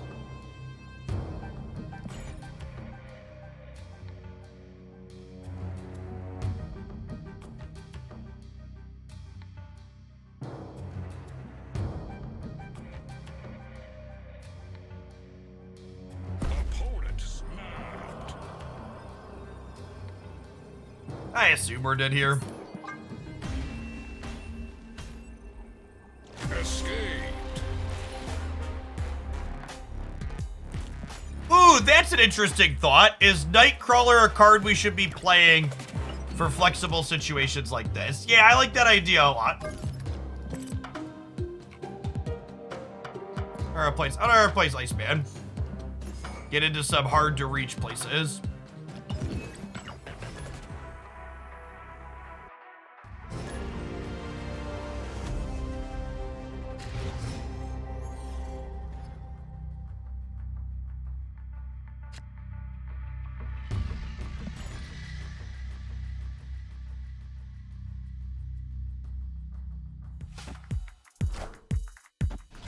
If M'Baku could jump onto the board from my hand, I would play him in a heartbeat. However, in his current state, you just draw him too frequently. Fun. Escaped.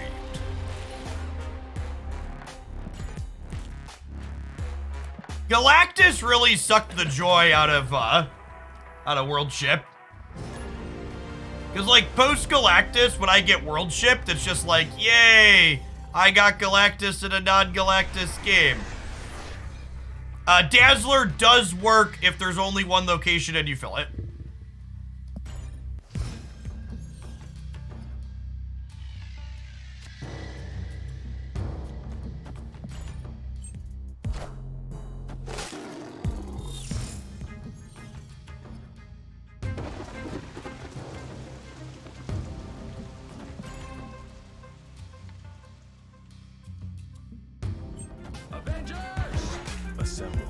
Same with Warpath. Warpath actually doesn't work with only one location because Warpath explicitly says he gets a bonus if you have an empty location, which if there's only one location, you have no empty ones.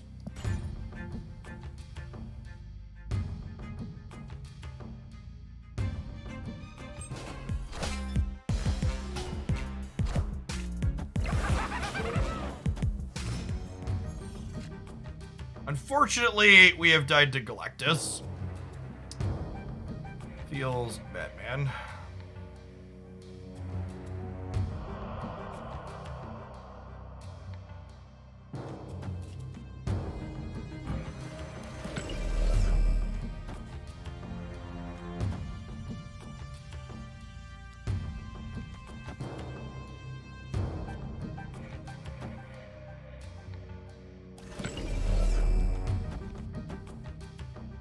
All right, final answer.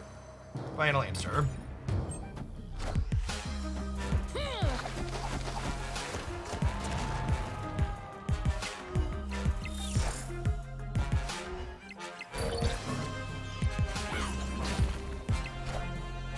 Kneel before Galactus.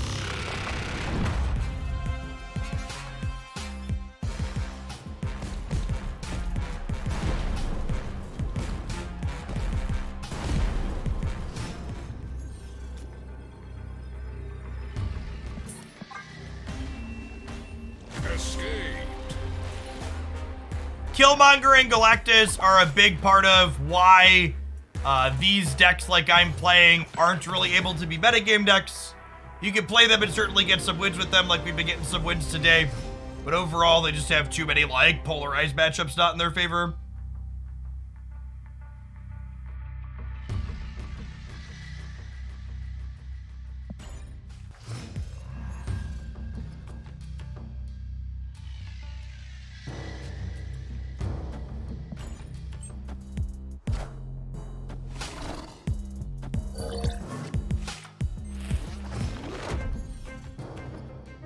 Putting bad cards in my deck to make the Galactus matchup better that are going to be awkward in other matchups is not really something I want to be doing.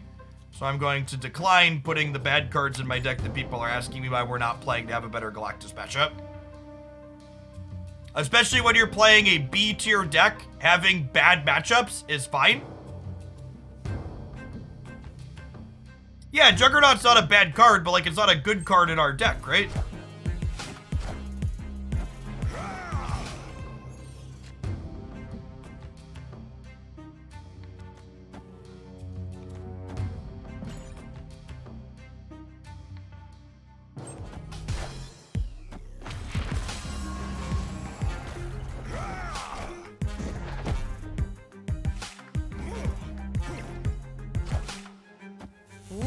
Debris like close to an okay card.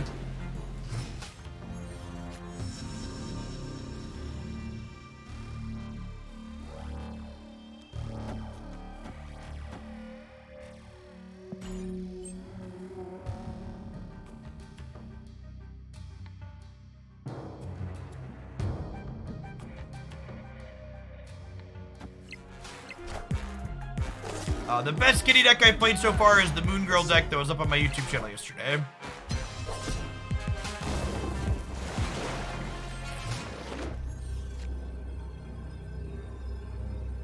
Well, I mean... Dr. Doom me, daddy. Can't say I didn't ask for it.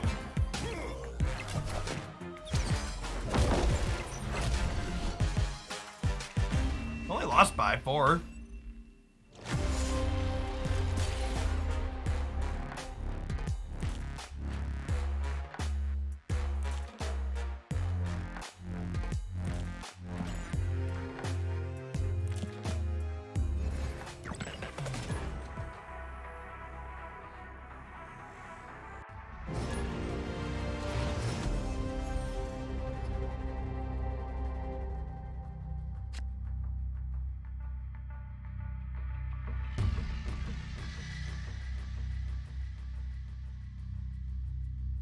To the people suggesting I put Ultron in my deck, Ultron is not a good Marvel Snap card. It's real mid. Now, Doctor Doom's a good Marvel Snap card.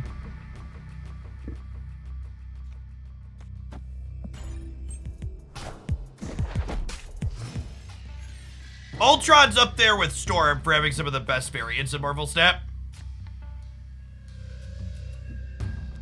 Big agree on that. Ultron is good in my heart.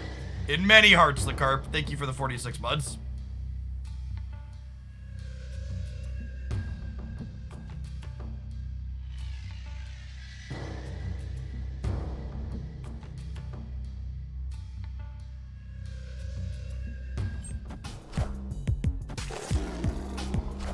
Yeah, Black Bolt does have a lot of good ones. I agree with that.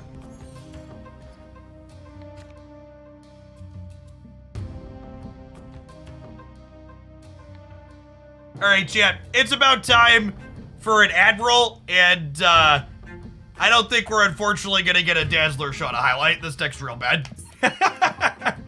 Non-subs, I'll see you in 2 minutes. I think we're gonna play some Mr. Negative when we get back as a palate cleanser. Catch you in 120 seconds.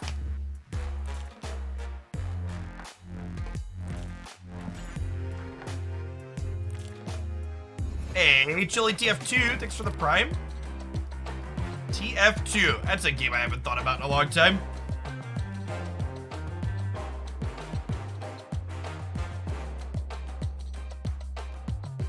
Captain America is not a good card, Dance. No, it's not strong.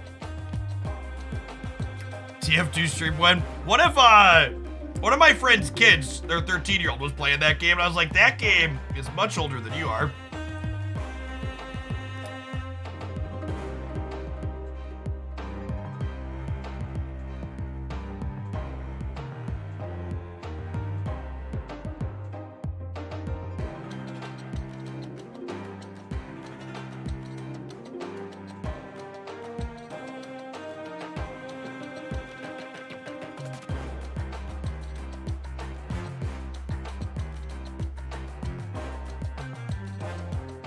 Were hats in TF2 the original microtransactions for cosmetics? Or was there another game before that? Did Valve originate that? Horse armor predates hats? Okay. I couldn't remember the timeline on that. Horse armor predates it. Okay.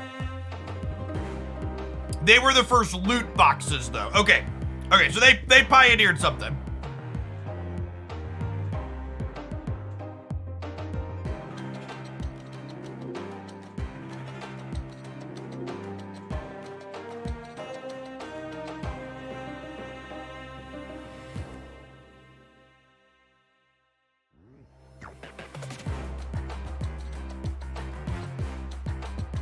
Valve created the Battle Pass. Really? I didn't know that.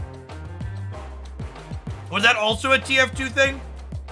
I never played that much TF2 as a kid. No, Dota had the first Battle Pass. Okay.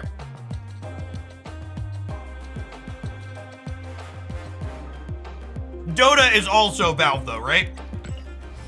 I never played MOBAs growing up. I was a Twitch shooter gamer. We played Counter-Strike Source as an illicit.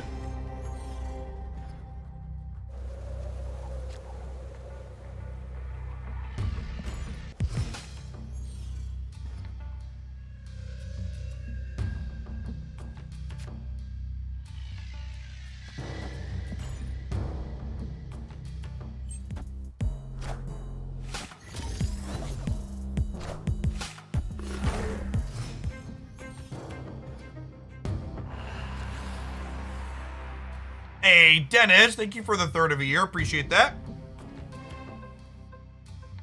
I think we're just passive for now, right? We'll get to Mr. Negative, the Citadel. We'll get to Mr. Negative, the Jotunheim. Do I Mr. Negative Death Domain, actually? Yeah, because he'll be a 0 over here, right? I guess we might Valk it, right?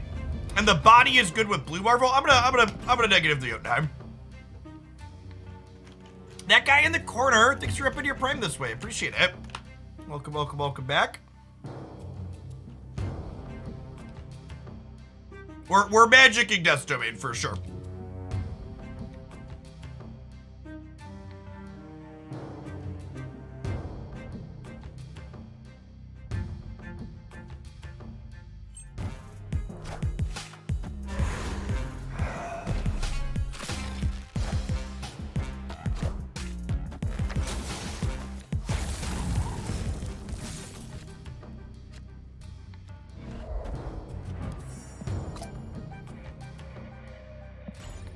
We definitely would have snapped this game if we were playing for keeps.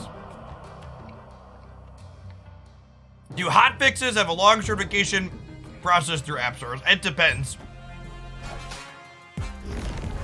Oh my god. We got him. Got him. They could be a claw gamer here. They could be a claw gamer here. Is noteworthy.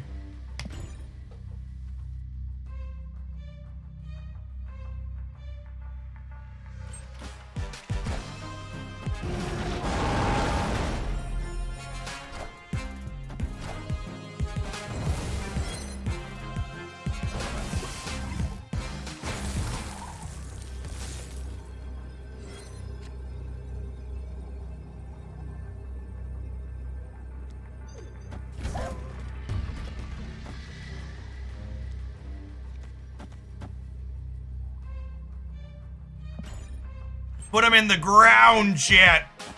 Deep underground. Get out of my game. Oh, did I do this wrong? We're still fine though, right? I messed up the Iron Man order, but we're fine. It's fine, nobody panic. My number should have been much bigger here. Victory.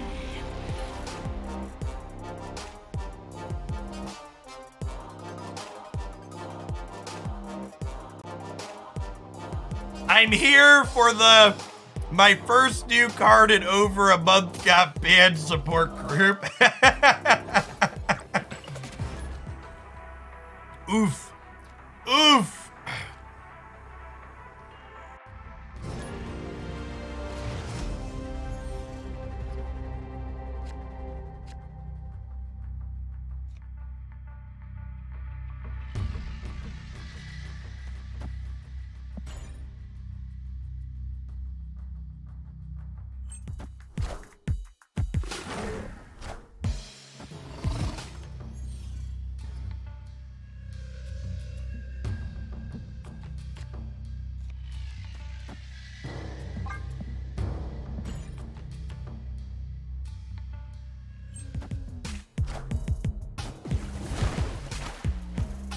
Bill?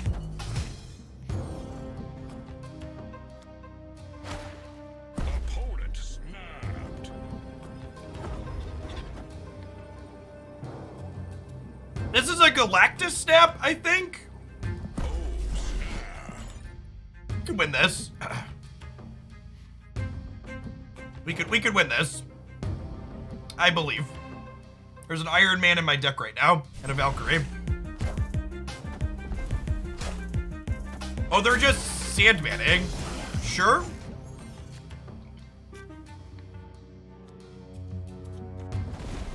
I mean, like, that's not amazing for us, but it could be worse. We're not magicking now, is noteworthy.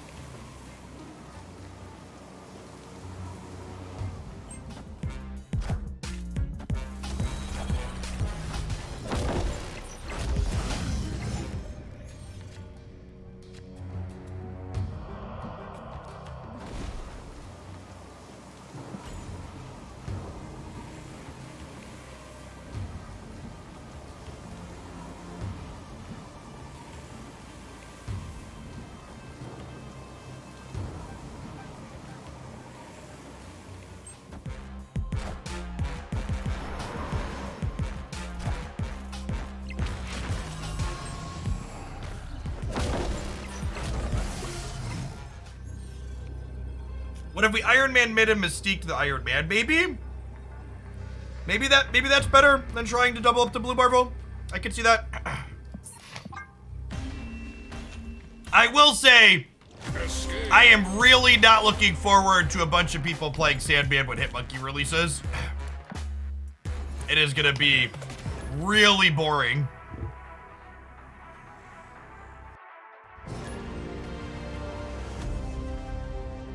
Kitty Pryde has issues with cost reducers like negative, so that did not work. Also, I don't think Kitty Pryde negative sounds very good, so I don't think I'd try it even if it did, but it was broken. Sandman when Who is released. Hitmonkey is the upcoming season pass card, and I am expecting Sandman will be very popular once Hitmonkey releases.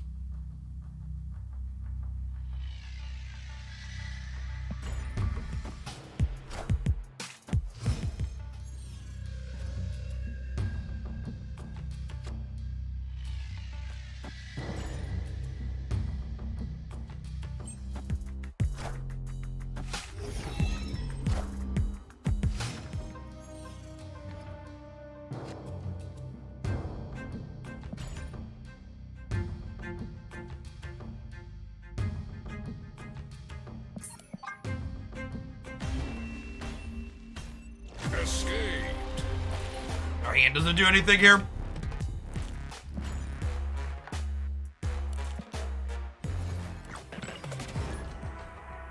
Yeah, for people in chat that are confused, you won't play Sandman with Hitmonkey. It's just human beings are bastards. And instead of trying to spark joy finding sweet Hitmonkey decks, there will be a bunch of people that sign up for decks that explicitly hose Hitmonkey while losing to other things. The season pass card is Hitmonkey, that's what we're talking about.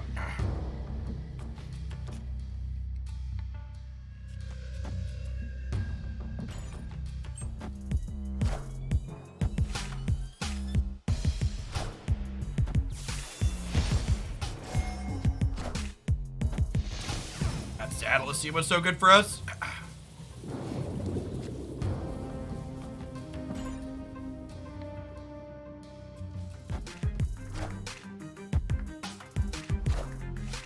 Well, Jeff the Shark let him play through Sandman. We don't know. It's one of those we need to wait and see. 2 games in a row with no Bass, no Psylocke, no negative is big sad. Escaped. No Bishop. Drawing almost every 5-drop in your first 6 cards is not great.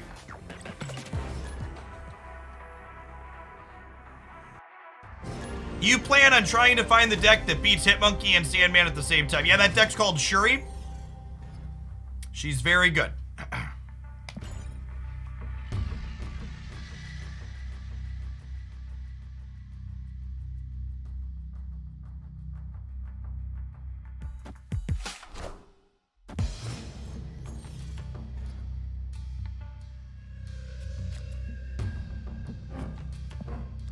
All right, we can draw Psylocke next turn to get rid of the TVA.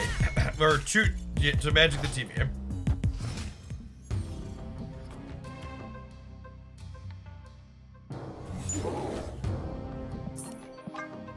All right, Mr. Negative, you've got one more shot. If I feel obligated to retreat on 3 one more time, we're gonna play something else.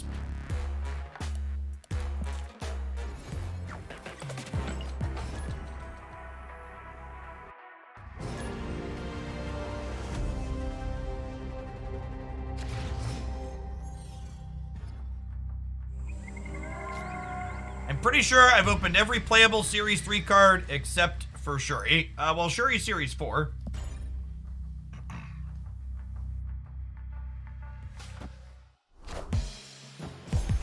I think your statement is not founded in reality, and you're being a typical Twitch chatter Exus and looking at the last 3 games that we played. So, this deck list does not have to draw explicitly Mr. Negative to be good. It has a range of cards that you need to draw early to have a playable game. And you're right, sometimes you have a game where your deck just doesn't do anything, but literally every deck in Marvel Snap has games where your deck just doesn't function. That's just how, like, basic card game variance works.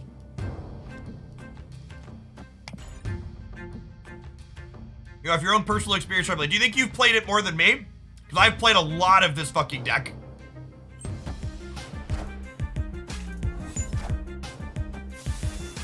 I think that is one of the most commonly misconstrued things about it. I hear that comment a lot from people that haven't played it. Before Bast existed, I would have agreed with you. Post Bast, the average draw in this deck is much better than it was previously.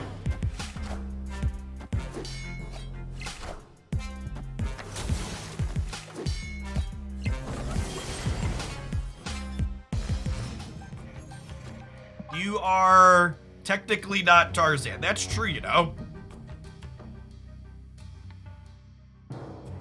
You're waiting for Bass to drop. Okay, yeah, so that's... If you're playing a bad version of the deck, I agree with you. Your experience is reasonable if you're playing the bad build.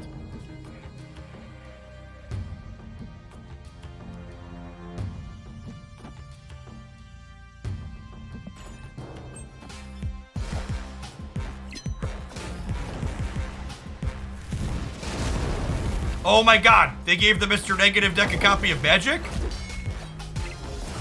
That's so good for us, chat.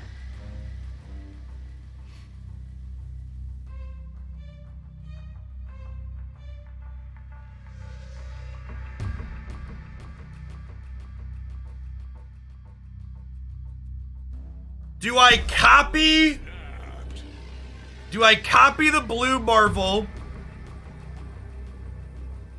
Or do we hold the Mystique and hope to spike the Iron Man?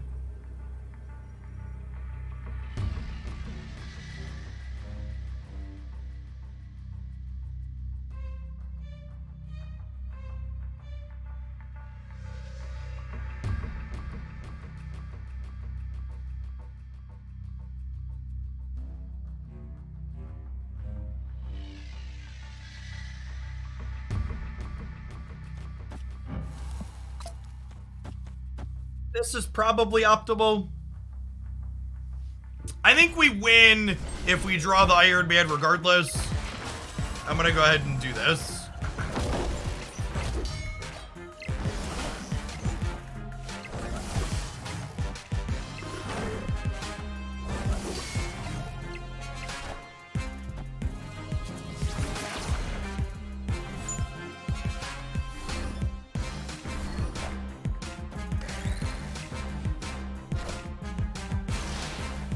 Well, we just got taken for a fucking ride.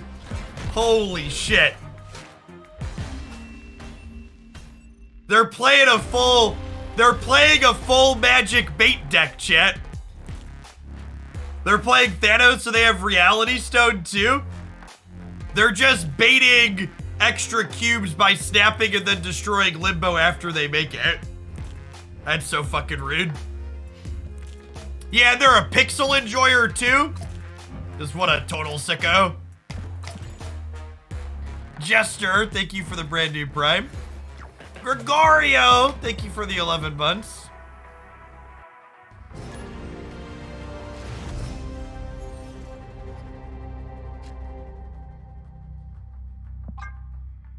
These are the types of hands you should snap on one.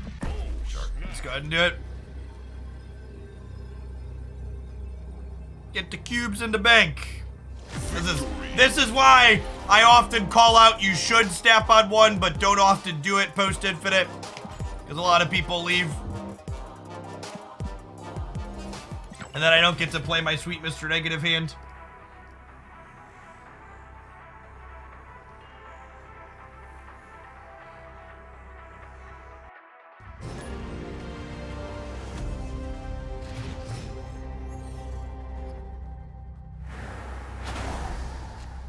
Like this one, chat. These 3 cards, actually the single best opener you could have.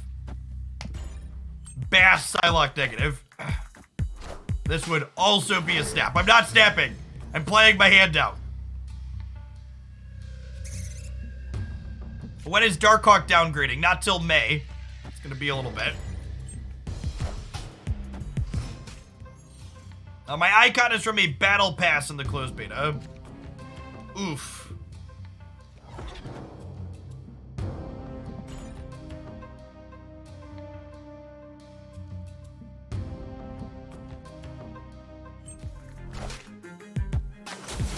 Bass downgrades during the patch this month, so like 3 to 4 weeks.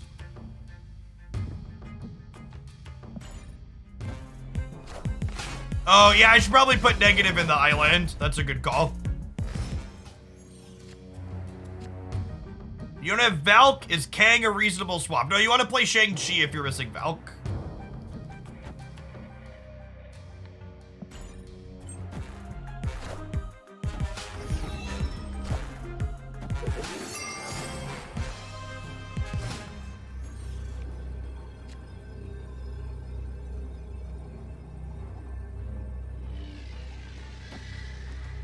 This probably wins the game, right?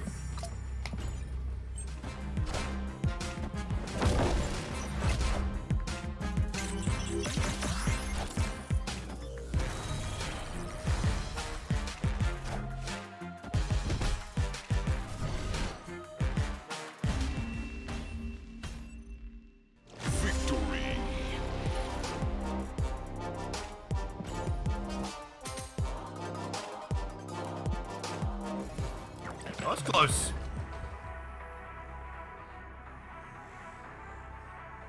They never expect to hit Mr. Fantastic. That's true. That was not on my radar. Live from the Daily Bugle.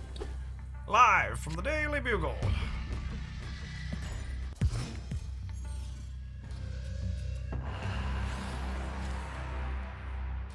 I wonder if they snap the Electro into Death's Domain.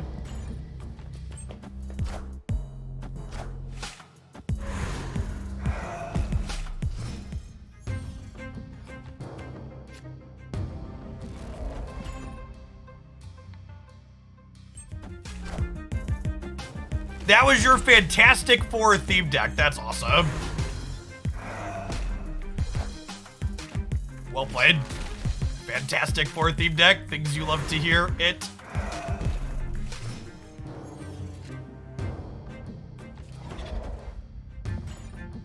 Drop Mr. Negative here into the Death's Domain. We getting Galactus?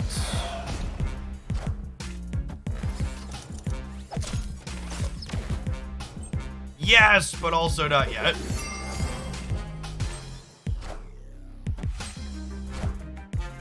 I am Iron Man.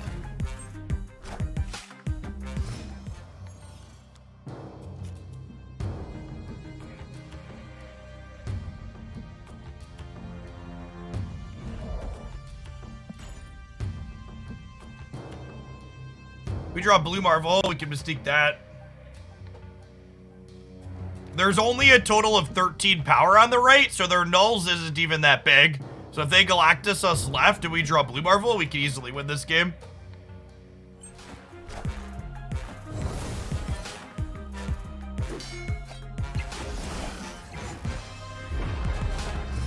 Got me. Literally unplayable, chat. Literally unplayable. Doesn't matter, got him. Victory. I really wish they would change her so you could play her on 6, but just not generate Limbo. It's such an awkward, weird, bad design that you just can't play her on turn 6. Feels very, very crude.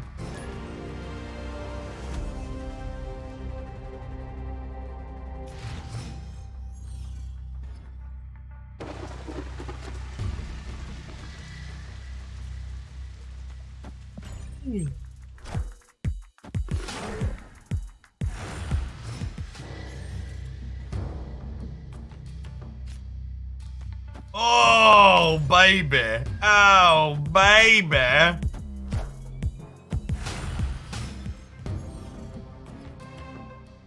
I'm done snapping, chat. They keep retreating. I just want to play my Mr. Negative cards. Just let me play my Mr. Negative cards, please.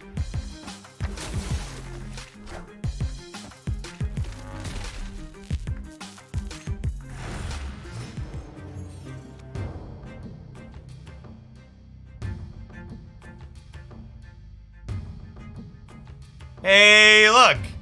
It's another Galactus player.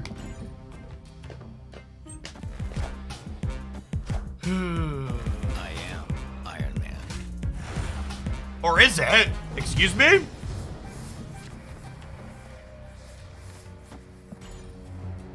Could still be. Iron Man is, you get got by putting the bishop over the left a little bit, I suppose.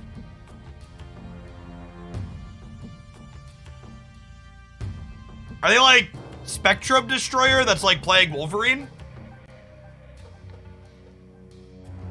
Iron Man could be a fake out. Yeah, it could be like Spectrum Destroyer. They could also be like a Nimrod Destroyer Galactus deck.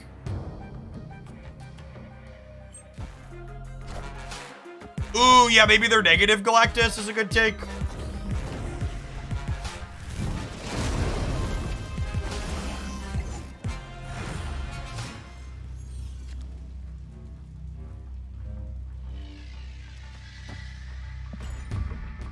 My body is ready for the Galactus middle kill beam. That's good. This could be the last turn. Love 8 power Wolverine and a 4 power Galactus.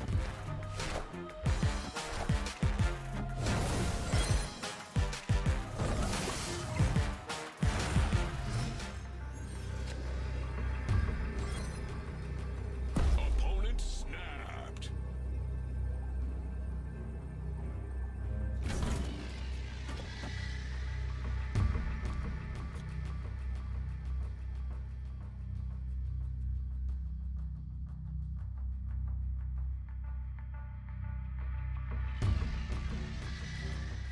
Is there a way to play around Destroyer and Galactus? They have priority.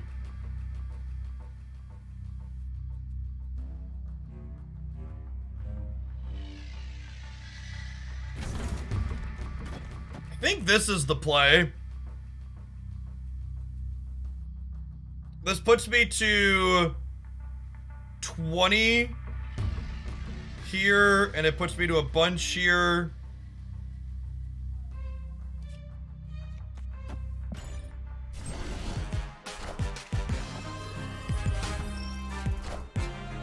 I am Iron Man. We tie the middle and then we win the breaker, right? I am Iron Man. There's Boomer Step in trying to chase me out. Get out of here. Victory. Could you explain why Blue Marvel Right does not win? Why Valk Blue Marvel Right doesn't win? Well, I lose to this, right? Like I'm trying to beat. So the Valk and the Blue Marvel here is good against them playing Galactus, but their output range here is way wider than Galactus, right? Like I think Galactus and Destroyer are the two cards I'm trying to beat. And if they Destroyer, let's pretend they play Destroyer this game, right? If they play Destroyer here, they end up with 15 and possibly 10 or 9, 24, and then Nimrods and I win left and right. And if they Destroyer here, they end up with 25 here, and I'm still winning here, and then they end up with less here and here. Why am I always yelling? Okay, I apologize. Fine. Is this what you want? Would this make you feel better if I was one of your little timid Twitch streamers that just whispered sweet nothings into your ear? Is this what you prefer? Really, the question you need to ask yourself is, if Jeff was yelling on stream for 8 hours a day, would he have a voice? The answer is no. If I was yelling for 8 hours a day on my Twitch stream, I would not have a voice. And applying critical thinking skills to situations like this will make you better at strategy games like Marvel Snap. Look at something that's happening and ask yourself, is this what I think it is? Or is it potentially something else?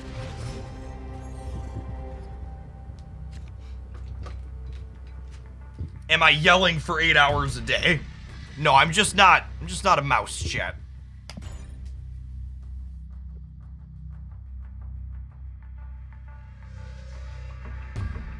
I have a diaphragm and I speak from my diaphragm. Draduadoshi, is this how we get more ASMR? Thanks for the biddies.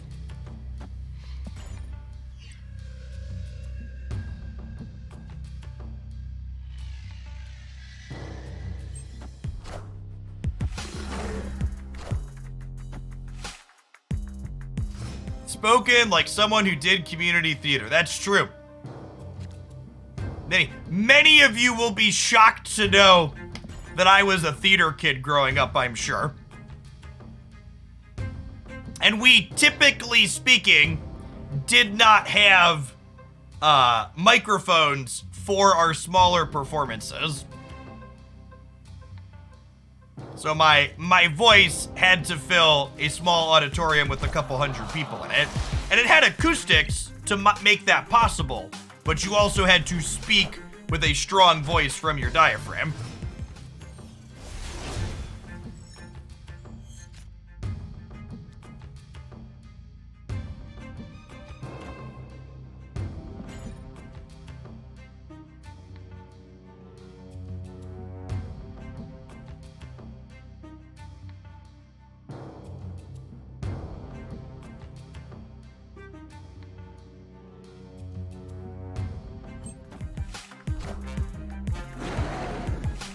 Our deck does not have a good answer to Devil Dinosaur. We'll go ahead and we'll magic here. We can just overpower the dino by drawing an Iron Man. My voice has to reach viewers who are in Europe. Yep. The actual answer is, if I sat there and whispered into the microphone for 8 hours a day, I'd fucking fall asleep, chat. I would be so tired. I gotta keep my energy up for the entirety of the performance.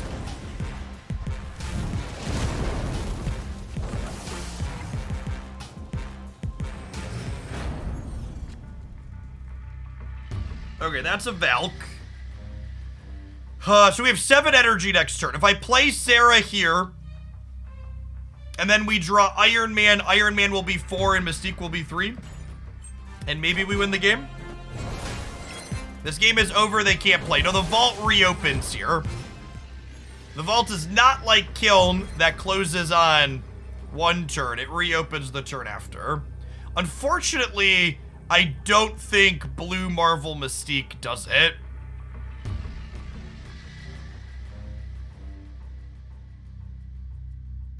Their Thanos is active. So what does this do? This gives Bishop 2. It gives Angela 4. So that's 6, 9. Damn, she's fine. And then this is another 8, and then another 4. So that's 17, 21, and it's another 6 over here. Yeah, so we're only going to 21 total here. So big fatty Thanos puts us in the ground. Valk doesn't beat Thanos because 10 of it's an ongoing bonus. I don't think Valk Ironheart does it. If we can count it here. If I Valk Ironheart and they play Thanos, their Thanos is gonna be 13, and these will each be 3, so that's 22 here. And I'm only gonna be at 3, 7, and then this will be 5 is 12, and this is 3, 15, and this is 18, and then maybe 3 hit here, but then we're still losing the tiebreaker.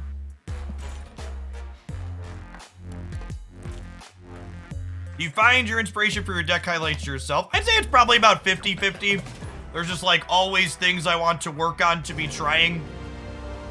Well, 50-50. I'd say my primary deck inspirations come from like 3 main places. 1 is just new deck ideas I want to be trying.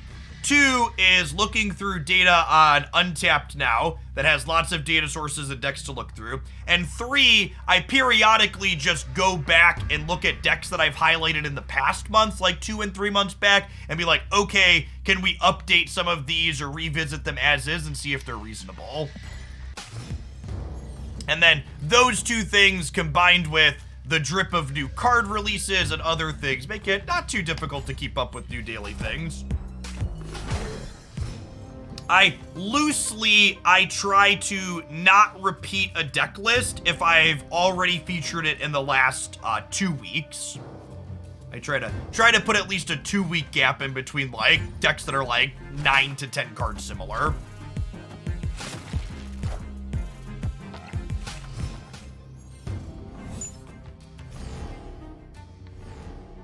That's sad.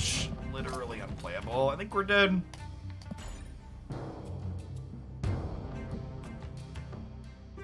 M'Baku is a fun surprise, but not a very good card, would be an accurate take.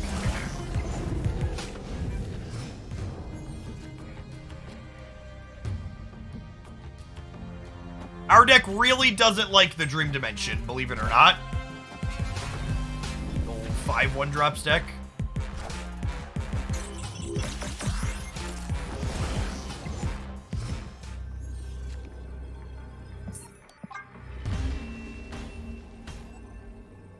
Escaped.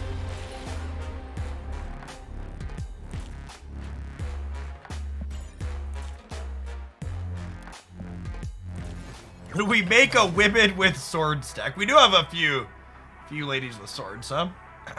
In general, a lot of these characters have swords too. The Bishop artwork kind of looks like a sword. Mr. Negative's got a sword.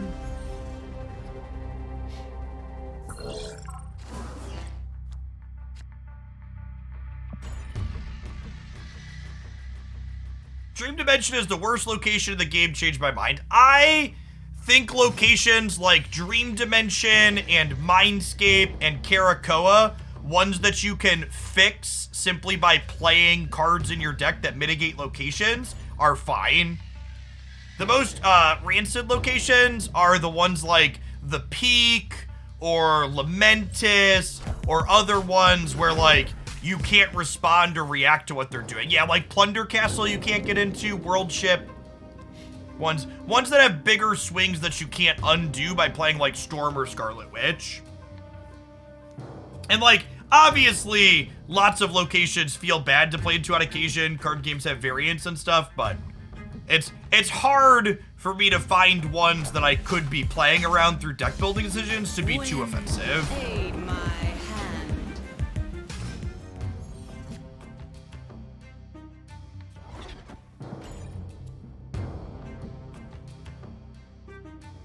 Yeah, I've talked about that before. I think Plunder Castle is probably a little bit too common. It appears too frequently for how powerful it is. I think it swings the game too hard for how frequently it shows up. Joan A, thank you for the 41 months. Welcome back. Slacker, coming in hot for almost 5 years. Good afternoon.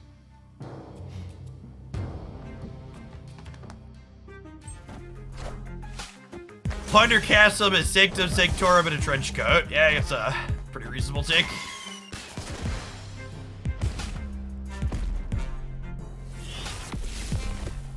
Deathlock in their Storm deck.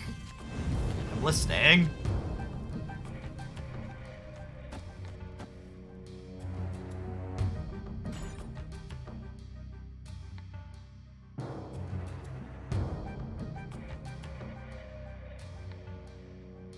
Crystal is not a playable Marvel Snap card. She is very bad.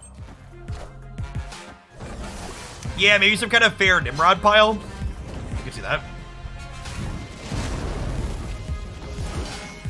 Do you believe in magic? And this turn 7. Do do do do do do do do do do. Do do do do do do do do. It's fine. We're just gonna stack some Iron Men up on either side of the board here. We are gonna be good to go.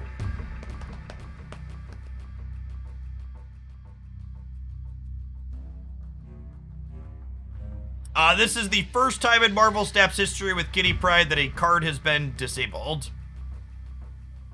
Decidueye is great. I've been one-tricking Decidueye in Pokemon Unite this season.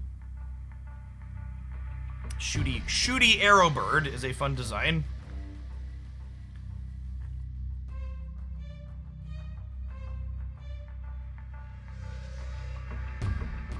Favorite Pokemon ever? Alolan Sandshrew. I am Iron Man.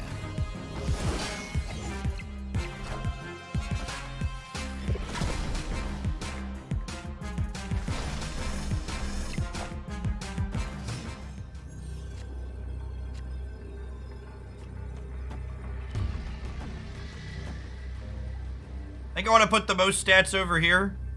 Is Glaceon still good? It's great, Silence. Very, very good. I am Iron Man.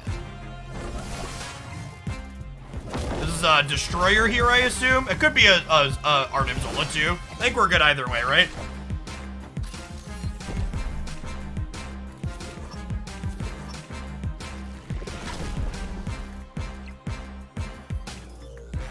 And this is kind of the problem with the Nimrod deck, right? Like, even when literally everything goes according to plan, the stuff that you're doing is just not good enough, right? Victory. Like, I technically didn't even have an ideal draw. Neither my Iron Man nor my Mystique were negative to this game. The Mystique was Bastard and the Iron Man was neither. And like, we put 88 points of stats into play. And they got an extra turn without having to play Magic for themselves. And they only put, what, 65 points into play?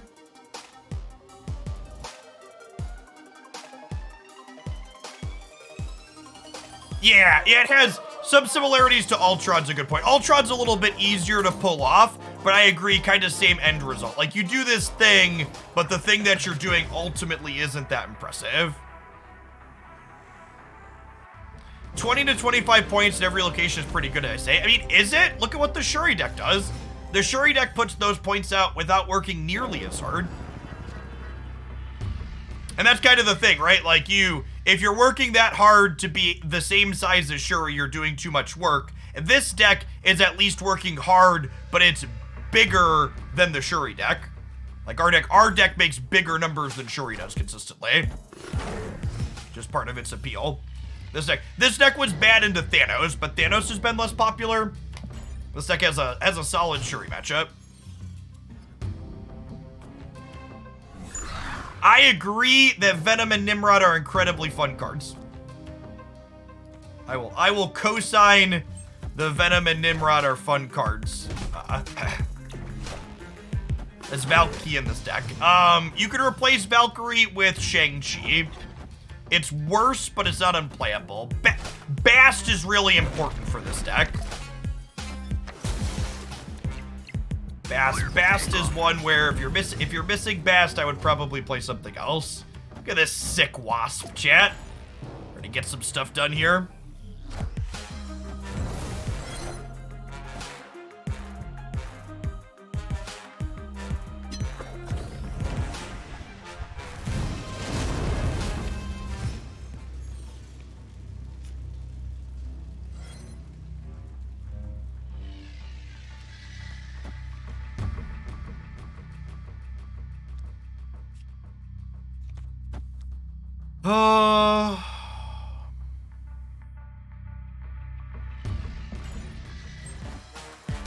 We need to draw Mystique. Oof. We ain't drawing shit. I am Iron Man. And then unfortunately, we just can't beat the Darkhawk here with Valkyrie as their payoff.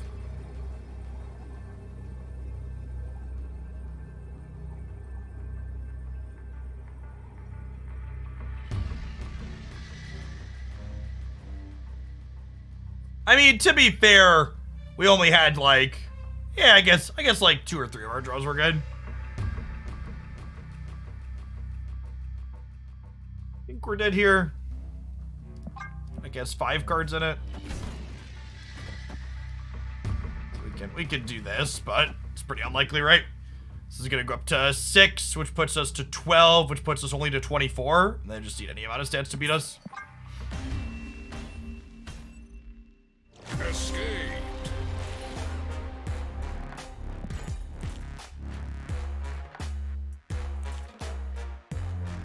Why do you play negative with Sarah? Yeah, Sarah is a big part of making your non-negative draws consistent. The best draws in this deck that don't involve Mr. Negative involve playing Sarah on turn 4 off of turn 3 Psylocke. Sarah is also a big part of what makes Psylocke better than Zabu in this deck, because Psylocke accelerating us into our 5 drops earlier is powerful.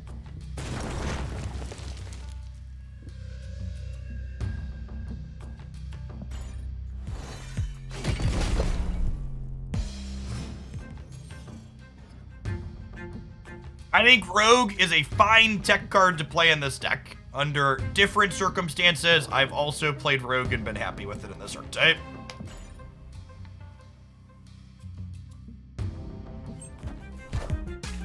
Face the might of Asgard. Mjolnir.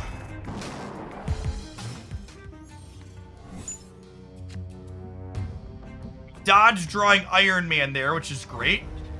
We'll play Mr. Negative in the center here. So that way we can set this up as a Valk path into their Thor. Hey, Therine, thanks for sending your Prime this way again. Appreciate the support.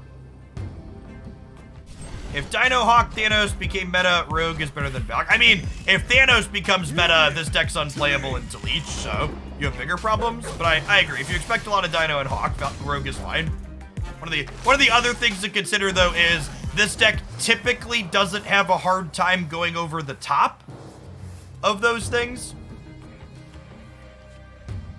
with Iron Man.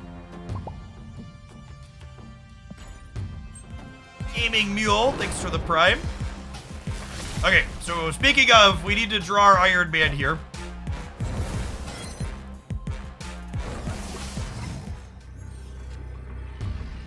That's best. Dead? I think we're dead.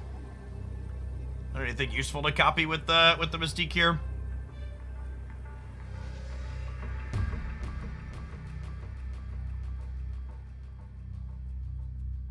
If we'd appealed the Iron Man, we could have gone Angela, Valk, Iron Man, Mystique, and like crushed both of these along with a Bass somewhere, but alas.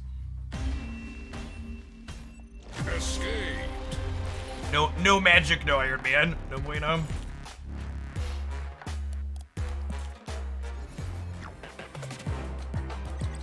Zabu's already Series 4, right?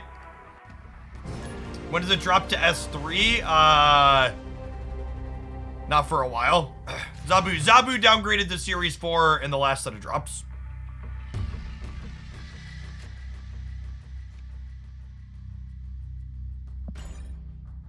I like chilling on Bass for a turn just in case we draw one of our other zeros. The only card I'm sad to draw here a little bit is Psylocke, but if I draw Psylocke, I'm going to have negative early, so that's fine. And with that, we get to have our cake and eat it too. And we get rewarded. There are websites that neatly color code. The series drops until October. Yeah, I mean, you could look at the groups of cards, and if you know when they came out, you know what's dropping when. The oldest group of cards in each series drops each series drop. It's the TLDR. After this game, we're going to take our hourly ad break. For anybody that's new here, I always make sure to take a break from gameplay so you don't miss anything if you're hanging out while the ad roll goes. But also keep in mind, if you're someone that enjoys my content and you want to get around ads and you want to chat more frequently, dodging slow mode, subscribing to the channel does both those things for you.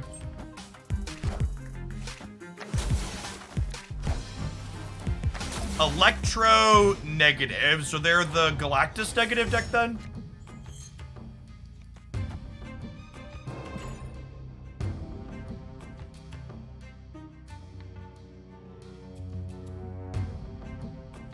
Hey, Gaming Mule, thanks for the Prime, appreciate it.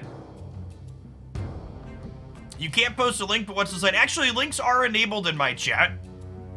Our chat roles are pretty simple. You act like an adult, you'll be treated like an adult. You act like a child, you'll be treated like a child.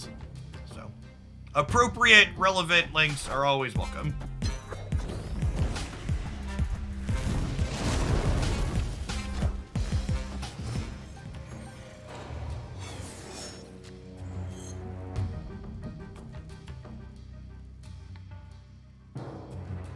So this is the only spot.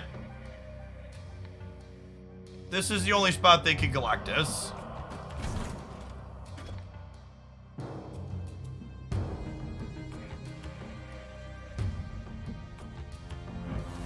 Their Electro is sweet. The green Kirby Crackle looks good on here.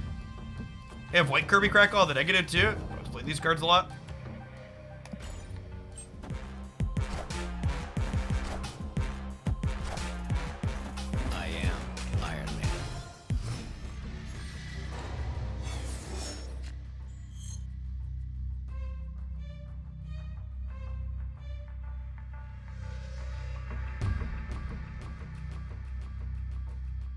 This could be the last turn of the game.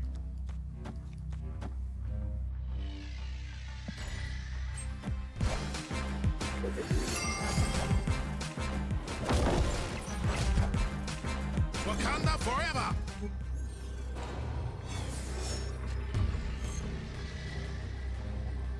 Oh, and I ordered these wrong. Wait, did I order these wrong? Did I play Blue Marvel first or second?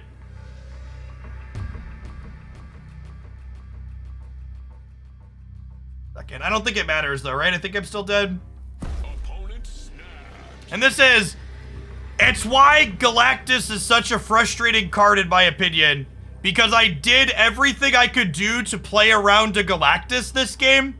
And now I just get fucking shit canned because they didn't have Galactus, right? Which means, again, the game theory optimal play is just like, pretend Galactus doesn't exist and then get frustrated when you get shit canned by Galactus. Like, you're always fucked in one direction. It's just a giant coin flip that takes all player agency and interesting decision making out of the game. Because they're definitely a Galactus deck. Yeah, they're gonna Zola. This is a 32 power thing here. I'm going +4 to 16, 3, 20. Yeah, we're just dead. It's just such an insufferable shit design. Escaped.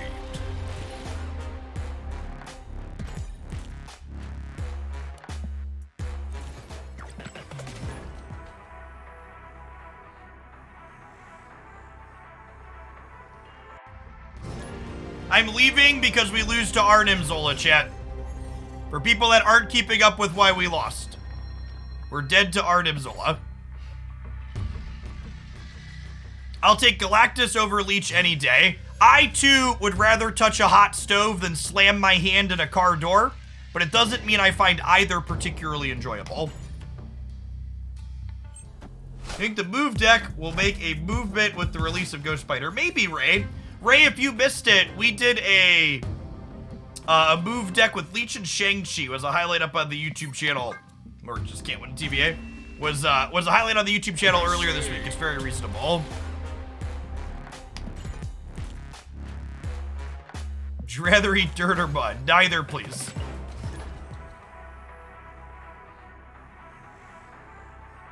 Now we gotta argue over the hot stove or closing in the car door. That's true. That'd be the gamer line, which is actually worse.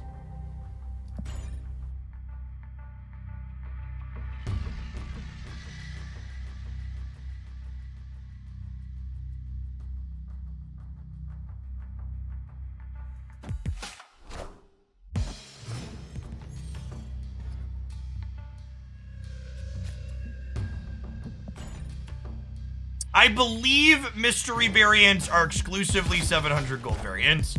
That's the case for the collection level track, at least. The reserves are only the 700 variants. So, we're not doing anything in our first turns to start here, but I have negative on 4. I have magic on 5, and we haven't drawn Iron Man yet. So long as we don't draw Iron Man here, we're in an okay spot. Yeah, and Bast actually isn't terrible here, because Bast is going to make our Mystique and our Ironheart better.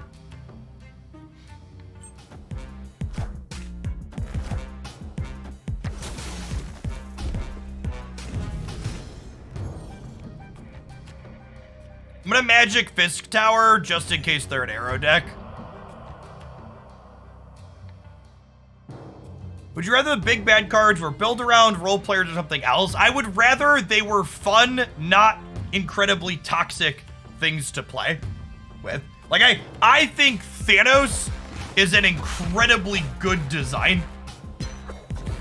I think they hit Thanos out of the park, and I love absolutely everything about that card. Even when it was overtuned, it was still like, yes, this card is flavorful and doing something fun and interesting.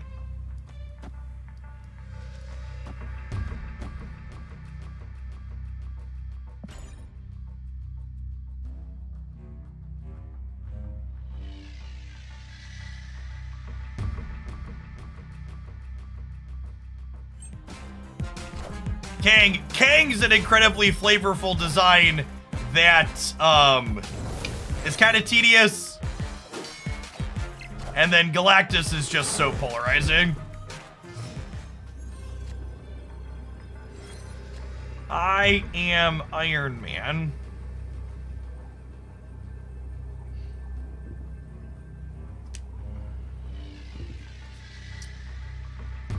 Valk, Iron Man, Blue Marvel to break the Valk symmetry here. That technically loses to a full soak, right? No way they full soak, not even once. Opponent. No, we beat full soak because we have more cards. I play Blue Marvel last to play around Arrow. We could get Cosmoed here. Yeah, rough. Could I have played? I am Iron Man. They're just flipping a coin, right? If I Valk left, we win left.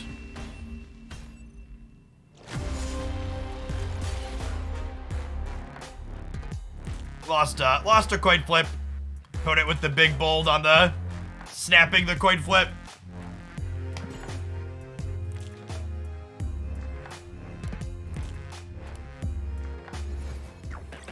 They never Cosmo the armor lane. Maybe, or maybe they do because they know Valkyrie's a card. Well, keep forgetting to do our ad break. Non-subs, I'll see you in 2 minutes. BRB.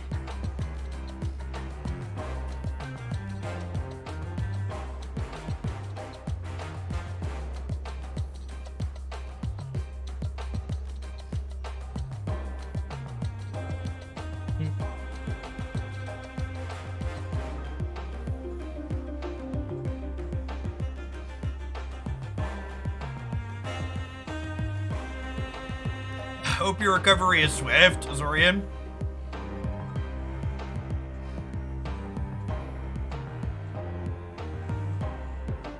I don't know. I think anybody who knows the meta game knows they're flipping a coin there against Valk. And maybe they didn't. Maybe they didn't know the meta game and they were never playing it left. Recommendations: a not terrible card and board games to play with kids your age or younger. I think is this too bad work? Does this tweet still exist? Yes, those ones. Those are games we play. The pictures in that game, the board games in that picture, we've been playing with my boys since they were like 5 and 6. The big thing to note for people that aren't super familiar with the board game industry is that in order for a board game to put under the age of 8 on their box, they have to do extra testing and go through extra steps typically. So there's a lot of games that say 8+ that like we've been playing with my kids since they were like 4, 5, and 6 because they're capable of playing them. The devs just didn't want to go through the extra hoops to get under 8 on the box. There's like piece sizes and choking hazards and other stuff and things. I don't know. It varies country to country depending on where you're trying to publish it.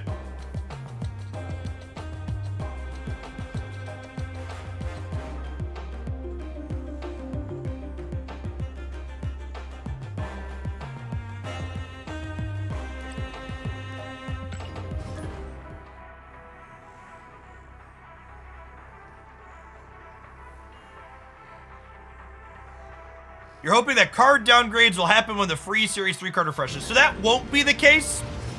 The free card refreshes when the season refreshes, but card downgrades happen later in the season when the patch happens. I really think it would be better and less confusing if everything happened at the start of the season.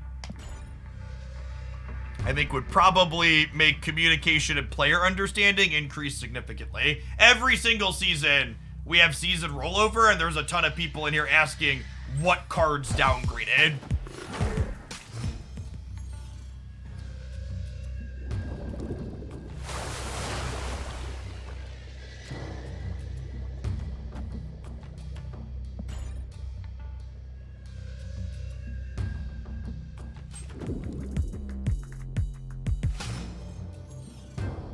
What do you get if you have all Series 3 cards after the season reset in 4 days? Nothing. You lose. Good day, sir.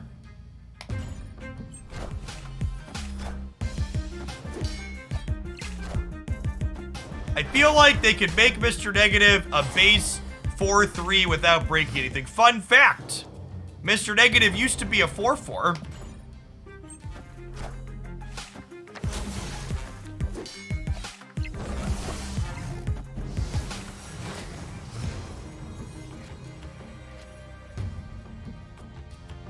All right, we're getting hazmated, chat.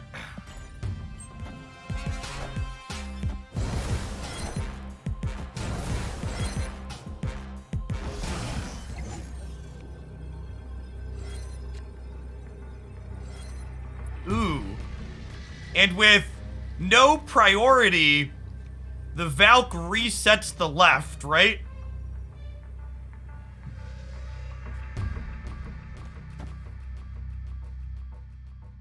I believe Zhang. I would believe that. Just the hope.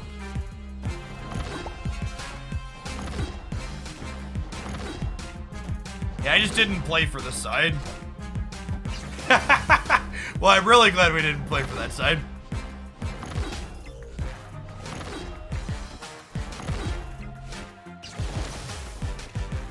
Jeff, what's the most profitable for Series 3 incomplete to spend their gold on? It depends on your goals. If your goal is to get Series 3 complete faster, you should buy credits. It's a big ol' Wolfsbane, chat. Easily the biggest Wolfsbane I've ever seen. Oh yeah, we're hitting the triple digits here.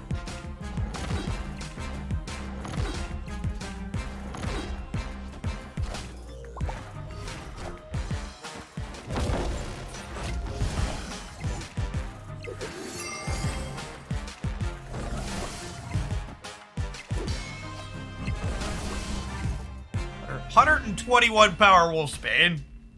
Victory. Penalty for stalling, right?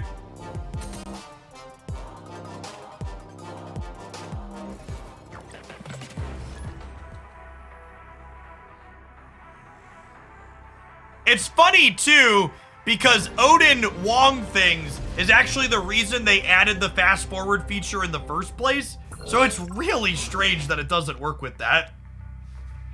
You'd think they would have made that a priority to have fast forward.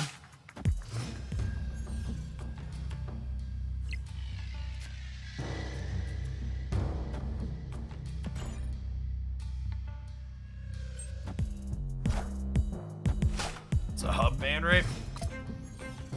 Can we fast forward through Keg? Asking the real questions. We don't have a lot of great negative cards left in our deck. It's unfortunate. We have Ironheart and Bishop are good. We have two zeros. I believe. This Bast is kind of hot, huh?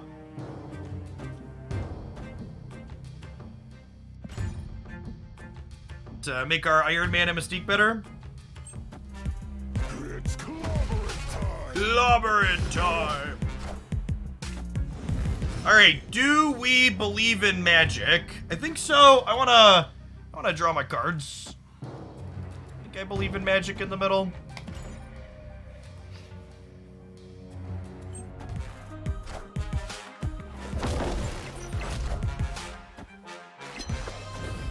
I guess Patriot decks sometimes play Storm, which is a reason to perhaps not believe in magic here.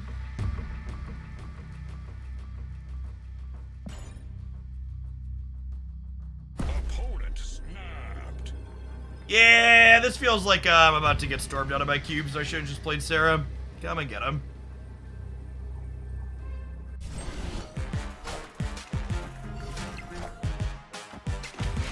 Ooh, you snapped the Mr. Negative deck without cheesing me? It's bold.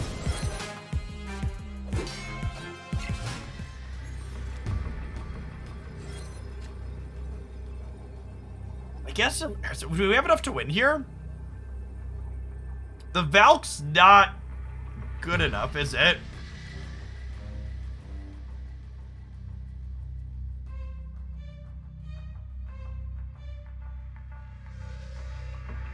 They're an onslaught. What happens if they onslaught the middle? Does this win if they onslaught the middle?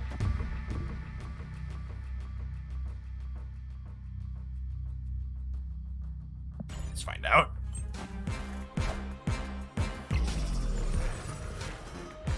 Uh-oh. Yeah, Ultron. Yeah, Ultron's more common than that.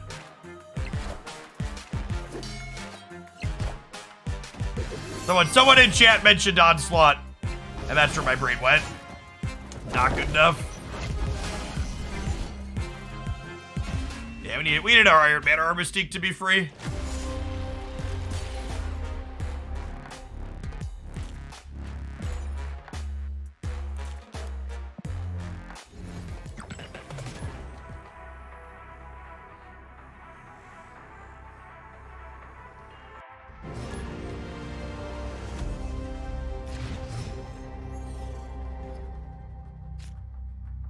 So unless we draw Mr. Negative next turn, this will be an Angela into Psylocke into Sarah game.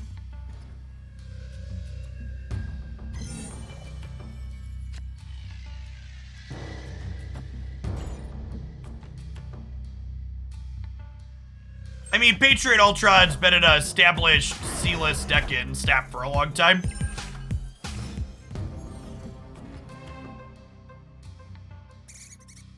If you ask me, Jeff, what's the worst deck that people love to play in Marvel SNAP? Ultron Patriot would be my answer. People love that shit.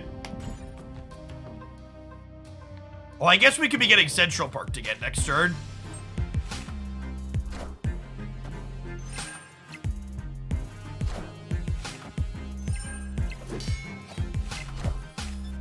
What makes the Ultron deck seats here? It's just not, it doesn't put big enough numbers into play consistently to get out ahead of what other decks are doing.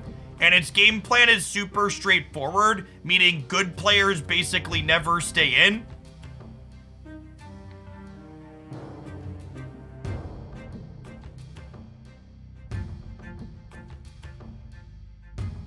It doesn't interact, it just puts numbers out. There's no point in playing Mr. Negative here, right?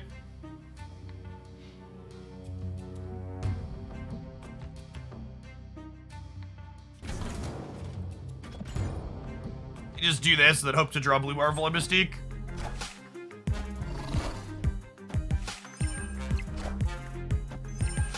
It is a good big numbers go bird deck, agree with that. Has a pretty poor cube rate and low total power level.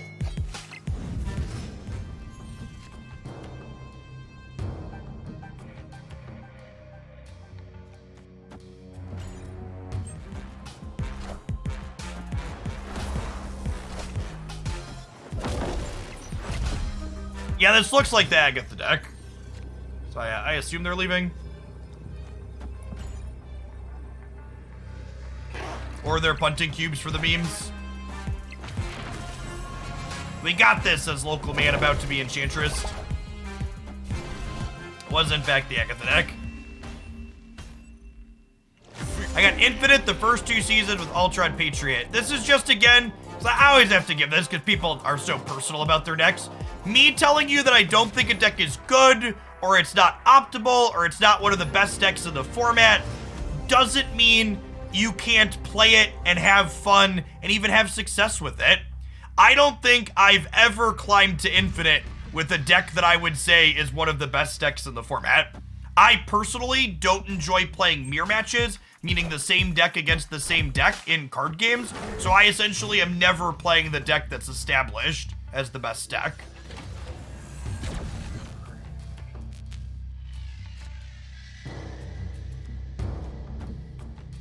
Whatever allows you to find joy while playing Marvel Snap is the optimal deck list for you to be playing. Marvel Snap's a game that you should play for fun.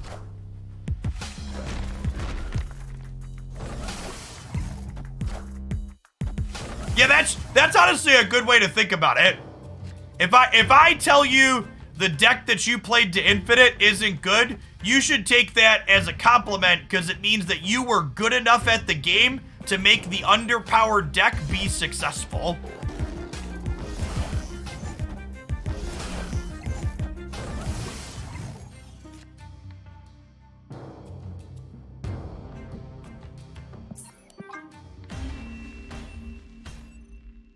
Escaped.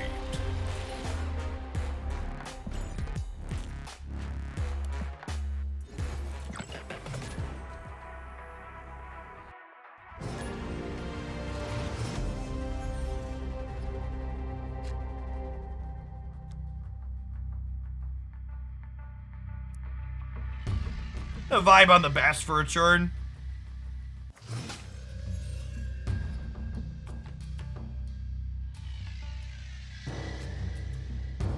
Nice. And then we have Psylocke into turn 4 Sarah on Onslaught Citadel.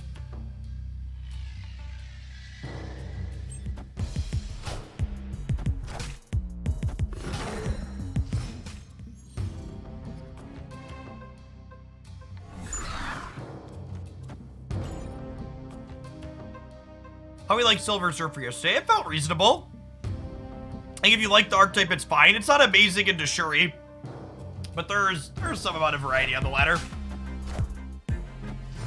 I'll be interested to see how much Shuri there is on the ladder once we get the season reset, because it definitely feels like people have stopped tryharding a little bit in the MMR bracket. I'm in an infinite since there's no incentive.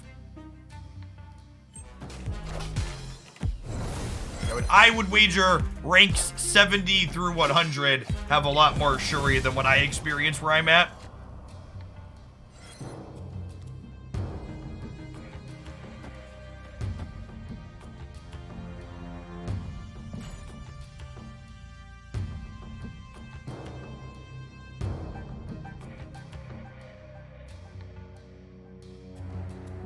I hit Infinite earlier today, and yes, there's been a lot of Shuri. Yep.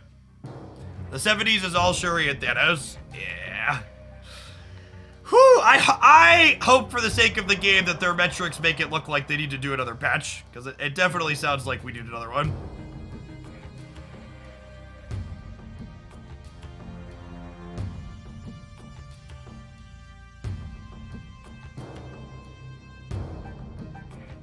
Hoping. Some mad copium, maybe they'll surprise us and they'll flex their over-the-air update powers with the new season coming forward.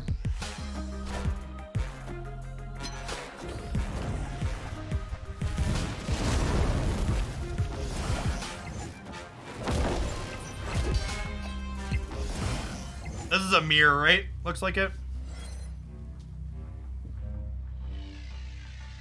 Would I rather have a second Blue Marvel? Or would I rather have a second Iron Man? Probably a second Iron Man, right?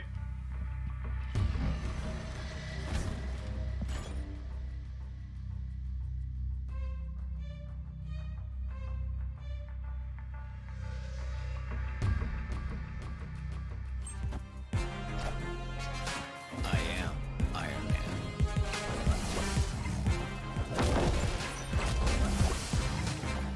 I am Iron Man.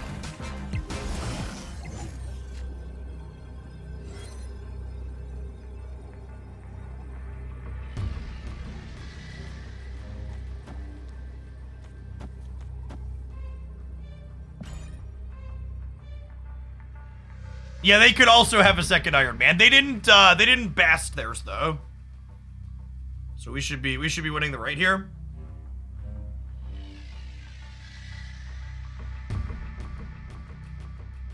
So another nerf to Darkhawk, Zabu, and Surfer.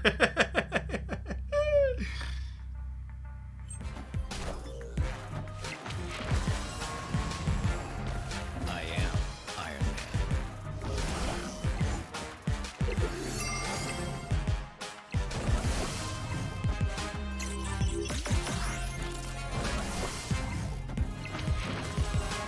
Man. We lose the center here, actually, right? We have a little bit more sets than we do. There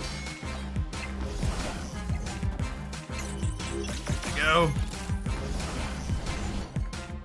Even if all 3 Ironheart triggers had hit right there, they'd still only be 44.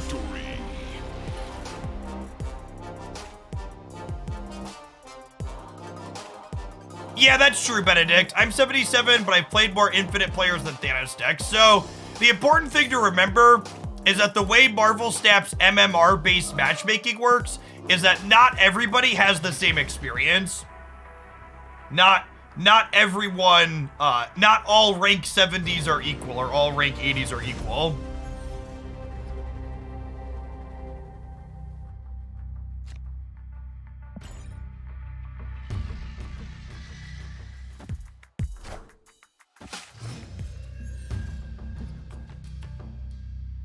What's more fun, Stature or Master Mold? Can I answer Kitty Pryde? Is Kitty Pryde a legal answer to the question?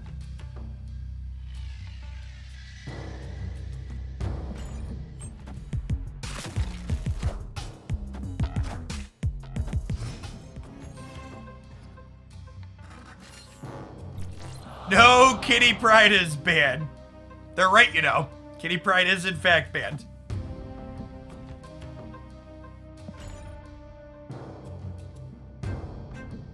Is Kitty that strong? Kitty's not overly powerful. She's just a ton of fun. To answer your direct question less sarcastically, what are the words that my mouth is trying to make? I don't like any stature decks currently. I think, what's it called? Ronin is, Master Mold is good in a few different Ronin decks. So from a pure playability standpoint, I think, that's a better choice. Opponent snapped. You think they're gonna Professor X me? Where do they Professor X though? Do they do it center or do they do it left? Or right? They probably Professor X the mid, right? In which case I should play this here. Are there even any cards I want to flip? There aren't. Do I just Iron Man in the middle?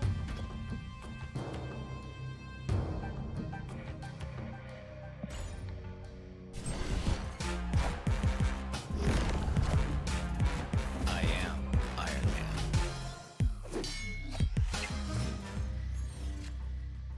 And then even if they claw the Bar Sinister, Blue Marvel is gonna go crazy, right? Each Blue Marvel is +6 in the middle. Oh, but they get 4 +6s, right? I need some of these Ironheart triggers to go middle. Hey, Ancient Archdemon, thanks for the over 4 years. Welcome back. Yeah, we need to draw Bast, so we can Bast right and Blue Marvel left. Is our best possible. I am Iron Man. Oh my god, they all went mid. So we just win with this? This is a win?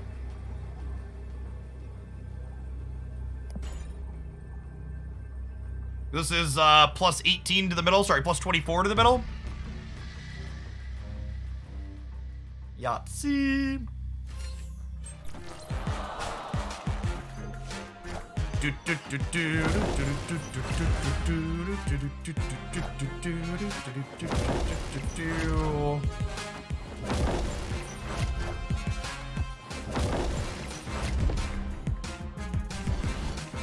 Nifty 50.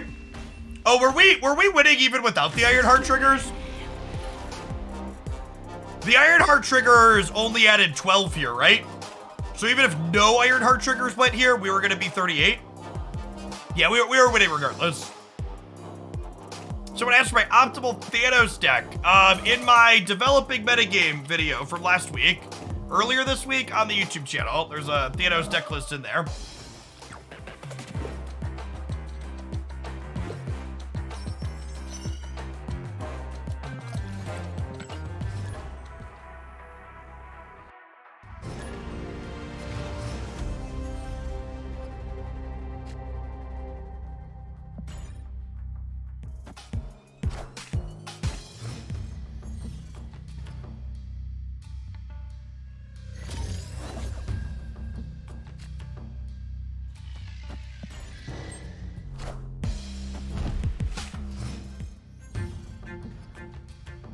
Best deck for farming Angela boosters. I don't know if I have a particular favorite offhand.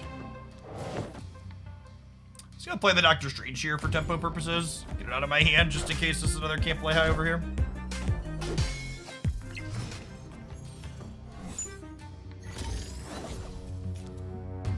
Drawing Iron Man here really sucks. We wanted that card in our deck when we Mr. Negative.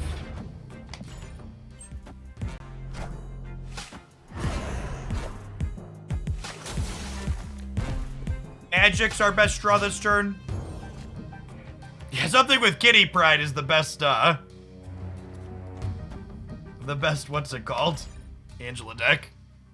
Rip Kitty. Yeah. Or Meow Meow.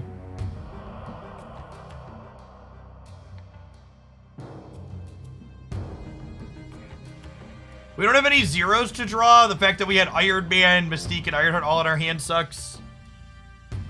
Probably dead here.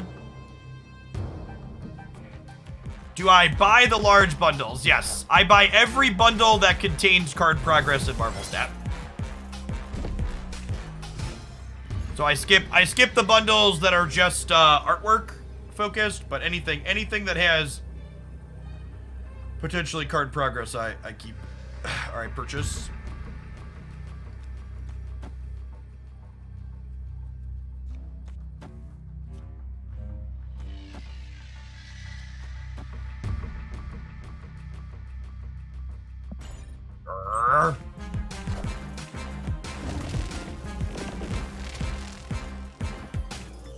We win?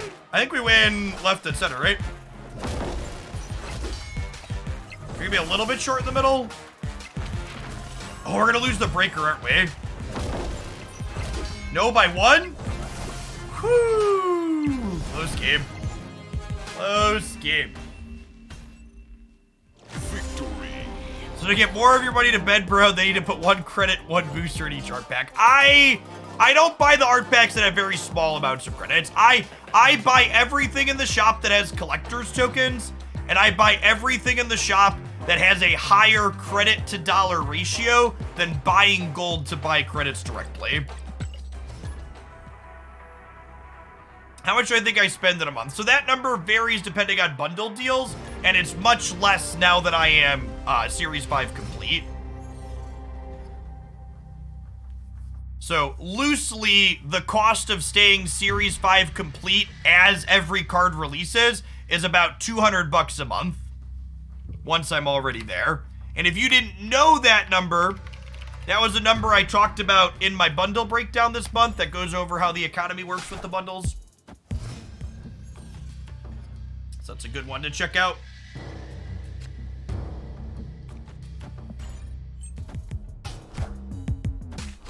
The tax write-offs have to feel good. I mean, it's not free if it's a tax write-off, chat.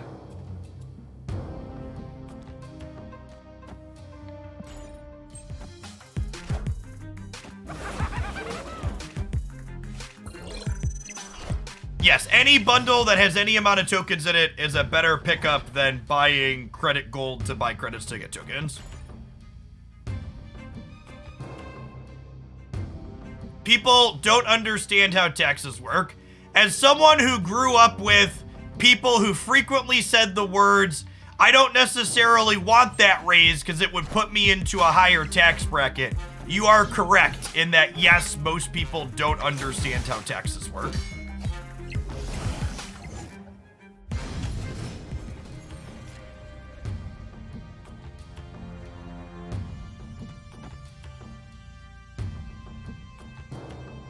And if you're thinking to yourself, Jeff, people can't possibly be that dumb, I promise you they can be, and we call them conservatives here in the United States. Alright, so they're a turn 6 Galactus deck, but there's some debate as to whether or not we want to, they're gonna Nimrod left or Nimrod right. Because if they Nimrod left, it doubles with Shuri's Lab, but they played Green Goblin left already, which kind of implies they want a Galactus here. This magic could get us into trouble.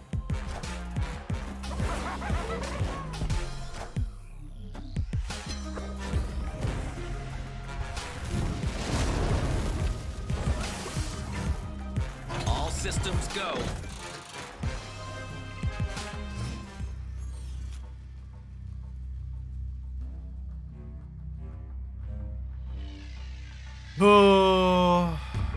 And now they can get rid of Limbo. So it's a question of, do I play like we could be losing? Do I play like this is the last turn? And then there's a coin flip of which side are they going to play on with their goblins? God, it's just such a... Like, there's no skill here, right? It's just like, do I flip a coin? And if so, where? I think they're gonna play Galactus in the throne room, and I'm gonna play like they're gonna play Galactus in the throne room, and I'm gonna be sad when they don't.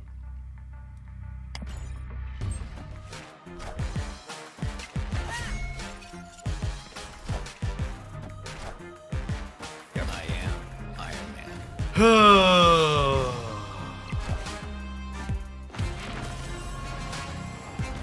I am Iron Man.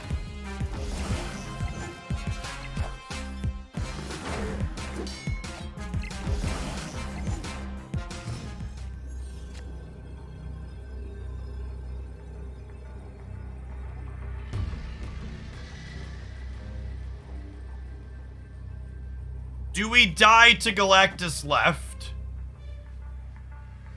Their Galactus is 4 from the Shuri, and then Nova makes it 5, and then Wolverine is 6. So that's 11. I'll be at...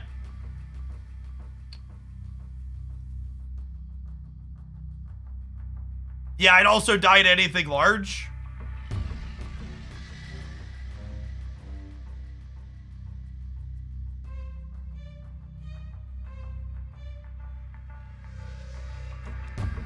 Is this more than 11? This is 5 minus 6. This is 8.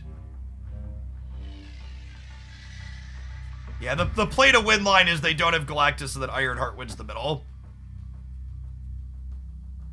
I guess. Kneel before Galactus.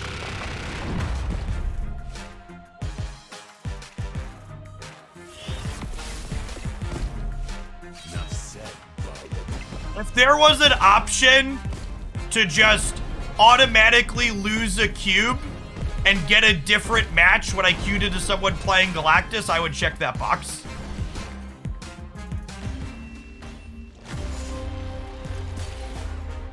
I would check that fucking box in a heartbeat and throw all my cubes in a trash can. My mood and happiness would be so significantly increased.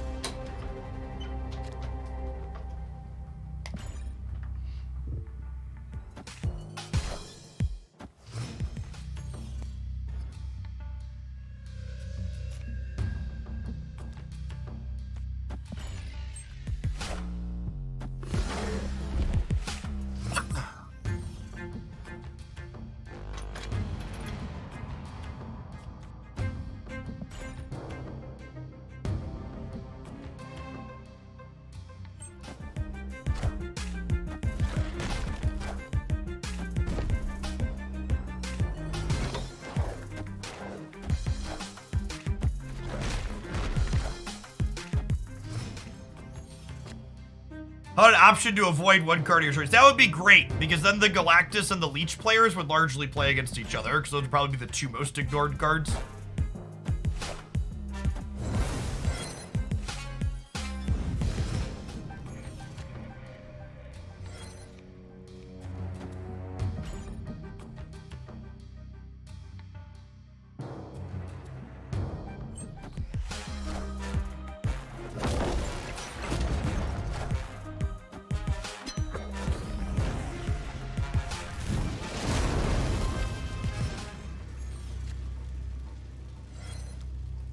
The people telling me the problems with this proposed system, stop it. I'm just salty that Galactus sucks shit to play against. Let me be salty. This isn't a real suggestion.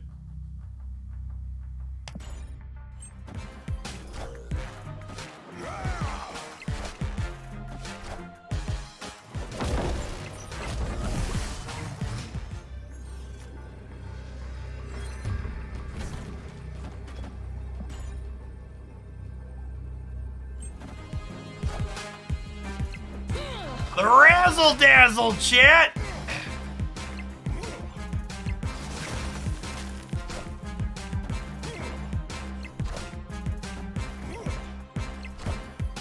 Ooh, we come up short in the middle, right? I only have 26. I think I only have 26 there. I am Iron Man. I feel that so much in my soul, Big Joe. The only deck I really enjoyed playing that had a good Galactus matchup, they nerfed into the fucking ground. Just like caught a stray from a bad balance patch.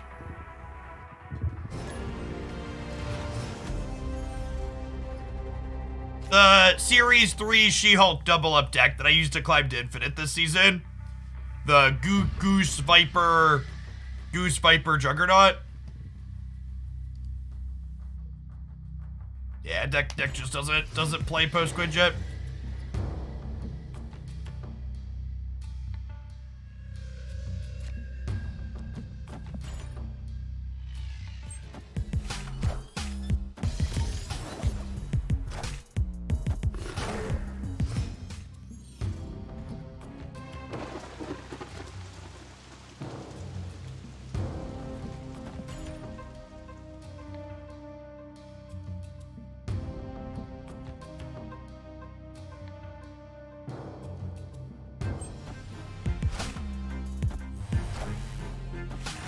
I would say this is a fair warning, but I've already fragged a couple people for it.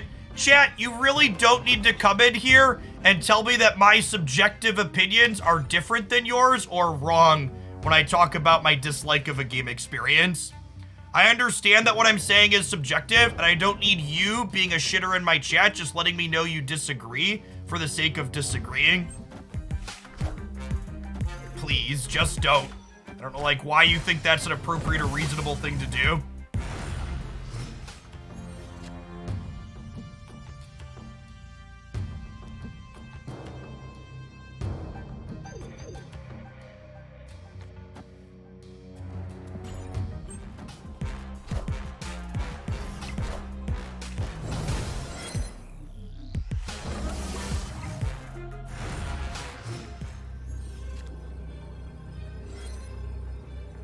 I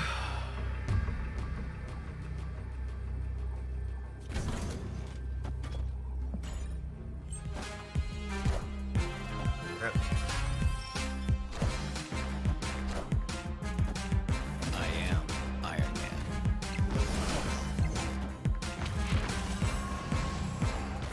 I am Iron Man.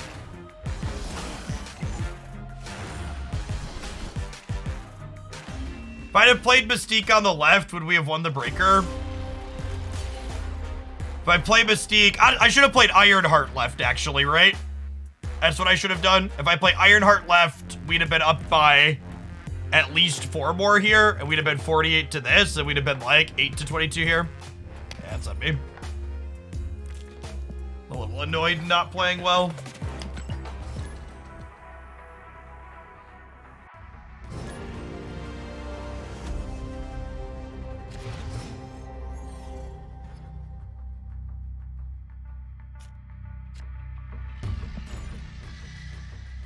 It's been maybe a decade. NJ Beast, who are you? It's very obvious who I am.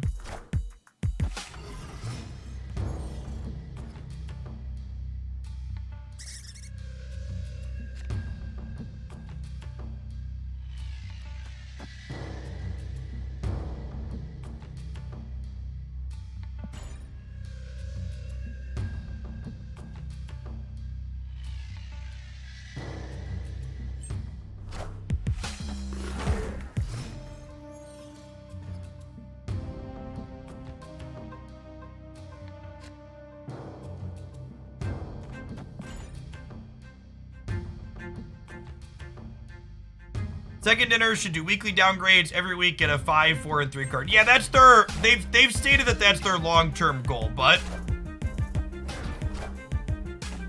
at this current point in time, the way their software stack is written, they have to have a patch to downgrade cards. So they can't do that currently.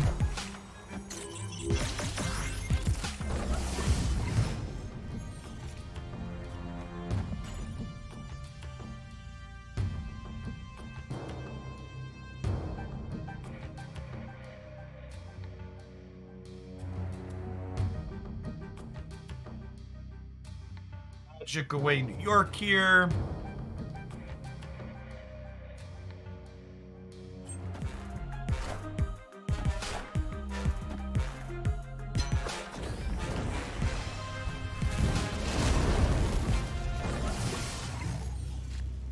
Do they have a blog about their software stack? No, it's really not particularly common for game companies to, or closed source software companies in general, to like share their software stack. It's proprietary information.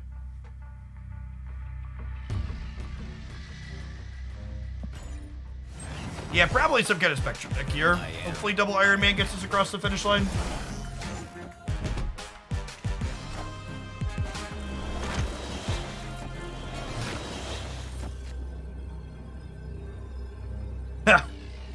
Well, was that a Camp Lehi debris? Actually, just never lucky, cursed.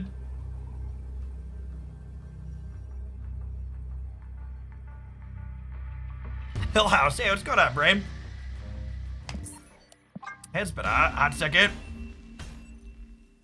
Escaped. Vindicus, thanks for the 2 months, appreciate it. All right, chat, it's about that time. I think we're gonna go for another half hour to an hour today. So means we gotta fit in one more ad roll. Don't go anywhere, we'll be back in 120 seconds with some more. I think we're gonna change decks, so about Mr. Negative Doubt. We've been on this one for a little bit. Maybe we'll beast bounce for a little while.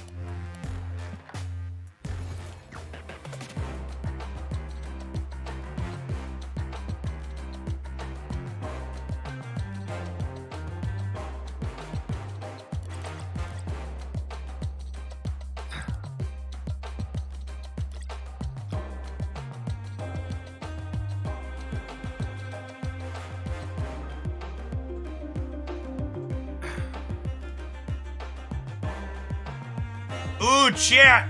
We've got some data. We've got some data. Untapped has pushed their data-driven tier list live.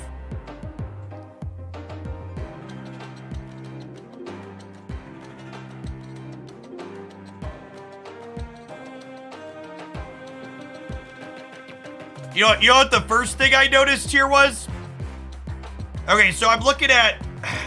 We should wait for the ad roll to finish. I'll wait for the ad roll to finish. We'll let the plebs see us talk here too in a second.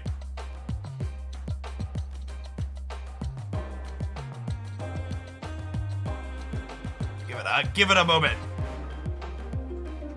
It's really funny seeing people think that 12% or 13% on Shuri is high, because in Magic the Gathering decks rank. Oh my god, fuck this.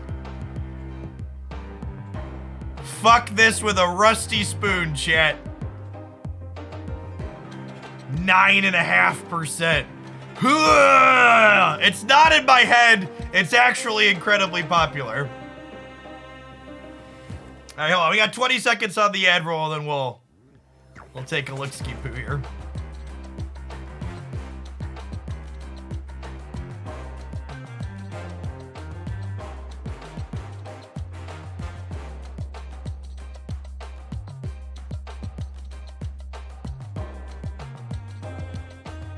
Okay, so something that's interesting to note here that I noticed clicking a toggle just now. I'm currently looking at ranks 70 through Infinite Plus, 100 plus. Something I said earlier today was that I expected there's more Shuri decks below Infinite. When I changed the search filters from 70 to 99 plus, Shuri goes up by almost 5 fucking percent. 4.5%? Is it 4.5? 4%. There's 33% more Shuri between 70 and 99 than post-infinite, because people stop fucking playing that shit because they're tired of it. The Galactus play rate also goes up. Also goes up post-infinite. This is data till 99. I prefer the data till 99. Yeah, honestly, from a pure competitive perspective, the data through 99 is probably most true. Let's take this and drop it down. What's 30 through 99? Okay, so Shuri's popularity decreases 30 through 99. Where does it peak? What? Okay, can I get this so you can see it as it goes? You can kind of see it as it goes. Every time I shrink it, it goes up. What if I shrink it again? Oh, yeah. 19% versus 16.8. Oh, yeah. 80 to 99. We're getting fucking sweaty in here, chat. 19%, 80 through 99. Okay, can I tick it again? 20%, 90 to 99. 20%.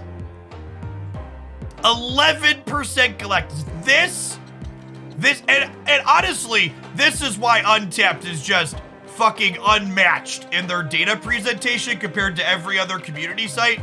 Like, the fact that I can sit here and tweak these toggles and see how this stuff changes as we go through it is like really, really something.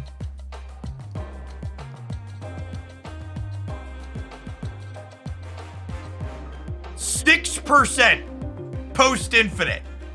6%. Why, yes, it is nice up here where people are no longer sweating. What a fucking drop-off. 6%.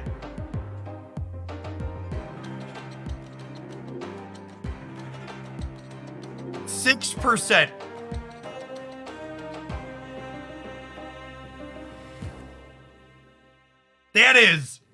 That is such a massive drop. I wouldn't have expected it to drop that much. That's incredible.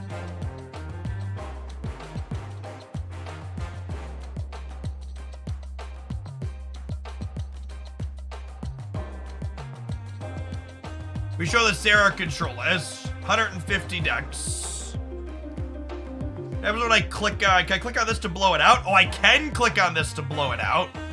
Look at that. God, their software is so good.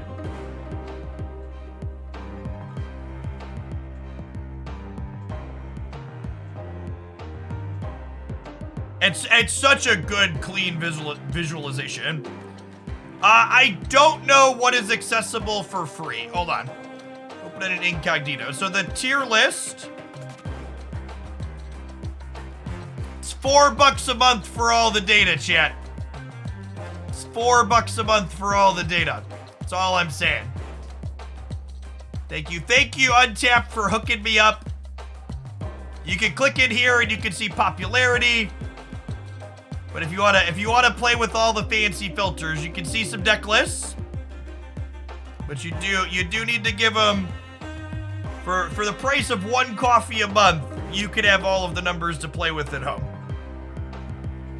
This is data from the Untapped tracker. But you can see here it tells you the sample size, right?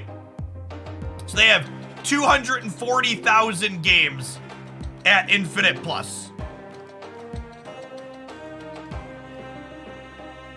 There's 140,000 games from 90 to 99.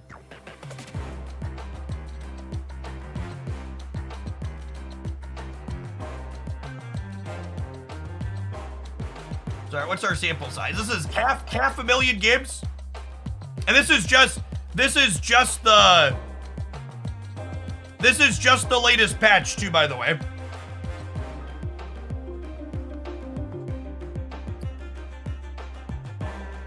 Where's Agatha? Oh, we're going deep, chat. We're going deep. There she is. Negative 0.33, 45% win rate. Oh, that's true too. I'm actually, okay, let's toggle some of these other ones.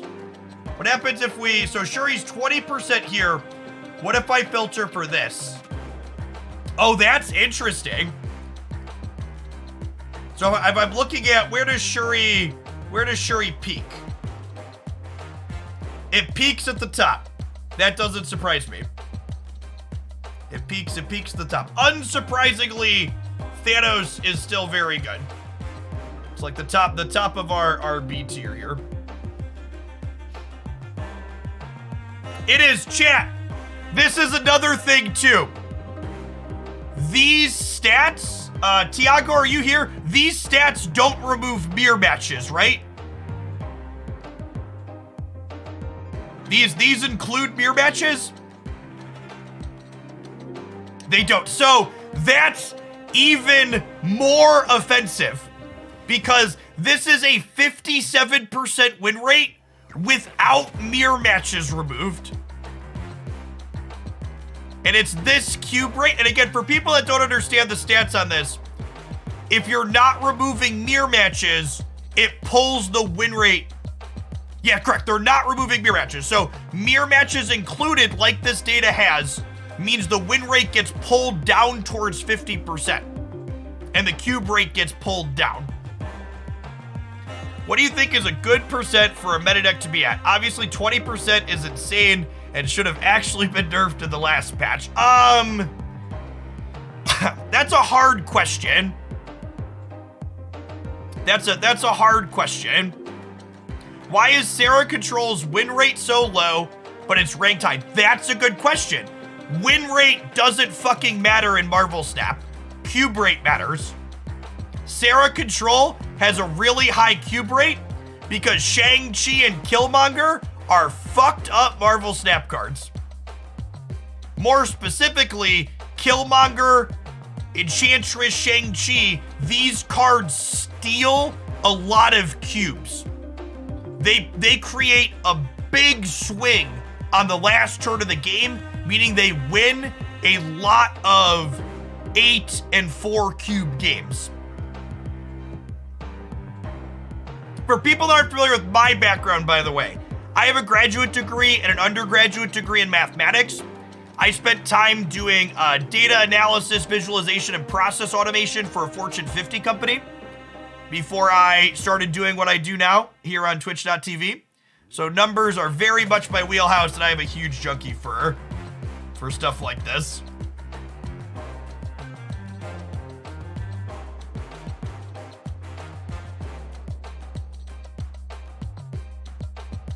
Ooh, the bounce deck actually has okay stats. That's fun.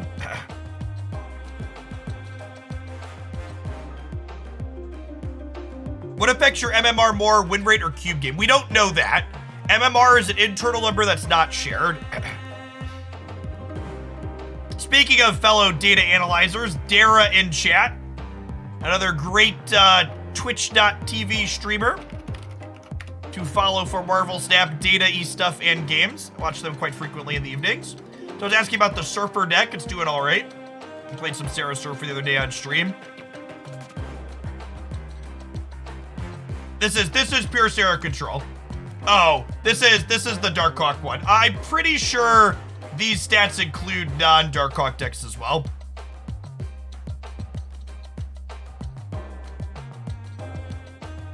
Oh, did that not show me? That bugged? Tiago, when I click this, is it supposed to show me only Sarah decks? Yeah, it looks like it's supposed to search deck archetype. I don't know that it's doing that. Is it because my filters are weird?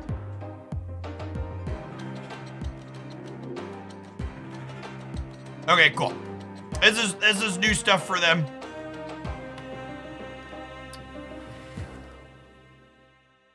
Okay, that one works. This one searched for Thanos when I clicked on Thanos. So the Sarah Control one at the top is not grabbing it. We can manually search for Sarah next year. Their filters on being able to search for cards is great, by the way. You can search for multiple particular cards. Like if I want Sarah plus Shang-Chi, you can tell it to explicitly exclude cards. Notorious DK, thanks for the quarter of a year. And if you want to help contribute to these stats and you haven't installed their tracker yet, you should do so using my affiliate link. It doesn't cost you anything. I get $1 when you do that. Easy way to support my content. Speaking of easy ways to support my content, Notorious, thanks for the quarter of a year. Please, Jeff, I'm trying to get the motivation to push for 80, not curl up and die. They do not have a mobile tracker yet. It's only for PC.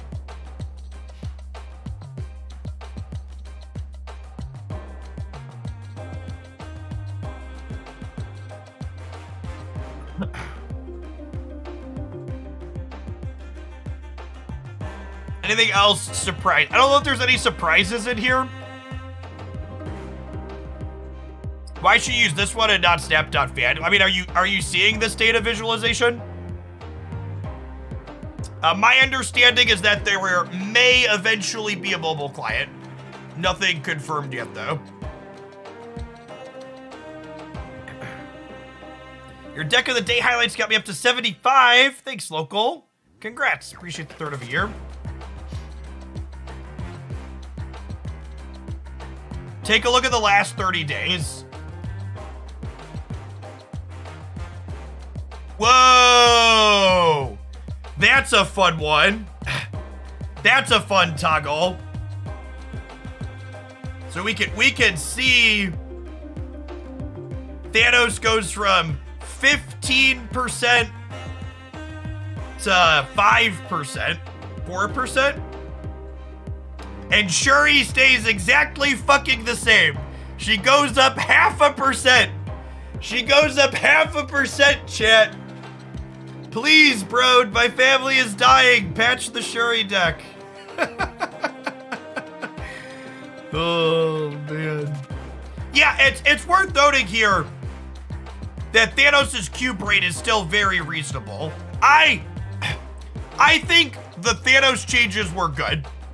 They obviously didn't hit the Shuri deck enough, but they put Thanos to a good spot. By the way, chat, this Doomwave deck here, in the B tier, that's all Series 3 stuff. If you're looking for a not Shuri deck, I think this would be the deck I'd recommend that's pretty accessible. I posted a highlight with this deck if you want to see it in action. The Dr. Doom control deck over on the Hooglandia Snap channel. I think this build is very good.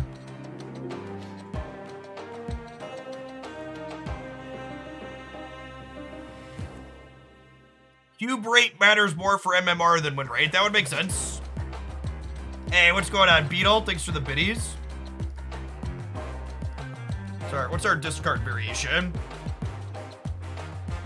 I'm glad Modakerson is doing well.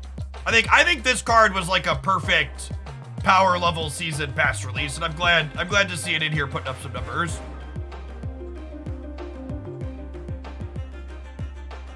The fact that this tier list just like auto reflexes the numbers as I play with the filters, it's just y'all really nailed this, Tiago. It's actually great. Hey, what's going on, D-Buddy? Got all the great Marvel Snap streamers in the house this afternoon. D-Buddy's like a late Marvel Snap streamer, chat. When I'm up far too late doing video editing, I frequently have D-Money on. Dara's like my dinner time streamer. Dara and Dexter are my dinner time streams. D-Money's like my I should probably be in bed stream. There's not a lot of Kang, that's true. We could, where's Kang at? Where are my Kangs at?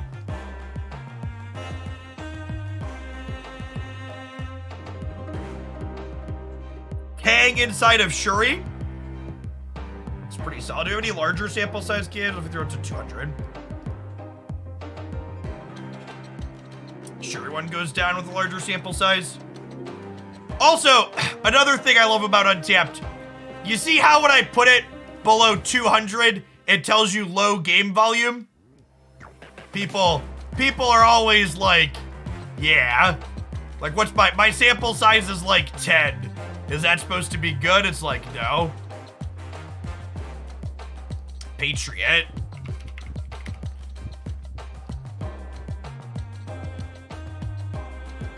Ultron Patriot has some okay numbers here, albeit with a low sample size. What if we tick it up to something more reasonable? Let's get to 200. With a larger sample size, the Valkyrie Bast build of Patriot looks to be the best. That doesn't surprise me. In my opinion, this is the best Patriot deck right now. We highlighted this one recently too. Is Uatu played? Asking the real questions.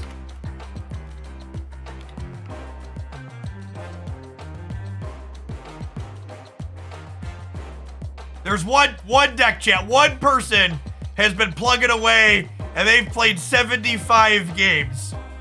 And they're up cubes, okay? They are up cubes. Shadow King. Woohoo! They are slamming, chat. Slamming them in. 42 games, 64% win rate. Is Shadow King broken? Is it broken? Could be broken.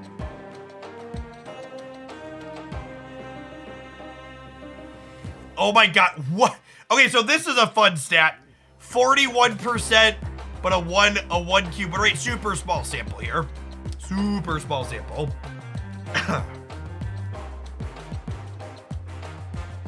Yeah, I think my biggest takeaway from this, and this is an important takeaway, is holy crap, does the game get more sweaty as you close in on 100. The 17% Shuri into 19% Shuri into 20% Shuri into suddenly you're past infinite and it's 6% Shuri because we don't give a shit anymore. It's just like I hope Second Dinner, if they have numbers similar to this at home, that they see this as problematic.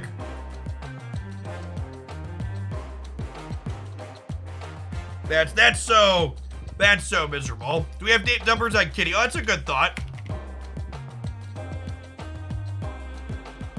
We don't have any 200 game samples. What about 100 games? Probably not. Barely. Oh, hey, this is the Kitty deck I posted on YouTube today, right?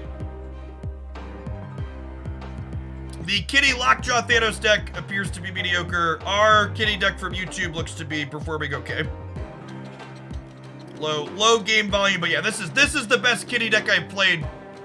There's a highlight with this up from yesterday. Let's drop the filter to 50. And see what else we got. This is a variation of I like this. It's like the Zabu Hawk with Kitty. Bounce with Kitty, small sample, doing okay here. They didn't cut Chavez. What did they cut? They cut Black Widow. I could see cutting Black Widow being okay. I think I'd probably be inclined to cut Iceman. I think was in the Kitty Pryde deck I had teed up with Bounce that we didn't get to play before they disabled it.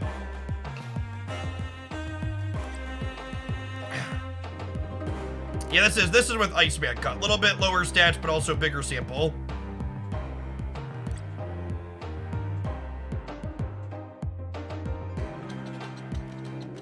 Sorry, is this bad content? Our viewer count hasn't dropped off, but I haven't been playing games, but usually I like to keep playing games. I'm kind of lost in the numbers for a second.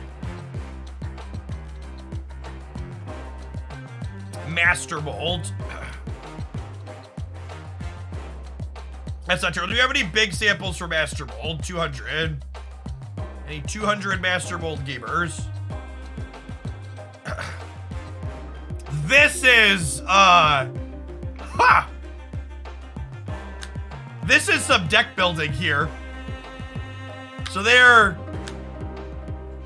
playing Widow and Maximus and Mold with Hawk and Ronin. Because Max technically shrinks this.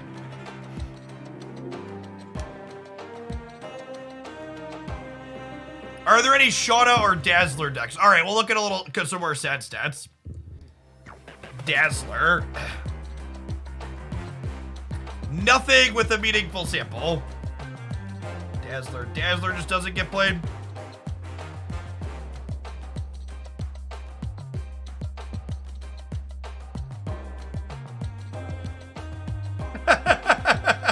Oof.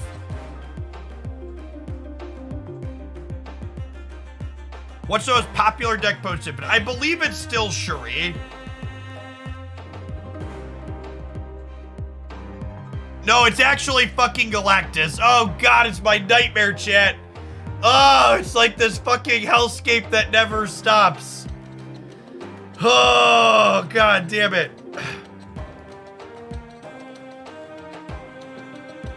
Why did you make me look at that? What did I do to you? Distill the metagame into pure essence. Thanks for the 300 bits. Patches, appreciate it.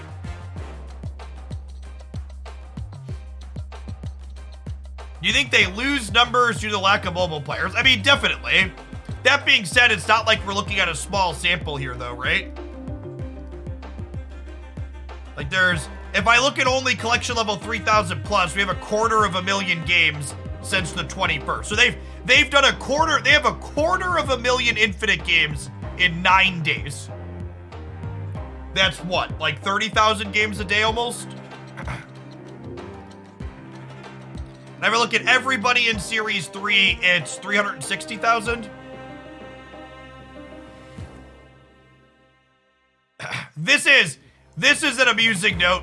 The Galactus play percentage and Shuri percentage both go down when you look at people with a wider collection level. Agatha is more popular. Oh, that's true. Agatha has 13.1% post-infinite.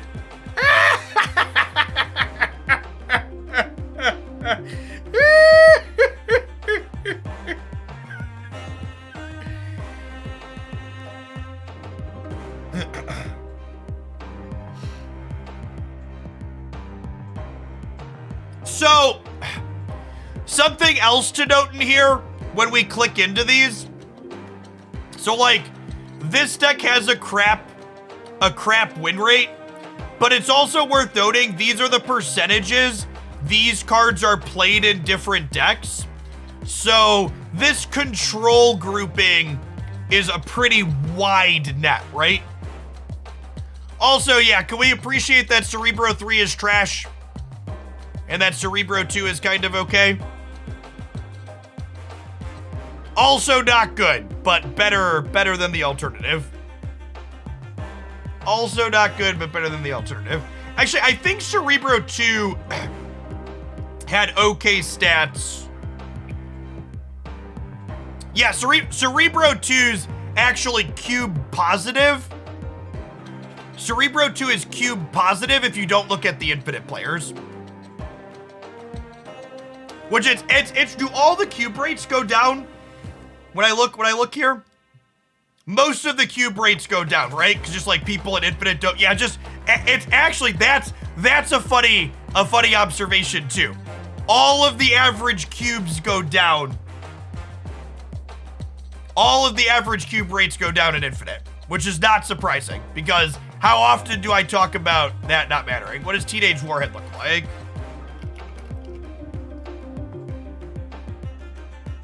Galactus is the only Teenage Warhead deck with a reasonable sample. Some Surfer games with okay stats but small samples. Control deck looking okay. Hot locations are excluded from the stats. That is correct. All right, chat. It's 3:30. I think I'm going to go ahead and call it an afternoon. My wife and I are going out of town this weekend, so I need to get ahead on some YouTube editing. I am going to be live tomorrow morning. We're leaving tomorrow afternoon, so I'm going to be back to play a bunch more Marvel Snap starting about 9:30 Central tomorrow. Appreciate everybody hanging out. If you haven't done so already and you want an easy way to help out my content, one of the best ways you could do that is just watch my YouTube highlights every single day. We had a sweet Cerebro 2 highlight, speaking of that deck, that posted today. Give it some watch time. Give it a like. I appreciate y'all. I'm gonna find someone to raid here on the Twitch side.